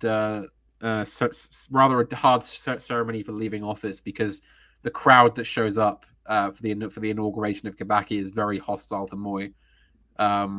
So it's not pretty, but it does happen. He kind of retired to a secluded life, and he was often consulted on various things. There was a constitutional referendum which failed in 2005. Kibaki continued to rule. And where are we? So he is succeeded by. Oh yes, as I said, he died in 2020 at the age of 95. And he was not given a state. Oh no, he was given a state funeral. I think all former presidents are entitled to state funerals in Kenya. Alrighty. And Succeeded this by is the I believe that is the younger Kenyatta receiving the sword. yeah from Y Kibaki, who was Moi's successor. So, That's Kibaki on the left and and then this is the Kenyatta on younger the right. Kenyatta. Yeah. Yes. So, So yes, Mwai Kibaki is president from 2002 until 2013. He oversees some unfortunate violence during elections, and there's a little bit of infighting there. He tries to reform the constitution on various ways, and he splits the office of president back into president and prime minister. And he reaches out to various European countries as well, for further relations. I would just like to point out the story was much more stable and much more smooth whenever we didn't have this democracy stuff that was Yeah, it's weird how that works, isn't it? causing electoral violence and causing splitting, powers into competing offices and all this other stuff. The most important thing about Kibaki is that he is very, very anti-corruption comparatively. Oh, okay. He comes to power on an explicitly anti-corruption platform. Despite this, he is implicated in the Goldenberg scandal. He engages in various accepted forms of corruption. Though he does cut down massively on a lot of corruption. The thing is, the whole culture of corruption and kickbacks is just how things are done in East Africa. I mean, I don't think it's ever going to go. Right, yeah. You're always going to have, that's just how it works. There's an American culture of corruption as well that was basically in law until a couple of anti-corruption presidents got there, and now it's just underground. Yes. Well, there you go. So he rules until 2013 and hands power over to Uhuru Kenyatta, and at a big ceremony in a stadium. Uhuru Kenyatta is part of the Kenya African National Union.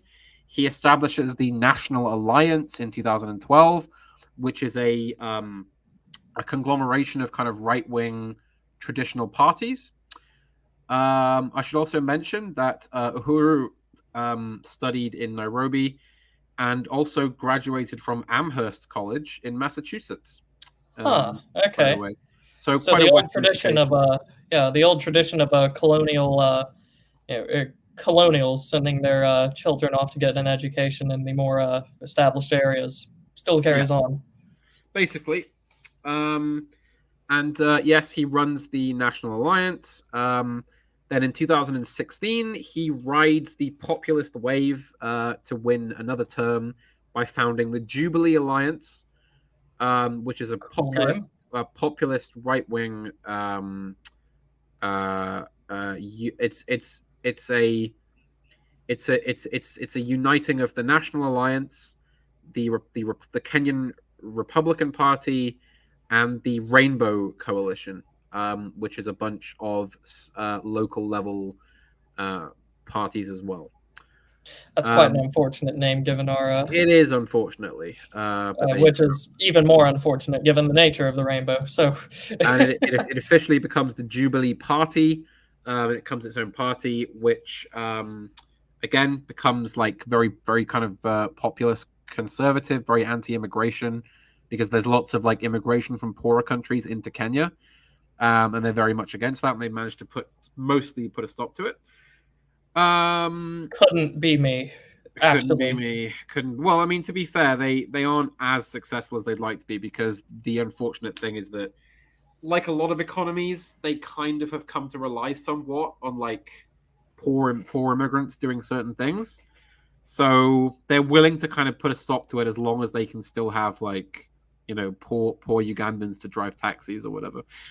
How the mighty fall. Yeah, exactly. Uhuru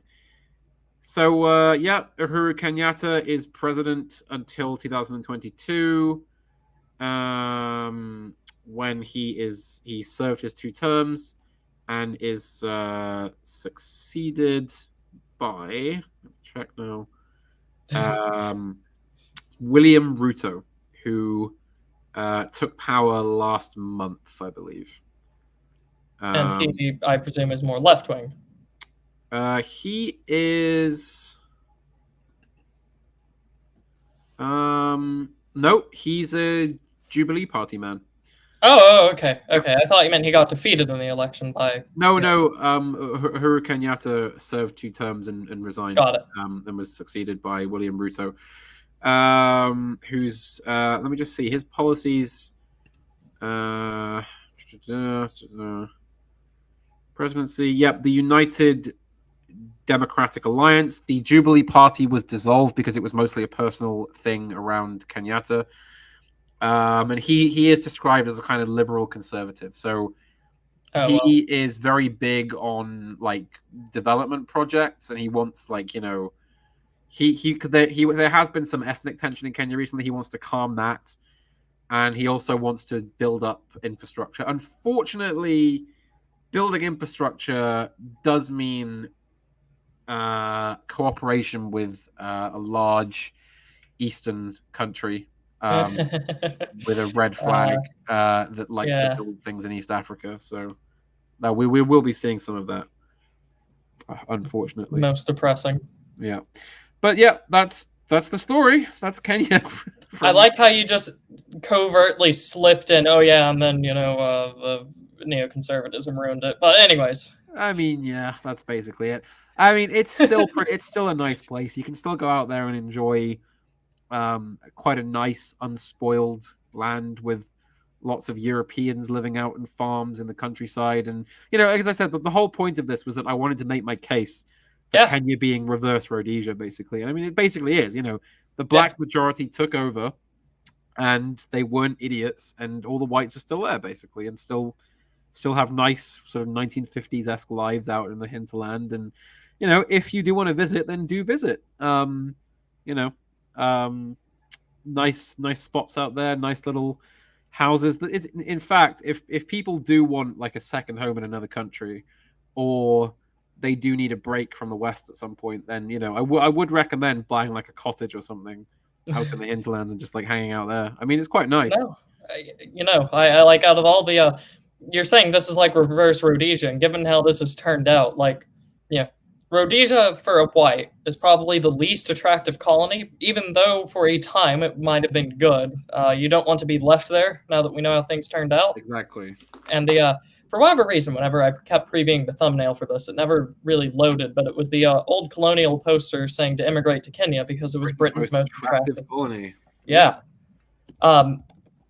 So I think you have really made the case. If we discard, sort of cheating examples like Canada or Australia, where there was like nothing there, Kenya had tribes, and by that point in time, they had already built themselves up slightly to where they were at least a population resistant to being completely exterminated. Australia, New Zealand, and all that, not as much, given by the dominant state of the white descended majority. Yeah. Kenya, on the other hand, completely different set of circumstances to be compared to South Africa, Rhodesia, India, and all this other stuff. Probably, I would say, given what you've told me, the most attractive. Which, good. You did a very good job with the case here. Also, I would say if you are white and you go to Kenya, they like white people. They're very friendly. Kenyans are very friendly people. They hate Somalians, and they're not very big on Ugandans, but whites are white, so. And here, this is the thumbnail in case it hasn't loaded, and I need to go back and fix it. Kenya, Britain's most attractive colony. I thought that would catch some eyes because, especially at the right wing, we'd look at like the 2 years that Rhodesia existed as a good place for whites to immigrate, or Europeans or anything like that, and the living standards, in spite of all of their sanctions and forced isolation, and then we just ignore how it actually turned out. Which, seems to be pretty important if you're going to consider where to go to. This seems like if I were to have family that went to colonize, had family that went to colonize Kenya, I could probably still be alive there with my farm today, as opposed to Zimbabwe or South Africa. Very, very much so. They're very, very friendly people in Kenya. They always have been. Very, very, very, very, very, very welcoming. It's the sort of place where if your car breaks down, the locals will like come running out with spades and just like dig you out of the mud and like get you going again. Yeah. And Very, very, very nice place. and this isn't you just puffing yourself up because you aren't. Nope. I think it's safe to say you are closer to the more English, British, Welsh side of your uh, Oh yeah, I family. didn't. My father is, as I said, he's the paramount Moyale, but he's lived in London for some time now. That's how my parents met. My mother is Welsh, and yeah, so that's it. I've never lived in Kenya. I've only visited it once. Though it was a very eye-opening place, and I've done a huge amount of research into it. Um, and yeah, Yeah. that's basically it. It's just So it's a nice country. I was surprised when I learned about it that it was so stable and there was like no coups or civil wars or you know yeah, that's what I was. I thought for sure there would be a coup somewhere in the middle of this, but nope. no, It was an not attempt. even with the intervention. It was an attempted one, but it Yeah, didn't go anywhere. and not even with the intervention of the neocons was there a coup, which is Nope. yeah, fantastic. Um, Now, with all of that being said, I do have something to shill that we're at the end of the Kenya stream, and Um, I'm going to leave this without commentary and just let people take it in. Uh, this is coming soon. So, yeah, I know what this is, but I won't spoil it. I've been made aware of some plans. Just looking so in chat. Jacob asks if Hat were walking around Nairobi, would he be considered a foreigner? The answer is yes, because I'm simply not from there, and I look visibly very light skinned compared to everybody else. So I would be also because it would be obvious that I'm from the UK, not from there, but not in the same way that like a Chinaman would be considered a foreigner. I'd be considered like a Kenyan removed, if you see what I mean. It's not like I have walked down a street in Nairobi before, so you would it know be the equivalent of a Boer going to the Netherlands? maybe, or you could probably like flip that, but yeah, Right. Yeah. essentially, I wouldn't like people wouldn't look at me and think foreigner, because I look so ambiguous, but yeah, So, not and it, then it's no, it's quite a difficult question, but the answer is not really. we had a series of comments as well from a gentleman called William Turner. He said he's got an old 1880s 500 Express, makes easy work of elephants. Unfortunately, it's black powder, and ammunition hasn't been made for it since the early 20th century. That Uh, that that face looking at us now is the last thing an elephant sees. and he goes on 500 Express looks like a very heavy, small double barrel shotgun, but it's actually a rifle. So, um, and then, of course, he has the best of the three comments. My wife grows radishes. I should make her grow turnips instead. Yes, you Yes. should.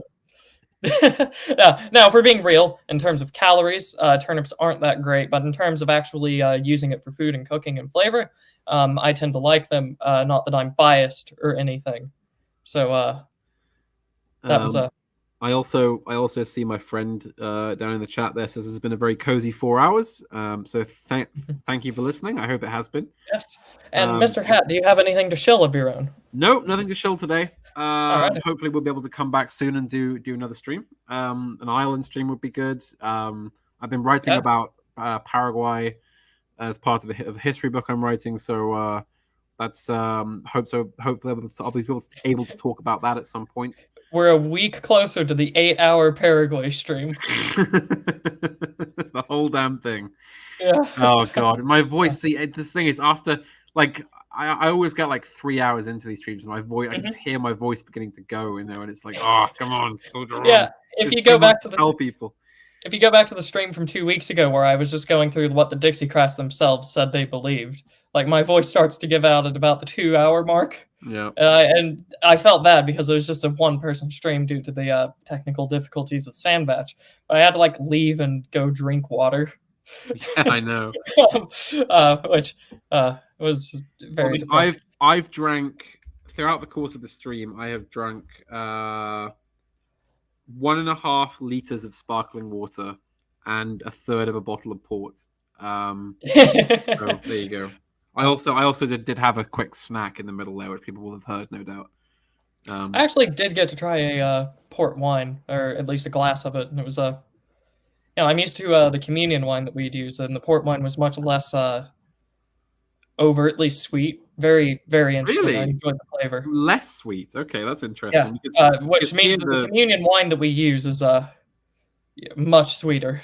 that's really okay. Yeah, Hmm. uh, because yeah, I realized that that probably wasn't the expected reaction to have gotten from that, but it was also much stronger, which was probably to be expected. Yeah.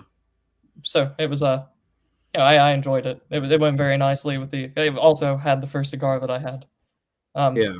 and before we get to that last super chat, I'll just answer one question: is Turnip an Anglo-Saxon, or is he like most Americans mixed? I am just about half English and half German. Um, Now, whenever I look back into ancestry, I have family that will live in Northern Ireland and Southern Scotland, but they were mostly English that married English. So Hmm. um, take for that what you will. There might be some Scots and Northern Irish mixed into me, but from the vast majority of what I can trace, it is usually English marrying English until very recently, and then I have a German side of the family that Hmm. came to the that was in the South and the Midwest as well. Also, where the name turnip seed comes from. Yes. Um, and then we have another £2 donation from Spasticus Autisticus. Thank you, sir, with a splendid name as that. It is, He isn't says, it? "What's Hat's favorite brandy?" Um. Well, I like Courvoisier. I like Remy. And when I have a brandy and soda or B&S, I like to use Bertu. Um, that's the answer. So yeah, Bertu and then brandy for mixing. we get something. Some denominations basically use grape juice, and there are some that will use it. Lutherans aren't supposed to, thankfully, or at least the ones that I'm with. And it's really weird because I can go to the Lutheran church in Tulsa, the LCMS church down there. The wine is much stronger. Like you can, it's very obviously and clearly wine. And then the one that I'm at in my hometown is very sweet and much. I don't know wine terminology. I would just describe it as sweeter and gentler in taste. Uh, Mm-hmm. if that makes any sense. Um, I mean, all the wine I've ever had in communion is like pretty like it's pretty good stuff actually. Mhm. Like it's not like it is. It tastes like wine. Right. It's not watered down at all. I don't believe. Right. Yeah. No, I'm not saying that like the taste isn't there. I'm just saying it's much less strong here. And then if I go to Tulsa, it tastes much closer to the port that I had. Um, Okay, yeah. Because so to me, all the ports I like are all quite sweet. yeah. Also, I have to ask, but I don't want to drag this on any longer. But No, before no, we go on. go, you said that some Southerners consider Maryland to not be a part of the South. Now, Some do and some don't. whenever I read about the Civil War, Hmm. they always explain it to Europeans as like the Mason Dixon line, and Yep. they actually a lot of them include Washington as part of the South Yep. because it's got like a sort of slightly like subtropical climate, I Right. believe. And at that point in time, Maryland, Delaware, Washington, D.C., Kentucky, and Virginia were all very southern, Mm-hmm. at least by the people that lived there. Um, it's just that I've seen people now in the modern day basically say that Delaware, Maryland, D.C. can't be, and Northern Virginia can't be considered southern anymore. And then I Right. have some that say the Mason-Dixon line is the border of the South, therefore, you know, so. I Um, see. After this, I might run a poll and just ask people, do you consider Maryland to be Southern? Yeah, And we'll, let's see. Let's see. Well, yeah, I'm going to ask Cows. See what she thinks. yeah. So, alrighty. With all of that, anything else, Mr. Hat? No, that's all. Thank you very much Alrighty. for hosting me and letting me ramble for 4.5 hours. It was very enjoyable, and you sell yourself short by calling it a ramble. Yes, and I also have to mention before we go that a lot of British people, for some reason, pronounce it Kenya. I don't know what. I don't know why. I've see. I wasn't brought up to pronounce it that way, even though my family is quite aristocratic. Mhm. I wasn't brought up to say Kenya, so I don't know. But there'll inevitably be people who insist it should be Kenya. Yeah, so I hadn't even heard of that. It's always just been Kenya over here, probably because that fits the American Yeah. the American accent. But with all of that, thank you very much for the story presented here, Mr. Hat.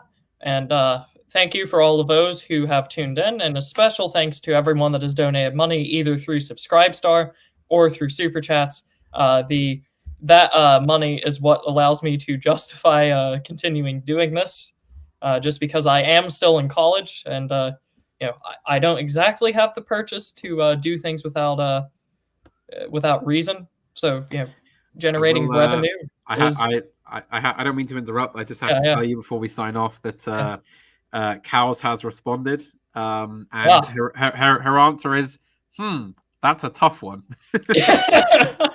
I will say that she is a Connecticut girl, so Okay. So, with all of that being said, hopefully we will be back next week. We still do have to continue our Presbyterianism series, especially now that we aren't so much in rapid succession. Uh, and I might consider seeing if we can combine that with American traditions inherited from England. That might be for a nice stream. are we going to cover, because I know we did that one about the history of like the Presbyterian Kirk. Yeah. Are we going to cover this Bishops' Wars and Civil War? Yes, I would like to start there and then transfer over to the United States, and then probably at the end have a much cozier, less history intensive thing where we just discuss like these are traditions or mannerisms or cultures that you can trace back to the British Isles. Like I feel like that can make for a nice stream. Yeah, Yeah, okay. two related topics, but still distinct. So, and with all of that, I do believe that we are ready to sign off. And don't forget, this is coming soon. And with that, thank you for joining me, Panama. Thank And, you very much for having me. and with that, goodbye, everyone, and have a Bye, good rest everyone. of your day. Bye.